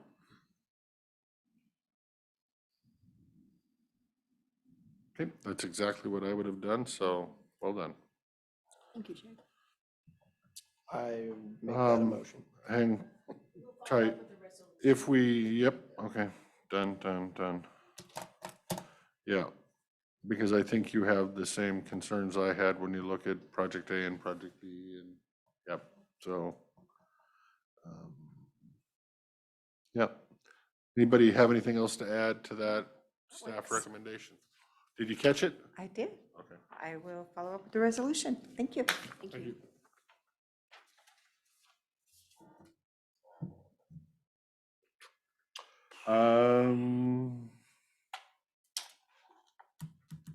Did the hat on?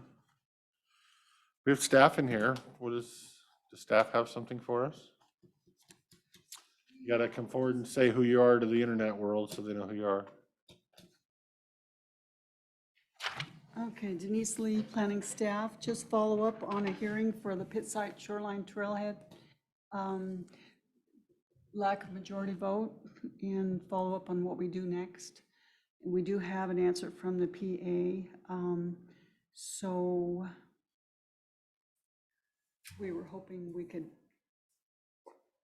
Because we had, this is Mochi Limblad with the planning department. And because we had a tie vote for that quasi judicial application, in order to break the tie vote, we will need Commissioner Zola to participate in voting based on the doctrines of necessity. Because that way we will have, to have a majority vote, and Commissioner Zola would just need to disclose why she recused herself to begin with, and then participate in this voting. And so we were wondering if we can schedule this next week under unfinished business to conclude this public hearing for the pit trailhead. Okay, if that's the legal opinion, I would recommend we follow it.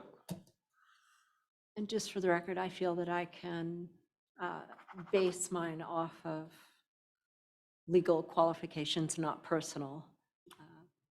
Perfect. So that's what we'll work with Lee to get that scheduled then. Okay, thank you. Thank you. Thank you. While they're here, Yes. while you're here. just Why stay. you're here? No Come on escaping. down. For tomorrow's hearing for pump storage, FERC, has the planning department prepared anything to send in? No. Okay. Why would they? Because it's a FERC planning hearing? Comment is not due tomorrow. I think they have a deadline. Tomorrow is the draft EIS for the FERC, EIS for the pump storage, and they have 2 hearings tomorrow or public meetings tomorrow to try to get people's comments and answer some About the questions. EIS, right? Yes. Which is definitely in the planning realm. would we like to submit comments in support of the federal EIS from Klickitat County? Speaking your mind, please, sorry. Would we like to submit comments in support of the EIS for FERC from the planning department? Why would? I just did it too. Um, Tell him to speak in the mic and then I'm leaning back. Well, it's hard to see Lori. when- I would hope this board would poll its members, of which I'm in favor of commenting in favor. I don't know if we need a county letter in favor, if you want a county letter and a planning letter, or just a planning letter, or, so I'm trying to figure out where you're going with that. But not that you're getting any objection here, I'm just trying to. Planning department has not been commenting on the proposal, but I believe Natural Resources Economic Development's been providing letter to FERC in support of the proposal before. Right. And I talked to Mr. McClure and he plans on attending and testifying. So, but if you think there's a. I mean, being that it is an EIS and being that there's already been one EIS done, and that was by the Department of Ecology. I think that if we could get comments, at least so that we have standing in the future on the FERC's EIS that supports that from planning as well as natural resources, economic development. So you actually looking at comments on the actual EIS or just comments that you agree and support a full EIS and not an MDNS? No, it's, sorry, I did it again. It already is Right. an EIS. Right. So they're taking comments on that EIS. And you're going to see comments likely from the tribe going against that EIS or other groups.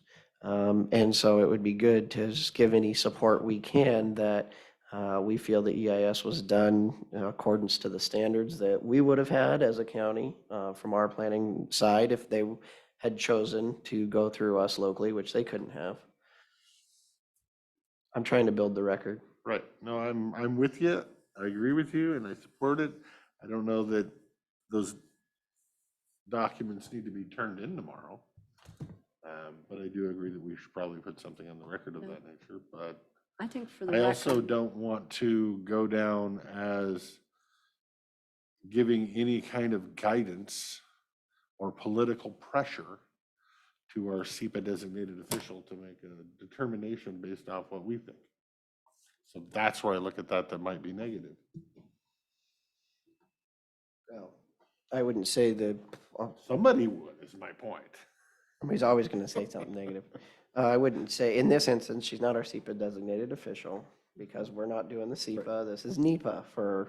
I'm aware.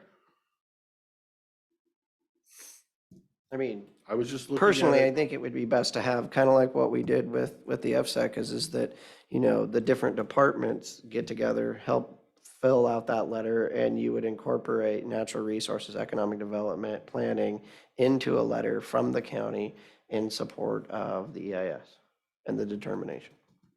Correct, and I see it that way too. I was going to ask that question if we were doing something similar for support. Being though that, And you I know, don't- Director McClure wants to go and testify, which he rarely ever does. Usually it's written, but from the economic standpoint, I think it makes absolute sense in terms of, you know, the value of that project to the community. Well, and I like to see that we have something on the record that we're unified as commissioners in our departments and No, I'm fine with it. I don't know, are you both planning to go to the FSEC, either of the open hearings tomorrow? Sorry, meetings. I was thinking about the one in the morning, afternoon, the early one. The 10 a.m. one? What are you thinking? I was thinking about the 10 a.m. one, but I was also thinking about the evening one, so I might be at one, I might be at the other, I might be at both.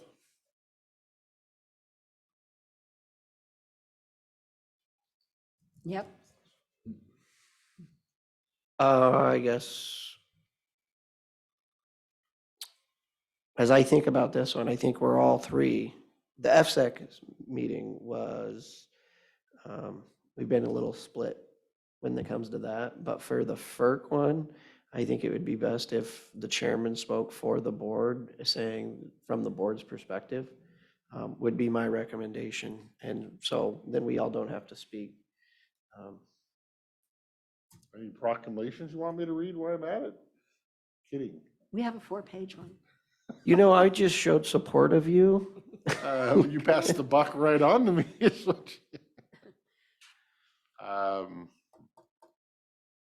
I wasn't actually planning on having that much detailed testimony, so if you feel confident with what I will say or what limited I would say, that's fine, but I also wouldn't.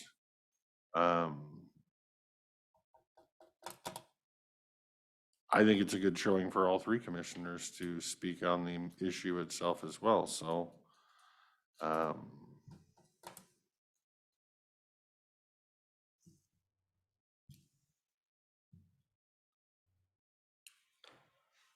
Doesn't matter to me. I don't know. I'll testify tomorrow. If you guys want to show up and testify, I encourage you to do so because I think it can only help and not hurt. Because we all end up thinking about something different and testifying about something different. So, uh-oh, here he comes. Were your ears burning? So we're talking about testifying at FERC and tomorrow, and I'm assuming you're still planning on testifying for FERC tomorrow? Yes. Okay. Yes, I do. Yes, I do. There are written comments are due by June 6th, so I plan on generating some written comments. I'm still doing that review tomorrow, would be just to show up. I'm planning on stating some support for the project by the Economic Development Authority. It's a key project for us in redevelopment of that site. I will speak to the Economic Development Board later today about that, make sure they're on board with that. I might comment from the county, but I believe is one or more of you, or one or more of you planning to attend? One or more of us, if not all of us. If Okay. not all of us speaking and you speaking. And we might tell you to speak first and then just say, hey, what he said. Okay. So I reserve my time for Mr. McClure and give you another 3 minutes. Okay. Again, I was planning on being, Again, you're speaking for the Economic Development Authority, not necessarily for the county. in that that's my current thinking, yeah. I'm still, Makes a lot of still sense. reviewing that document. I haven't had that much time with it, but yeah. I guess I would say my other worry about having planning staff comment on that document is they haven't commented on the FERC before, correct? Yep, correct. We already have her so bogged down. Are you going to give her another 120,000 pages to look through, read through, and comment on when we have Mr. McClure and ourselves? If that ain't enough for them, I don't know what is. Right. And we are an intervener in this process, so, and we have submitted comments before to FERC, but again, tonight. Not from planning department. No. It's from the commissioners Right. and economic development. Right. And that's what I'm suggesting we keep it as, so that we don't continue to pile things on her plate and then get frustrated when they're not getting done as fast as we would like. Right. I'm trying to keep one less thing off her plate if it doesn't really need to be on it. And I believe the Public Works Department submitted comments. It may have only been for Ecology's process, their environmental review, or could be for FERC. I'd have to double check. And they were focused on road. It's to FERC.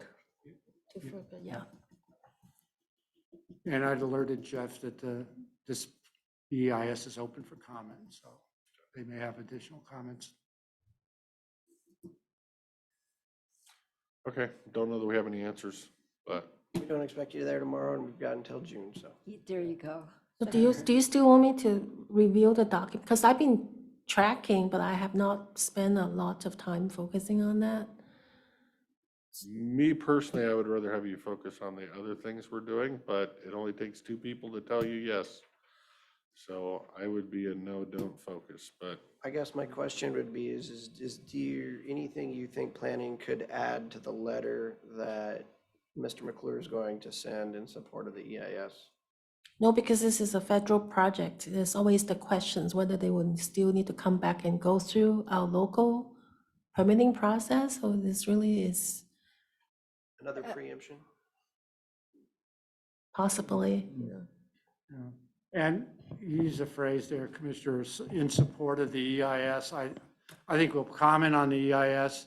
There's a lot of it in my initial read that I agree with, and, you know, its environmental impacts seem to be low and mitigatable. So I've not, I wouldn't characterize what I'll be doing as writing in support of the EIS. I'll be commenting on it.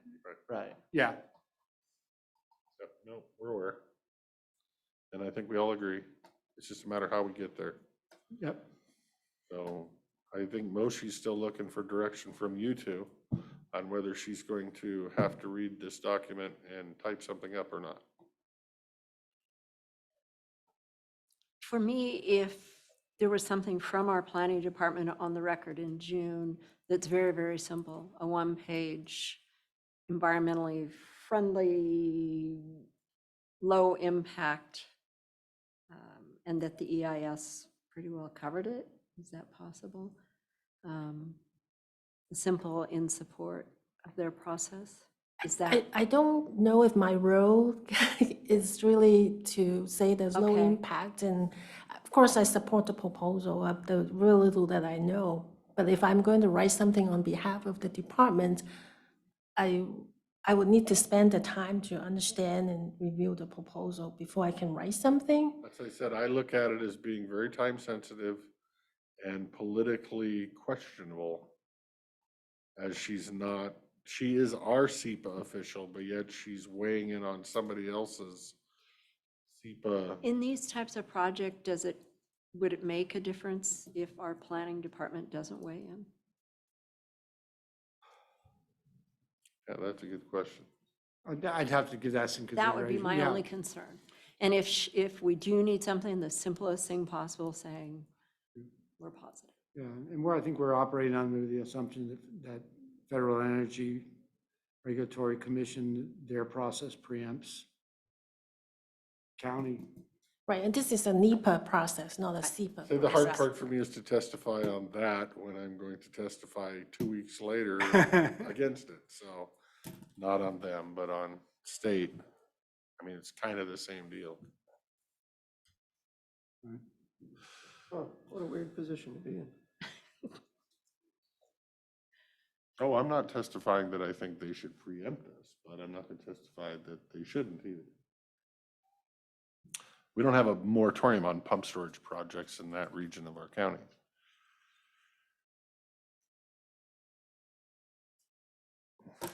Okay, we're good enough for tomorrow? Do you have guidance on what you're doing or not?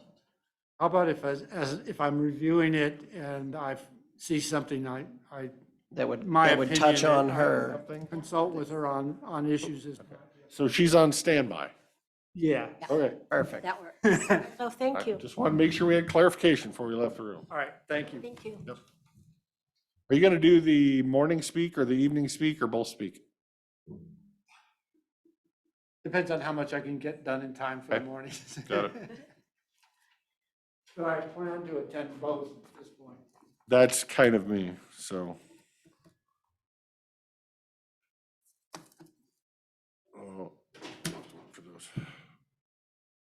I had one other thing under board pending before we, I didn't bring it. Rob have anything? Do you have anything set back there? Community survey, I had a meeting with one of the groups, which does most of the big stuff around the Polco. So you sign on for a yearly membership with Polco. You can do as many online surveys as you want, using all their tools, all their templates, all their everything. It's $7,500 a year. If you want to do mailers, it gets much more expensive. If you're doing their standard community survey mailer where, you know, they ask you, how do you feel about crime in your neighborhood and all those weird things that I don't know that we're interested in, you're looking at 20, 25 grand. Gee. Yep. So when I talked to her about my biggest worry twofold with the online survey, like a Survey Monkey, which is the cheapest way to go. My biggest fear, and we've already seen it in this county and other online surveys, that they end up getting forwarded to the Sierra Club in Seattle. And of course, they're all in favor of green energy or whatever. If we can't weed out where they live, why are we even looking at the survey? Because it's biased. So that was my first worry about the online survey. Well, with Porco, they take all the data. People have to register for a free account with them to answer the survey, and then they go on a mailing list. So if you ever send out another survey, everybody on the list is notified and they all get an email saying the county has launched a new survey. So that's good. You all obviously have a database. But before we get the data back, all that names of the people that did the survey are cross-matched with our current local voter database so that you can tell 74% of them match your local database. So you know those 74% live inside the county, and then these other ones we're not sure of. So you get kind of two separate polls, but at least then it filters out everybody. So in the same regard, if you were just going to do a community survey for solar, say in the 98613 or 98620 Goldendale Centerville zip code, you can launch it that way and filter the data through the voter database to pull out all the submissions from the Woodland District, the Pine Forest District, the Orchard Heights District, the Centerville District, the 3 Goldendale districts, and the Pine Forest districts, which incorporate that block. And only, you could see the data from inside the moratorium boundary versus the data that you collect from, say, it making its way around White Salmon for that poll question. So that made me feel better. The only thing I didn't like about it is you still, anytime you're doing an online survey, I think you're having people fall through the cracks because you have seniors that don't necessarily do a lot of online stuff. And a lot of times I'm lazy and won't go register for an account. So, but in the same regard, you're not looking for 100% voter turnout.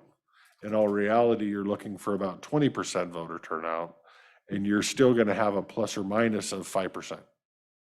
So if you only get 10% of the voters to turn out, or 16, which is what happens a lot of time with the community survey, it's enough to give you your percentages plus or minus 5%, which obviously if it turns out 50-50, that didn't help you. But if it turned out 75-25, even with a plus or minus of 5%, you got a pretty convincing answer.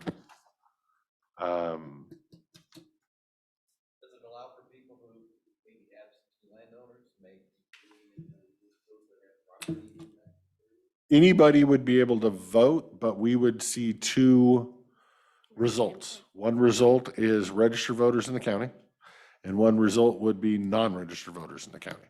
That non-registered voter might be SDS Lumber with a lumber holding that voted 827 times because they owned 827 pieces of land. It could be 800 people from Seattle, not all the time. When they register to take the poll, they're supposed to give their name and address and zip code. So obviously honest people might just do that. And you're going to see all their zip codes until they don't live here. You're not going to know if they're a landowner, but you're going to see they don't live here. But it also eliminates the same individual taking the poll 22 times so that he can, because he's only going to count as one, and then the rest of them are thrown out. So it gets that margin of error much closer. So, and then because you're a yearly member, you can do a survey on, say, the turnaround time for online survey, 2 to 3 months. Total turnaround time. She thought it mainly 2, but even 3. They do training for whoever's going to be setting up the stuff in your county. you would have that template or be able to do as many as you want. So if Jen wanted to, run through a community planning survey, it just, after talking to her, he's far more sensible and economical than the mailers. And the mailer's also 9 months, year if you're lucky.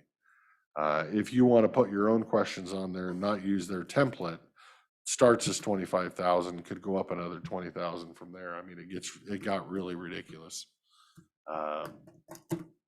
So, and then the feelers that I got through the other one were essentially the same deal. This one is far more used and more utilized. And how much does it cost? 7,500 a year. Can you see using it for anything else? Community surveys and asking the public what they want to see in their future is all I can see it used for.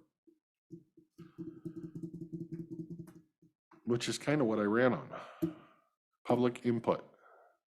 And it's 2 to 3 months. First you have to develop it, get it together, get it out there. It'll be 2 to 3 months. It's their template. So by the time we sign on, we get involved, we get everything and figure out what our list of questions is, to make sure they're not biased and we can all kind of agree with that question kind of thing and throw it out there. Because I don't necessarily want a poll that takes 20 minutes to fill out either. Then it's kind of a wham bam done, however long you want the poll to run. And then they have to cross match it with the voter database thing. And yeah, technically you're 2 months from whenever you start. Which if we get involved in this fast enough, that might even provide some community input data from the general public, which on this issue, I hate to say it, is afraid to speak up in public. Because they have to go against their neighbor or the other member of the Cattlemen's Association or their ranching buddy. And if they speak up, they're not going to be allowed to graze their cattle there anymore. And there is retaliation, and it is flat out what it is, which is why they don't show up and speak. They speak to me in private, but they will not show up in this room. So even in this room, you get or at FSEC or whatever, it's lopsided one direction. Pros and cons. When you actually go out and talk to the general public, it is absolutely heavily weighted, pros and cons. Now the consequences are you willing to hear from the public and have what the public has to say and then tell them, no, I'm smarter than you, I'm not going to do that. To me, that's your choice. I would disagree with that mentality. But I'm not making you guys make a decision on this today. I'm in favor of it, and hopefully you can think on it for a week and we can discuss it next week. But as transparency in listening to the public as we update our plans was part of my first election, I can honestly give you some forethought into my next election. I will be talking about it again. And I will be talking about this community survey, whether we did it or didn't do it. And again, I will be in favor of it. So just so you know where I'm at. And there are no surprises out there. Any other I'm opinion? gonna think about it. Any other opinions before we discuss again next week? Nope. No opinion here, right? Yep. Okey dokey. Think about it. Yep.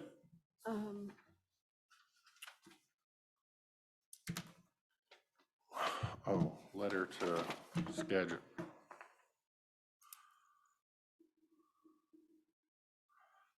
You got something or moving I on? never know when I should ask things yet or not.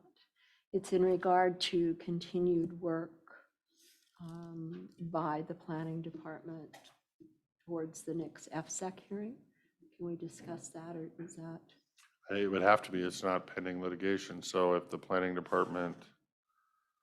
I just wasn't sure. As a board, I know it's hard for her. We need to discuss things and make sure that we direct and help. And she's clear on where we would like to go. I know testimony was submitted for the public information meeting, and now the hearing is coming. And we had such a short time to prepare anything to go into that first meeting. I didn't know if the people thought there was continued work that should be put together, that should be another packet still submitted. Okay.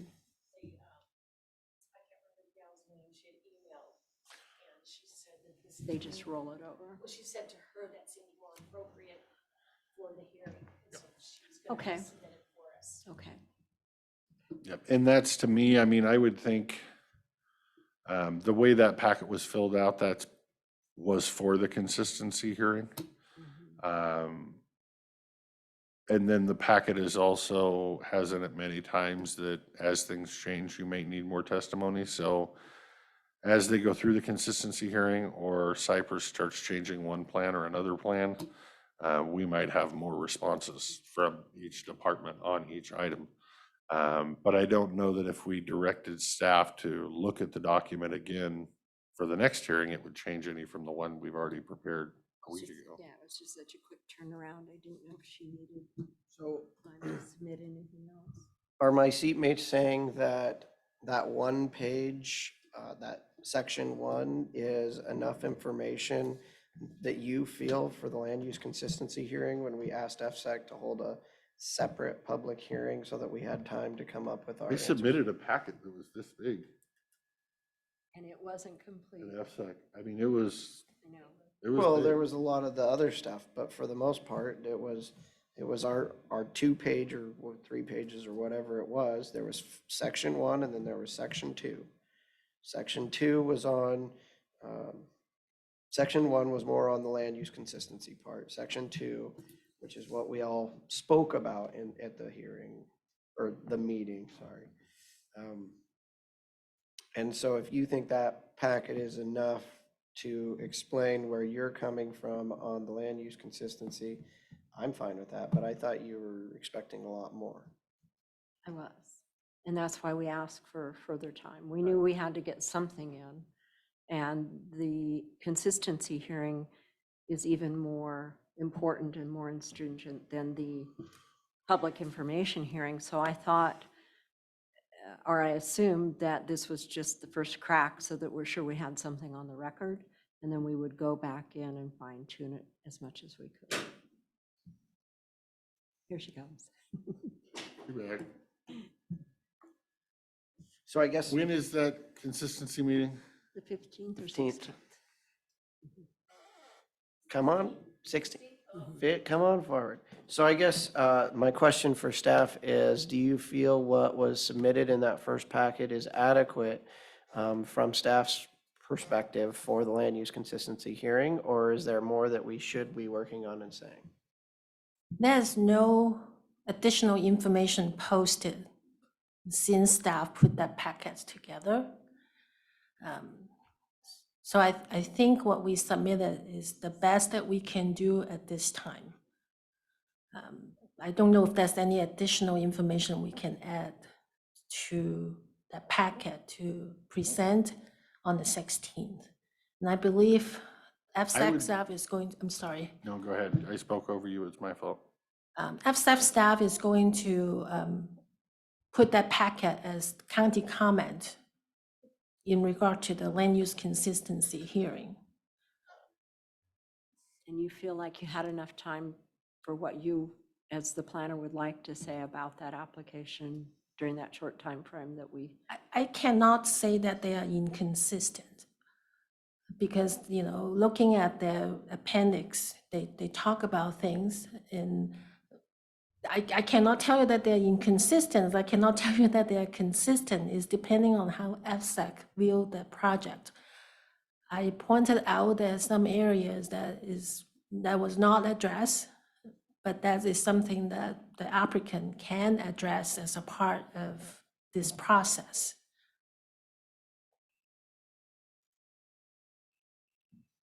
And then I have the same feeling about Jeff from E&S had said he wasn't even going to comment because he didn't have time and didn't know, but then he did get a paper together. So I would just like to know if there's anybody else that feels they have more work to do to be diligent and submit what they need to submit, that we give them that opportunity. I'd just like to say I thought you did a great job in a hard position on a really short turnaround. And if you're telling me that there's nothing else that you need to or should add, I am totally fine with those comments being the comments. But I thought my seatmates were going a different direction. Not at this time. I believe planning along with other departments as FSAC goes through the CEPA process, whichever way they're going to go, there will be more opportunities for us to comment. Right. But right now, with everything that they submitted and posted on the website, I do not feel that there's anything additional that we can add at this time. I personally don't disagree. I wish we had And I'm not saying legal that I know that there is any. I was to- opening the floor to, is there a Just- possibility? There is. Sorry. Okay. I'll just take it over. No, I think the document is the document. I do wish we had legal on our side at this, but I think we're missing the boat there, but I don't know if there's anything we can do about that unless the board chooses to do it, so.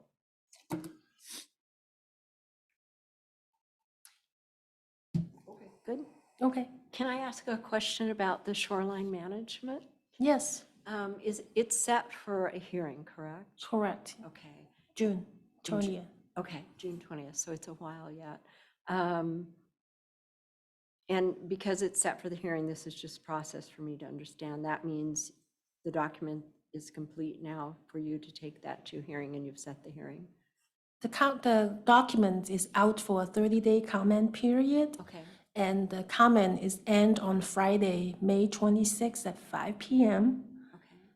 And then like after the comment period is closed, before we take it to the planning commission, we'll prepare a matrix to comment, receive, and present the whole packet to the planning commission for the review and the recommendation. Hopefully we'll have one to bring to the commissioner.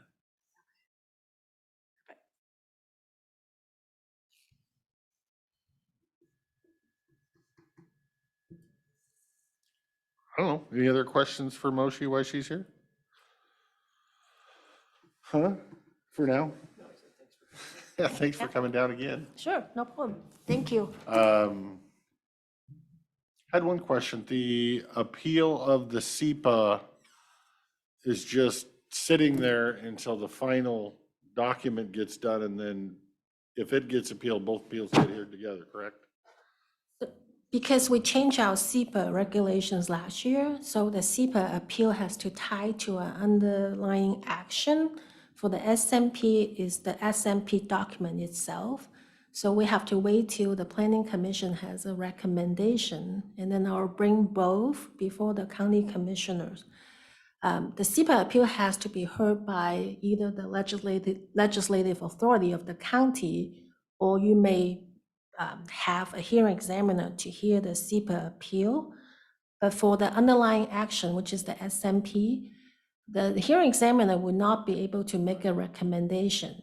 So whatever decision the hearing examiner is going to make, if you elect to have a hearing examiner to hear the SEPA appeal, that will just be like a recommendation to the board. And then we will make a final vote on the action itself. On the SMP Right. itself, but the Action. hearing examiner would be the decision maker on the SEPA. But we don't hear the SEPA appeal issue before the action is actually before us. Right. So I will bring something back to you, hopefully in late June. Like June, okay. Next month's problem. Yeah, I was thinking we probably need to get the hearings examiner back on the payroll and get a current contract set up with him, of which we need to do some editing on the last one. Because I have a feeling we will be using him this year. So Okay. that's all I have on that. Okay. Thank you. Okay. Making sure that. I was gonna say, she's probably gonna just go sit in the back of the room in case she's needed again.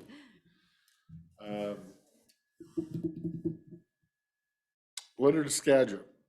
how do we want to go about that? Do we want a drafter and then come back for discussion?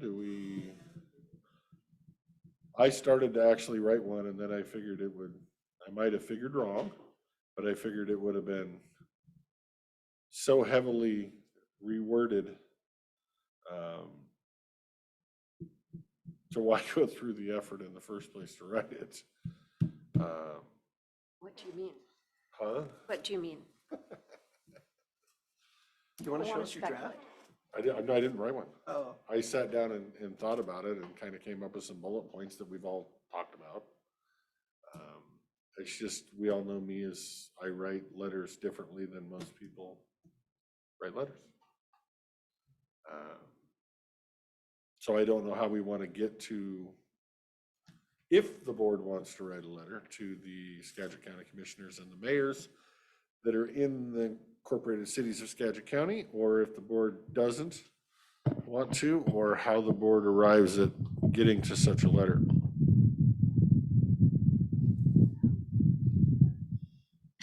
It's the new heart monitor. I was gonna say, might have been checking my blood.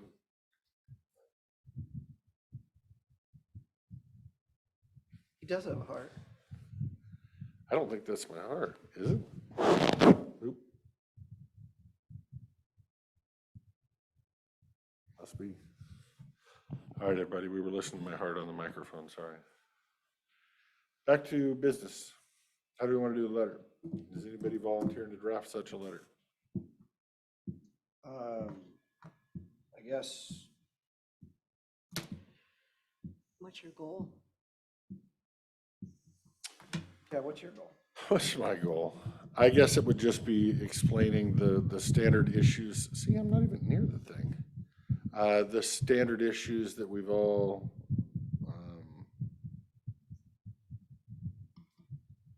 figure out, that to explain to them the cost of jobs in Washington State, that they're, trucking jobs essentially across the border. Maybe pointing out that our renewables with the landfill gas facility is a net economic plus. The fact that we do currently have or Republic currently has a contract that ships that power to Seattle, where Waste Management's contract is no longer the one they spoke about, apparently. I know that for a fact. That's what we're told anyway, but I don't know that we know that for a fact without looking at their contract. But then again, they also claimed that they had windmills that were supplying power, when I know for a fact they don't own any windmills. They just lease a piece of land to a windmill farm and they're taking credit for it as their windmill to try to save their green energy when all they're doing is getting a lease payment. So I know that one. In terms of who claimed that? Who do Waste who- Management claimed that, Okay. yeah, at the meeting. Okay.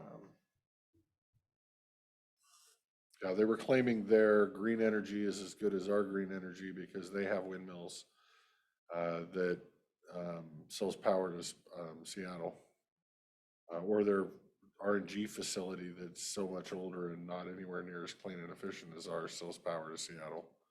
I think it was their RNG facility that they were bragging about, but apparently that contract is no more. And so then they started bragging about the windmills that they have. Which is, I guess Republic might as well take credit for 660 windmills out there that they have. It's not on their property. I don't know how much is on their property across the river either. They're not owned by them, is my point. But I wouldn't, we're digressing. I wouldn't go off into some of those things that we don't know that are necessarily factual. But we should at least make something on the record that states the loss of jobs, what Klickitat County brings to the table, what the RNG plant brings to the table, the economic loss to Klickitat County for loss of funding, but also the economic loss to the county from loss of funding through the PUD in the natural gas We do have facility. an email from PUD. Yep. And so that can be taken as well. We've seen the letter, you've seen the letter that I handed out from Miss Pinky,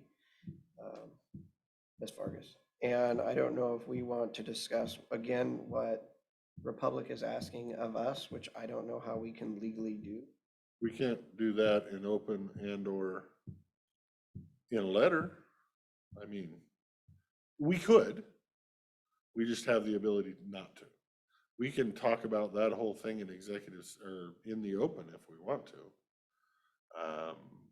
I don't know that that's the wisest choice in the world, but we do have that ability. So I guess I understand you had a phone conversation with one of the commissioners. Can you Yes. enlighten us on as to how that Commissioner went? Janicki, and I think anything we can do right now, visit, letters, whatever we need to do with our partners, the counties and the cities over this issue is really important, to let them know how crucial this is for us, how important it is for them, and to keep our relationships, to keep good relationships with them. And step back and take a different view with Republic, in my opinion, that we're business associates and we have a business deal that we're working on that probably belongs in executive session. But for me, the letter, yes, Commissioner Janicki, they're having a tough time with this. And she shared a few sentences and background with me that leads me to believe that we need to make sure they know we're good neighbors and we want to stay in this relationship with them if they can help us do it.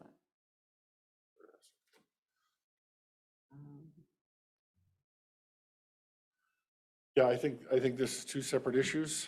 I think we have the discount that Republic asked us for, which I would say everything related to that should probably be an executive session. And then what the county does, which is open session, to try to mitigate the damage that could be caused. We should try to do everything we can within our powers to help the situation. So I guess it comes down to it. What do we need to do and who's going to do it? There are 3 county commissioners. There are 2 or 3 big cities up there with mayors, and they serve on a board. So there's the SWAC board, and there's representatives on that. There were 3, as I understand it, 3 people on the review committee, much like we had our review committee today, that made a recommendation or that are asking for a recommendation to enter into contract negotiations with that other company. That needs to go in front of this next board, which is comprised of the mayors and this other group, and then in front of the county commissioners. And so the question is at what value or how much effort do we want to put into this more than we already have? And what I'm hearing, I would say as much as we possibly can, because it is a huge detriment to our people if it fails, if we decided that it wasn't important to us. We should do everything we can so that we can say we tried in every way we as a county could. so I guess that to me is somebody's going up there and spending a few days, because who knows when you can get in with a mayor or do whatever. Are the mayors on that SWAF board? Is that? No, I don't believe the mayors are on On the them. SWAC. That's the next board. That's the Okay. conference committee, or I can't remember the name. Okay. So I likely have a trip to Salem next Wednesday. We have our board meeting next Tuesday. I could possibly go up on Thursday, maybe Friday, Monday, whenever. I don't know, but do we want to use Pinky to try to set up meetings? Or do we want to do it on our own and try to? I guess I'm kind of, in some way, I mean, we went from drafting a letter to spending the night in Skagit. I think we need to draft a letter that has our bullet point issues. And then I think there needs to be reaching out to those people, whether that's via phone, via Zoom, or if it wants to be done in person, that's one thing too, but I think the first issue is creating the document that has our bullet points that we can all agree on as part of that letter.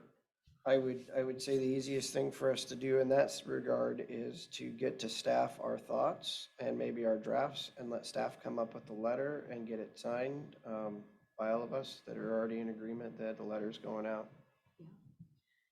By staff, you mean staff? I have a previous letter that was in support of another food public services bid contract. I can share that with you. And I'll try to put something together and build from it. I give you some bullet points and some other verbiage that might help. Keeping in mind, I'm not here tomorrow, but I'm here Thursday, Friday. Right, and my whole thinking on this letter out to all of them, email, whatever, the sooner the better as far as I'm concerned, because if some of them don't know anything about this yet, or very little. As they get educated, I'd like our thoughts in their mind. I don't want to have to change their mind after they've made a decision. I would like my thoughts in their head as they're making a decision. So I think time is of the essence. Sadly, I think that boat's already sailed. I don't want to be a consequence of somebody else's bad relationship, and that's what's happening.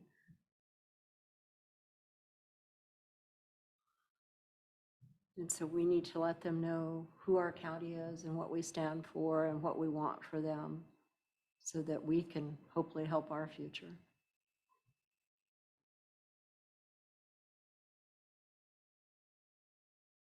Interesting. Getting hints. Do you,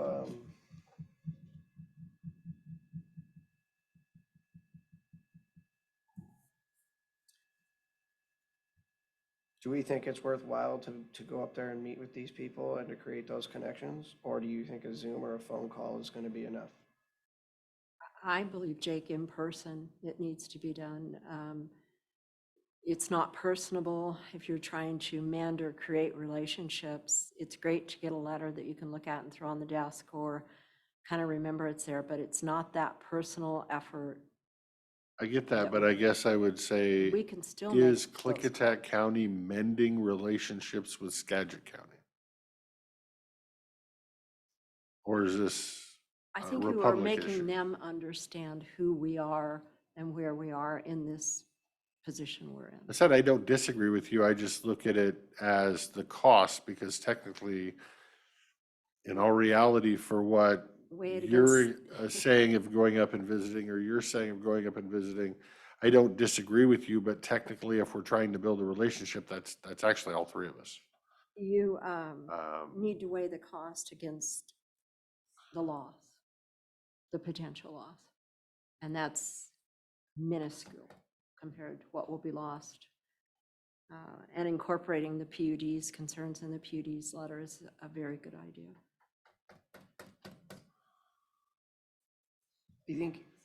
I think what we. Like I said, I think if we're going in person, it should technically, well, in all reality, it should be all of us. I don't know how you can have a meeting with a mayor like that with all three of us. And then you're really talking costs. If we all end up, if we send a representative, I'm comfortable with that we've made our best effort and watched our dollar bill.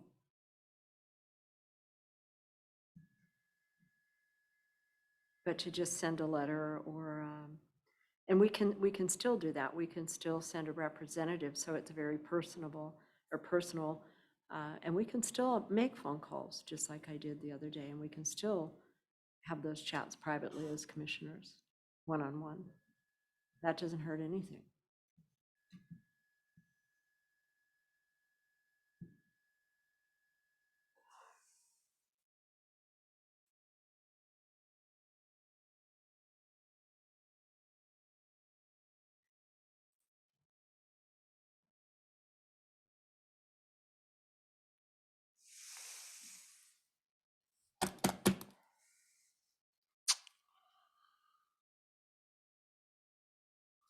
And if Jake can go like he did last week, it certainly saves us travel time and office time and work time, for sure, with his ability to I travel faster than the rest of us. I get that, and I wish I had a plane too, but I also have to think of the partnership that we should be presenting to Republic, and And we'll that's talk- already we'll talk about that. tumultuous. These are two very, very separate relationships.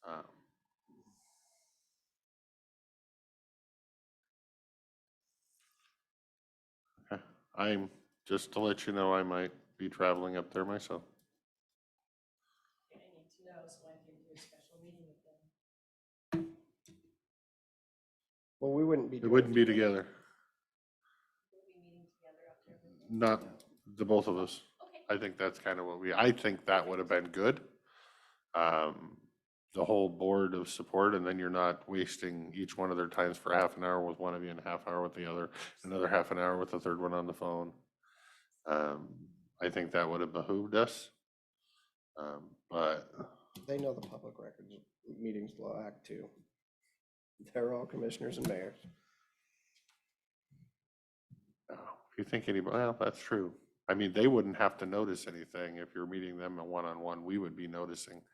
And then technically all of our fan club could show up if they wanted to, but I doubt they would.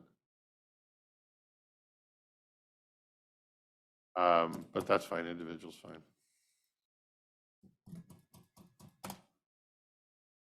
Okay, that, So Lee, you'll send us a sample? Yes. And we'll get suggestions back to you. Okay.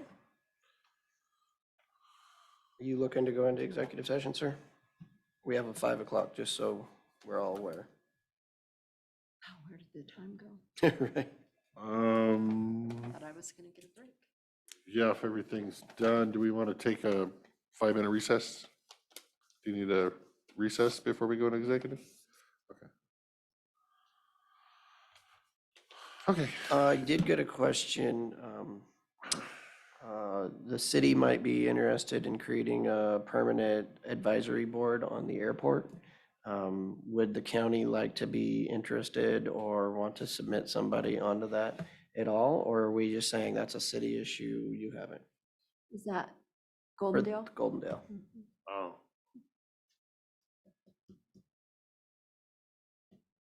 Where did you hear that from? Lauren. So they haven't officially reached out to the county for, For a person, they're just contemplating maybe creating a permanent advisory board. and so this is Lauren as city council member, Lauren. Yes. Got it. Not as, I don't know why the Soil Conservation District would have anything to do with it. I don't know either, but I think we're all getting tired. you never know sometimes.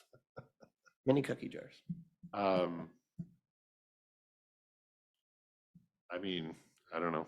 I don't know that the county's ever had anything to do with that airport. Opinions? Do you think we'd be of value to them? I don't know what add value we'd add. Other than a Maybe checkbook? economic development might stop in from time to time, but I don't see that as a full-time, board position. It's within the city bounds. I like to let other people play in their own sandboxes And I'd love to support them when they need it, with letters. whatever they need.